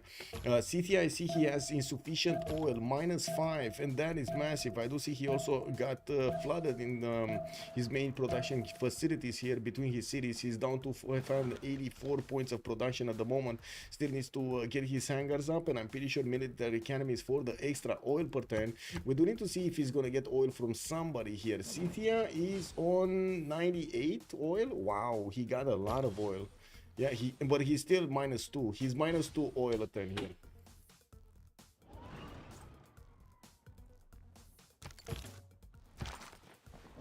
Anyway, attacking Mali units. Okay, which Mali? Well, anyway. Okay, we got bombers here from Spain starting to shoot down Gao, while I do see Mali did upgrade his first tanks and tank cores. We will have stronger defenses in Gao, and he will need to get a few more anti-air guns. Usually it's good to have them in the triangle, and I do see Victor is established in there. Maybe he can get Victor 4th for the air defensive initiative to get going. Pasagarde also about to be hit, Bactri about to be hit. We do have Persia losing movement on one of his settlers, while the other one still needs to disembark, and we do need to see if Zulu is going to be quick enough to take these cities down. Let's see it. So he needs to move this here, attack Bactri, and be careful with the generals to give the bonus points of movement to these artillery armies, and not to mention he does need to get the drones in check. No, not the encampment. Anyway, I guess we do see him getting next to the city of Pasagarde and starting to bunker with his tank armies. They're just not strong enough. Yeah, there we go. He started attacking Bactri. Much easier after he takes a little bit of the wall down. And you do see he just needs one more hit to take that city. He doesn't have a tank though for it. Yeah, he doesn't have a tank to attack into it. Or at least not yet. Ooh, this tank can get here. Next turn will get bigger. Artilleries are moving also towards Mali, which is trying to defend the city of Jen with his Governor Victor. And of course, Zulu does have the stronger tanks, but not by much. With English fighters also showing up, I'm pretty sure it's going to be harder and harder to defend that place. Now, I do see more Theater Square festivals are happening, not to mention tanks are coming around from the English cities. Baptiste is on 1,000 tourism per turn, while I do see him on 44 out of 131. He's going to get over the halfway point very quickly, and that's going to be dangerous for the rest of the lobby. We don't see anybody massively defending the culture victory. SunBro is 250 culture, and I do see him more putting points into offensive options rather than actually I think he has like a half. He's half getting military, half getting theater defense, what I should say culture defense, which usually doesn't end up to be that well, but I mean he's trying to do something here against Spylke.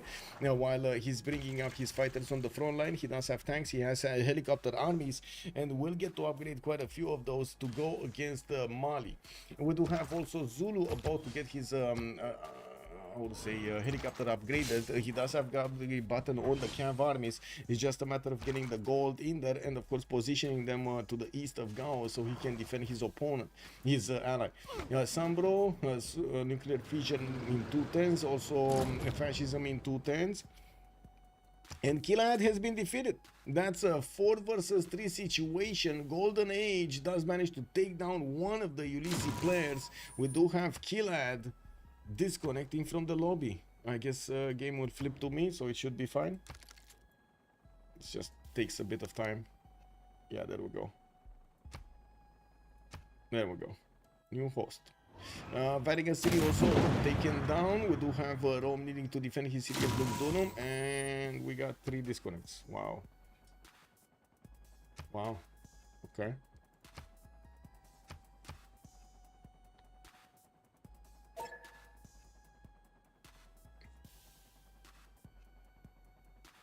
It's not the next turn, unfortunately. I'm curious if this is gonna be GG or relobby. That's the question I'm putting right here. Is it relobby or are they gonna GG?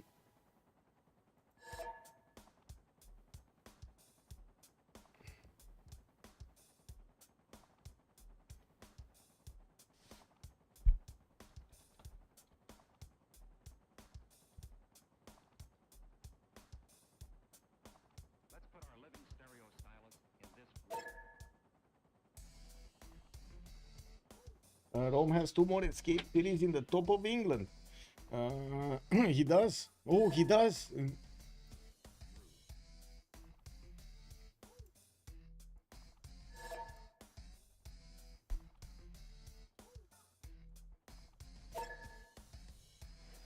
Let's see when they're gonna rejoin. We need Mali, both Mali's back, and Spain.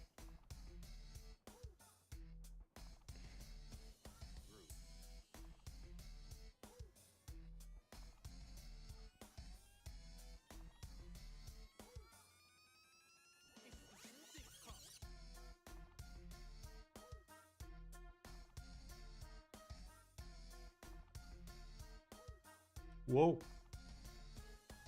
Whoa.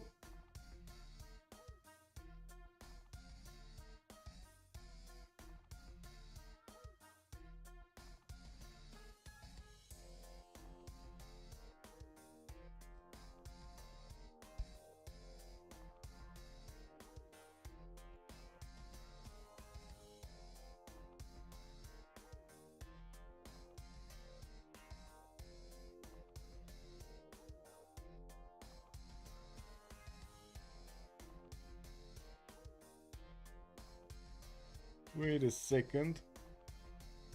You think I... Okay, there we go. They're coming back.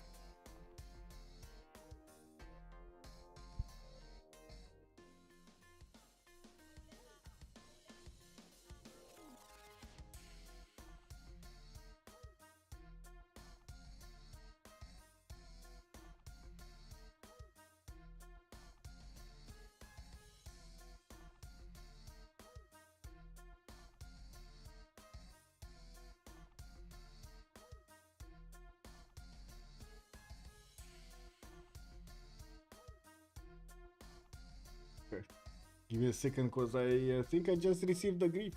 Alex, hello there, sir. Alex, the Vivian. Good evening, sir.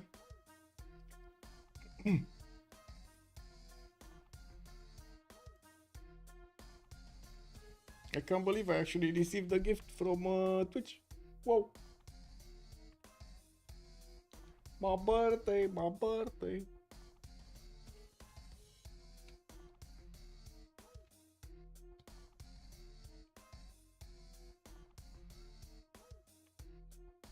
I need to actually write it by hand, that's why I'm doing this.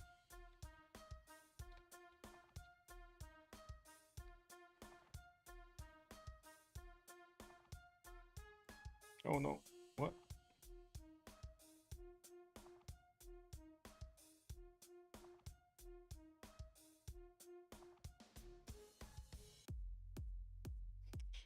Kenzie Low asking us who lost the military alliance. That's a good question. Let me actually see. He has a military alliance. Scythia doesn't have a military alliance. Scythia lost a military alliance. We got a team plus from both. Okay.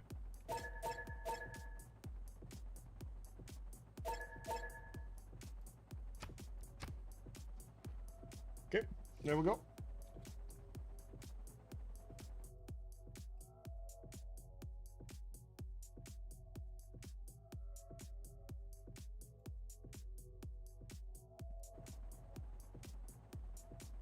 I'm just gonna relobby next turn.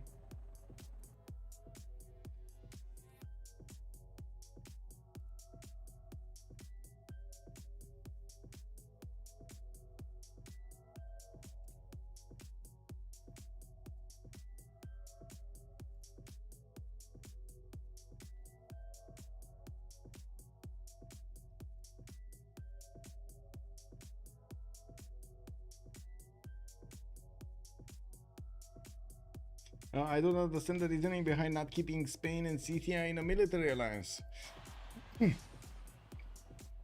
Well, wait. I think that they already set it up differently back before, that's why. Cause, how to say, Spain with Scythia was trading, no? That's why. Spain and Scythia was trading and they didn't expect this, so they got caught in between, in the middle, when they lost Nader Shah, that's why. In the middle of their alliances. Yeah, we do have Zulu. I do see quite a few of these helicopter armies starting to show up here for the defense of the city of Gao, and we do have a lot more cav armies that need to turn into helicopter armies. Returning cav, also helicopter armies from his capital is going to be something. While I do see Lege is going to get attacked here by the remaining units of Zulu that have been attacking Nader Shah.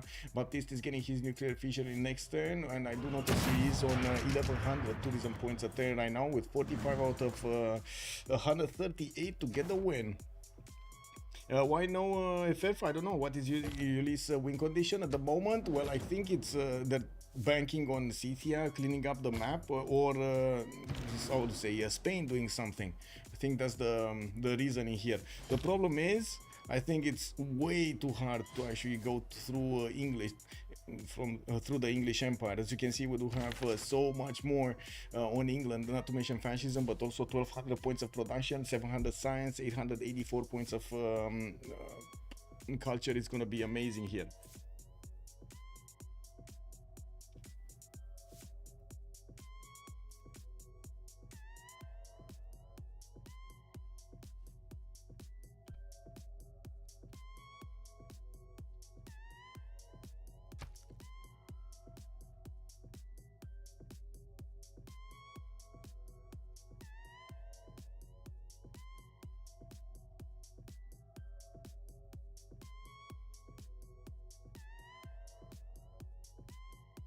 I need to see something.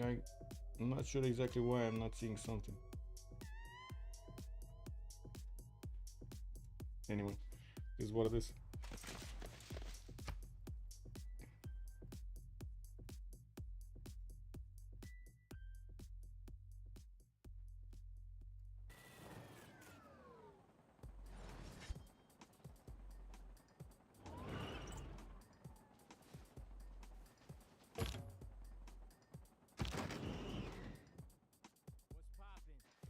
Okay, Scythia, what is he gonna follow this attack? He's going full into the remaining cities of Rome, which are also gonna be behind the English territory. While we do not see that much of an army on the left side of England, we do see quite a few fighters coming around. Yes.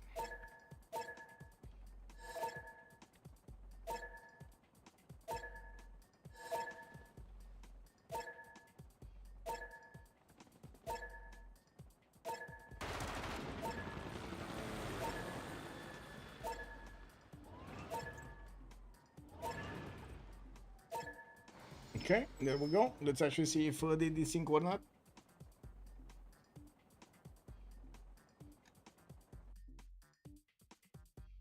The army of writers and artists, yes.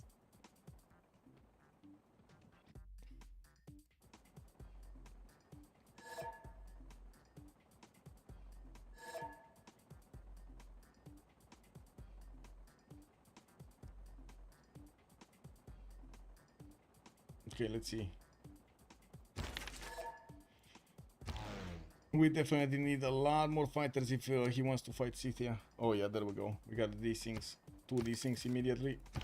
Yep.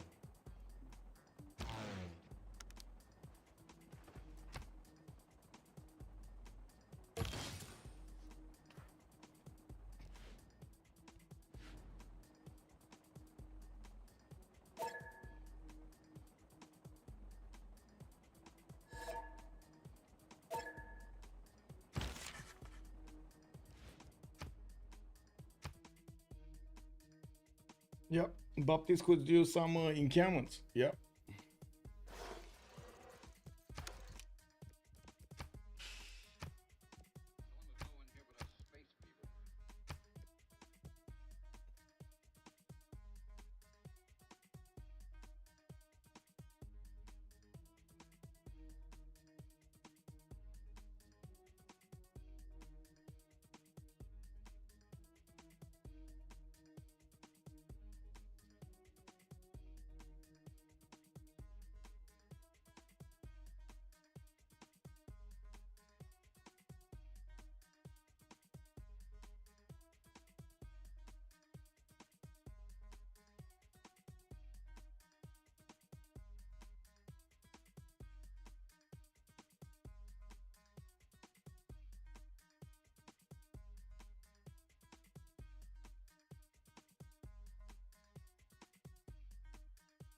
Wait, did it lobby on me or on somebody else? Wait.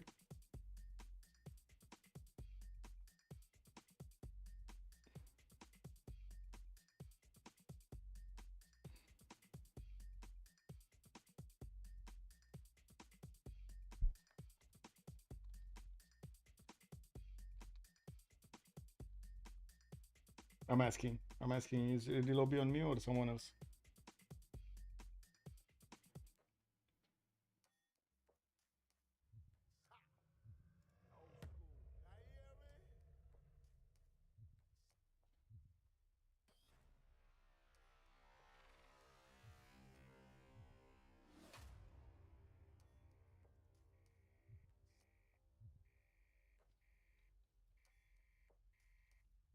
Uh,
We got another host. Give me a sec. They have the host, so they have also the decision of hosting or not. So let me actually get the correct account. Give me a sec.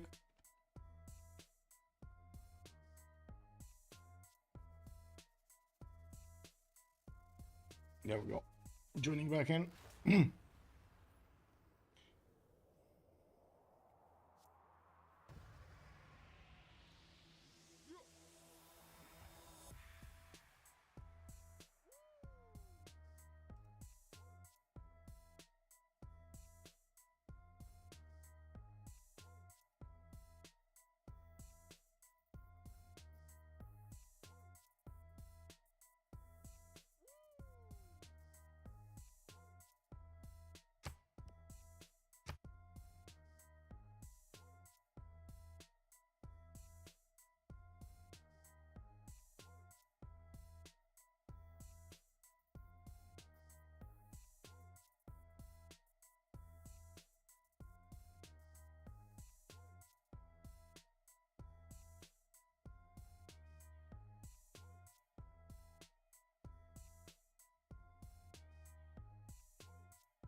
Oh no.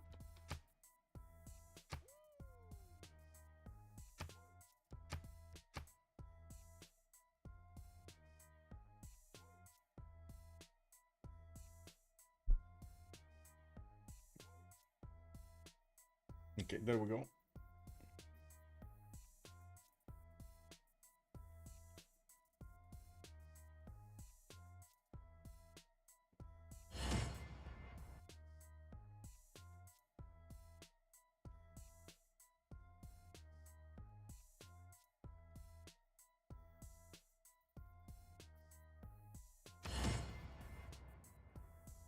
Yeah, I should be good with 0 MS now. Yep, it's fine. It's reading up, and I'm gonna take a look somewhere else and not gonna touch buttons. I'm not touching buttons. I'm not touching buttons. Oh well.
Okay, we're getting in.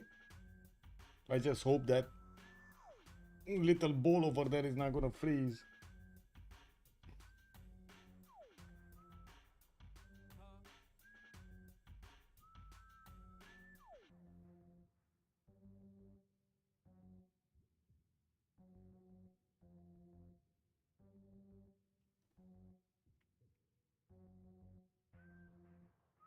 It's loading.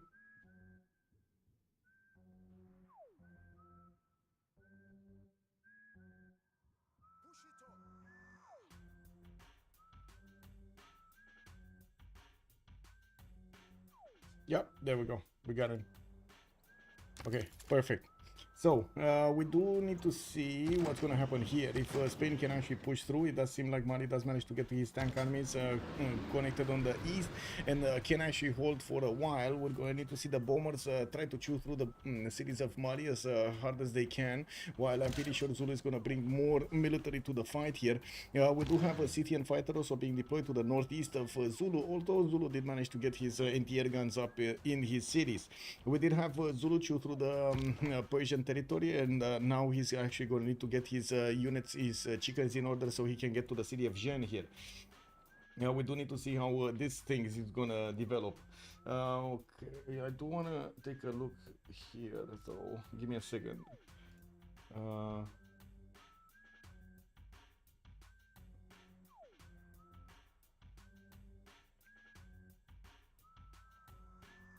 okay, interesting.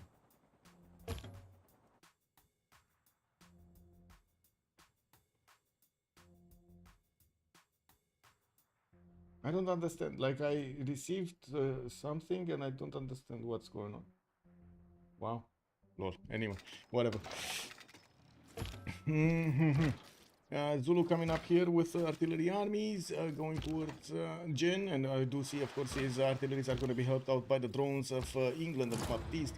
While we do need to see how he's going to repair that land, we also need to see if England, Baptiste, is going to manage to defend himself. You do see him doing a lot of damage against these helicopters with his fighters, and he does have quite a few of them. Yes, some of them are going to get pillaged, but at the same, how to say, yes, some of these Scythian units are going to get into the pillage zone, and of course, we do need to see if Baptiste is going to manage to somehow plug the chokes. He does need to reposition his fighters in such a way that he's not going to allow those units to pass through his through towards his main cities.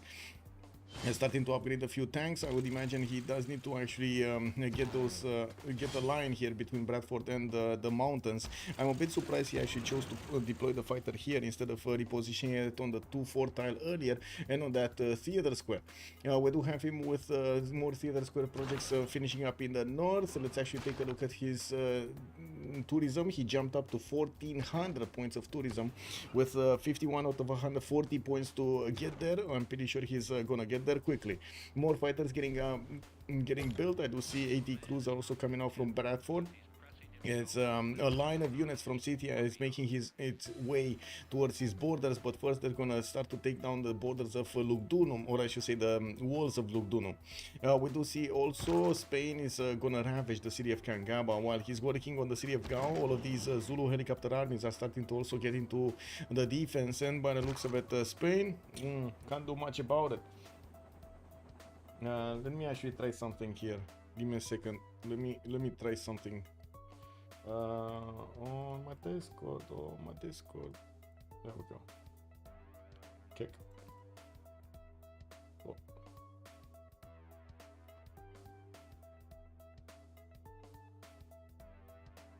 Wow. Incredible.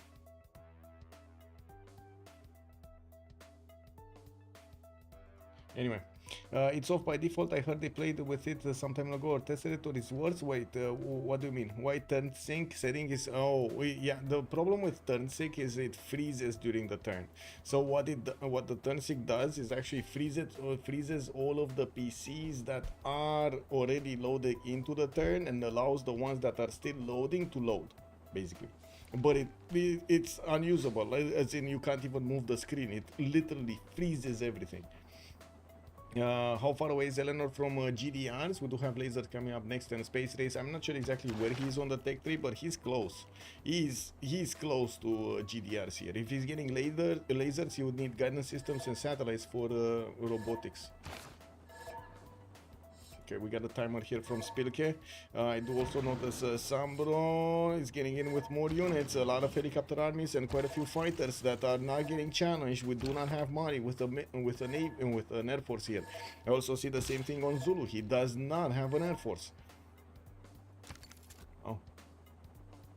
SunBro is getting his nuclear fusion next turn with also fascism. Philip II is going to have a much stronger attack next turn, while Lin Xia is also going to get his fascism next turn. It's going to be, well, I guess one turn of advantage here for Spain, while he's going to go against his opponent. I think the biggest thing is what's happening here with the initial helicopter armies of, how to say, of Scythia starting to be attacked by the fighters of Eleanor. We do see one of the first ones did get taken down. We do have some more fighters that need to get repositioned, and of course, as you can see, England, Baptiste does have the chance of attacking into these artillery armies while they are on the way, not to mention dealing damage to those cav armies that will definitely turn into helicopter armies. He's choosing the artillery damage, and makes sense. He doesn't want to let those units attack his city centers in the meantime. We do have machine guns also coming around from Eleanor. Baptiste is in democracy right now, and I would imagine he's also going to try to upgrade his jet fighters. Very nice. He just got lasers, right? I'm very curious. He has their finest hour and fascism legacy, making these units much stronger than whatever Scythia has to handle here. With a +6 intel on opponent's movements against Scythia, and also with all of those bonuses on his side, it's just a matter of time until the units of Scythia are going to be taken down by the looks of it. So let's count this. He can two-shot tanks, and he can tank armies. He can two-shot tank armies with jet fighters. Easy, easy, easy. He has 1, 2, 3, 4 of these fighters. 6, 7, I think 7 fighters, and I do see Lugdunum is just going to be one of his cities in 2 turns, because you know that's how Eleanor works here. Rolls, I wanted to say rolls. Anyway, we do need to see a lot more jet fighters coming around to play here, so he can easily take down all of the Scythian units. If he did manage to get a few tanks to help fend this off for a few turns, and that's all the turns he needs, just a few turns to slow down his opponent, so these fighters do manage to get enough time to get to work here. Let's take a look what's going on here. One city got taken out. I do see Mali is struggling to fend off tanks here from multiple fighters. We do have one anti-air gun also being taken out. Unfortunately, the tank wasn't able to withstand the attack of the helicopter armies of his opponent. I do also notice Lin Xia has a bit of a problem with Zulu to handle the damage of Spain. Since we do have the fascism and military alliance activated, general and a bit of flanking bonus against these Zulu units, Zulu will get his fascism next turn, not this turn, next turn. Scientific theory also discovered there on Shah. I do see satellites on Eleanor. It's going to put him one step closer to robotics. I think that's actually the last tech that he needs to get, right? Or did he get jet bombers? I'm not sure if he got jet bombers, because I didn't see them. I didn't see a single bomber actually. I know, I do remember a bomber here. I don't know where it got placed though. But anyway, let's take a look how Scythia is gonna just lose his units at the borders of England. With quite a few tanks deployed by England, we do see that Scythia is gonna start taking damage soon. 80 crews are being deployed. Some jet fighters are also gonna get... oh my god, look at this, man. Look at this, one-shotting a tank army with a single jet fighter. Easy peasy. Beautiful. Eleanor lost 100 science and 100 culture. I think he doesn't have the cards on something. Yeah, he put some different cards on, that's why. But it's still fine. 1100 points of production. Not to mention he does have the tourism. He's still on 1400 points of tourism, and he's acquiring that every turn passively. He's 63 out of 150, about to go over the halfway point. While we do see him cleaning up house over here with every unit that Scythia is sending to him.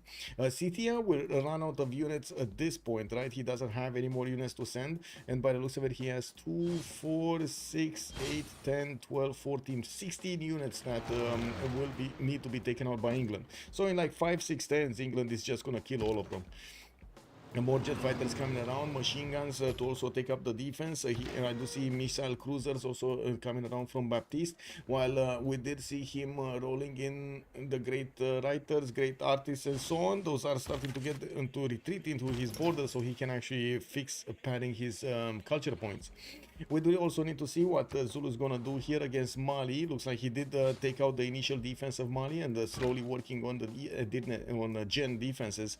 His artillery armies and tank armies will also require a bit of time off here. I do see 2 of them are very low HP, even though he does have more that will take their place. You know, we're going to need to see if there are going to be enough of them to chew through the Mali defenses until he hits the main cities. There will be some mountains that will cause a bit of a ruckus here and a bit of a challenge to go through, but I guess he will get it. At the gold per 10, we do have Lege on 300 gold per 10, SunBro is 269, while on the other side, Baptiste is 500 and Spylke is 250. Both teams do have enough gold per 10 to go through this era.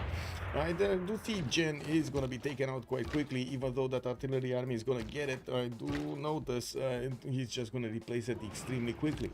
We do have Zulu sending a few tank armies towards the north, which is a bit surprising. I don't think at this point England actually needs help, especially with the jet fighters getting more numerous here in the north, and their ability to take out so quickly the strength of his opponent's tank armies. It should give enough of a bonus to Baptiste to just, you know, keep winning. I mean, he already, what is he gonna do? I mean, you see what he's doing, right? He's trying to get into the borders of Antium towards the north, you know, past Plymouth, get to do the Cortoron, that city of Rome towards the northeast. But in the meantime, he's just getting pummeled. Like Scythia is getting pummeled here whenever he's moving these units next to Bradford, and that's a big boo-boo. That is a very big boo-boo.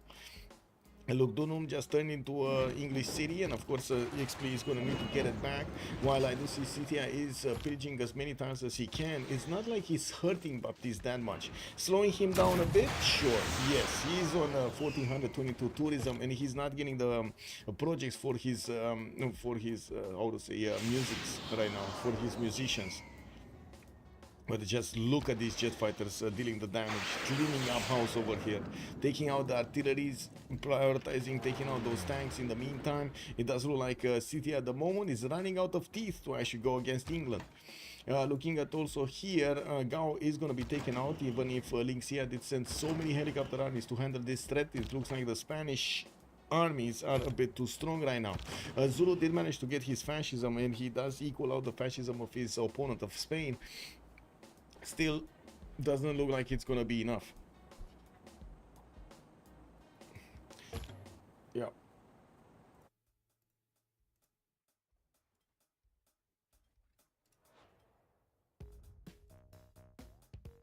Hey, wait a second. I do need to ask something. Give me a second. Can we get some likes up in here? Yay. Or nay. I keep forgetting to ask this on YouTube, but if you are kind enough and you do like the content, please throw it a like over there on YouTube. Gao has been taken down. I do see Spain is moving forward towards the other cities, while Spylke did retreat some of his anti-air guns to keep defending against the planes of his opponent. Spain does manage to upgrade a few more helicopters and did get to jet bombers. We do need to see also here what's going on. That city of Rome has been taken out while it did get into Baptiste. We did hear actually a rock band play and fail, while at the moment England is making a line of defense towards the Cortorum. I do notice he still has quite a few of these artists available for him to use if he needs be. I do also see some more tanks coming in. I still strongly believe that jet fighters are the cure to these tank army attacks. We're going to need to see if he does manage to actually get the victory. With Zulu also managing to punch through Gen, it looks like he's gonna grab a few more Mali units in the meantime. He does have artillery armies that can keep on shooting and deal damage against his opponent, while his tank armies are gonna need to also do this. Looking if he actually can attack into a unit and get a bit of experience, because that tank army is just one attack away from getting enough experience to promote itself. Well, Gen got taken back. Lege is not giving up.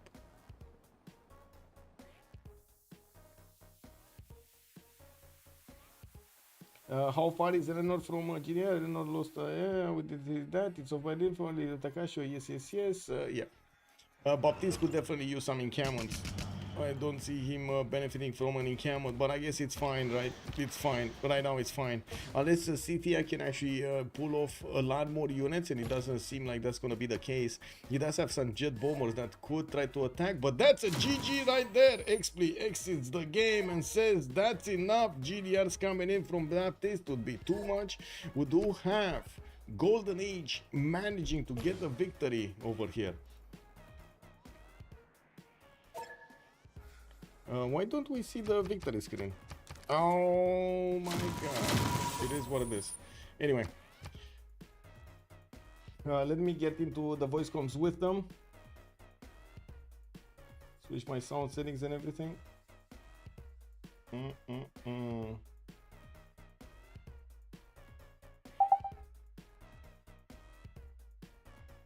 Bah, vomis-toi plus souvent dessus.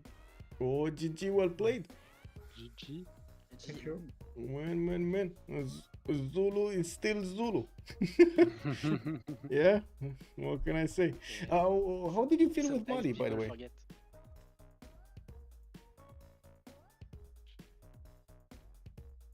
How did Mali feel over there? Because definitely managed to get some gold, but not as much gold as the others. You fought with Mali all game. I haven't too much cities because the religious settlement was taken by Lege, so the build order was pretty different and difficult to adapt. I see. Okay. And Rich Highlands again. I'm a bit surprised that there are so many games being played on Rich Highlands. Did it take Highlands place, basically? Yeah. Okay. More resources. It is what it is. And luxuries on Seas. But Island was also played a lot on CivFR before Rich Island. Yeah, true.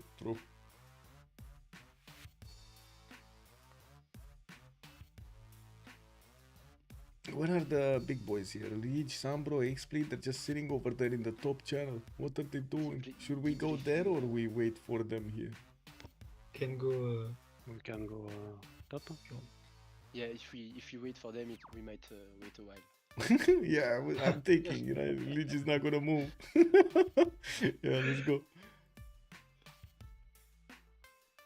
GG, well played. GG. Allez, bien joué les gars. GG. Ouais, c'était plus possible à la fin, trop de bonus militaires, la culturelle. La militaire c'est Killayad avec... Et puis vous aviez bien setup ça quoi, on l'a vu hein, mais on n'a pas réussi à arriver assez tôt sur Eleanor. Et puis le Zulu, Lin Xia qui spam les unités là, on n'arrive pas à défendre ça non plus quoi. Ouais, Zulu. Ah ouais, Zulu, hein, le spam avec unité. pas mal de CS rouges aussi. Donc... Ouais, mais c'est vrai qu'il contesté ça. Ouais, ça se trouve, il y a eu quand même pendant longtemps. Xpli, t'avais le Killois. Ouais. J'ai fait le Kiwa assez tard avec les rouges, mais vous m'avez contesté comme des sauvages, c'était trop chiant. Ouais. Bah, j'avais pas vu la notif, mais je me disais que t'avais le Killois. Ouais, bah ouais, c'est toi que j'ai le Kiwa, alors j'avais au moins une rouge, bon, ça proc au moins un petit peu, mais c'était mieux avec deux quoi. C'est sûr.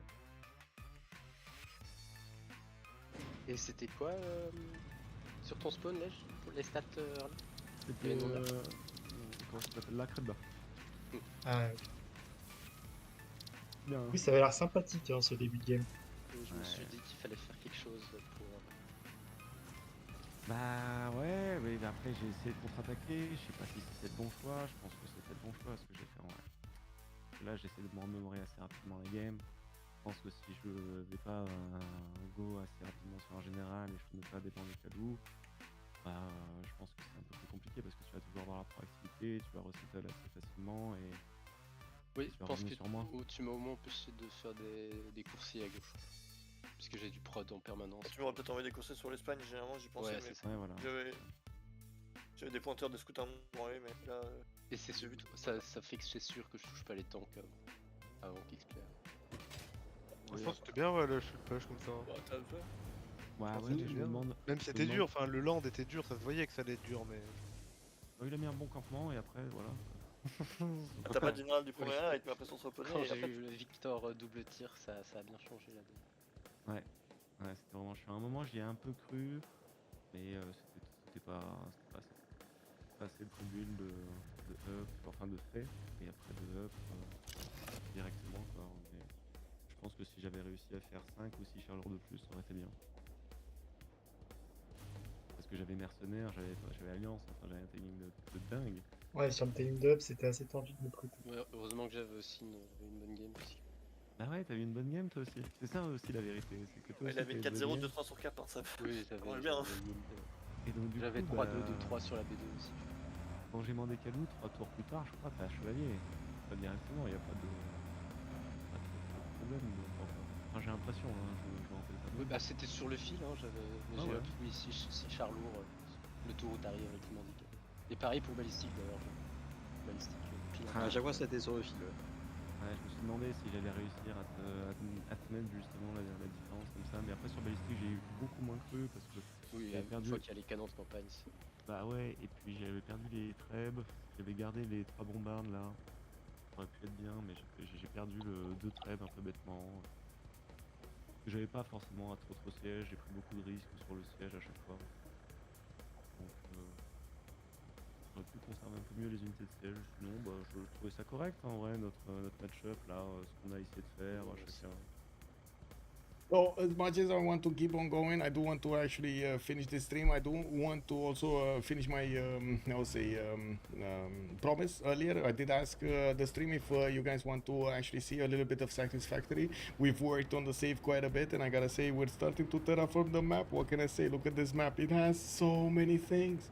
I do want to say I was working right now on the, well, this is basically a modular frame factory, and we start off by actually extracting some of the resources from behind over here, and this, you see this extractor, it feeds everything up and above on 3 levels. It first gets converted over here, then gets pushed up onto the next level, gets converted some more, and then the next level gets converted some more, until the next level gets converted some more, and then the output goes here and goes into underneath this highway, while it will take the road of how to say of the highway to actually go towards the other place. That's our steel facilities over there in the front line, where you do see that big light in the sky.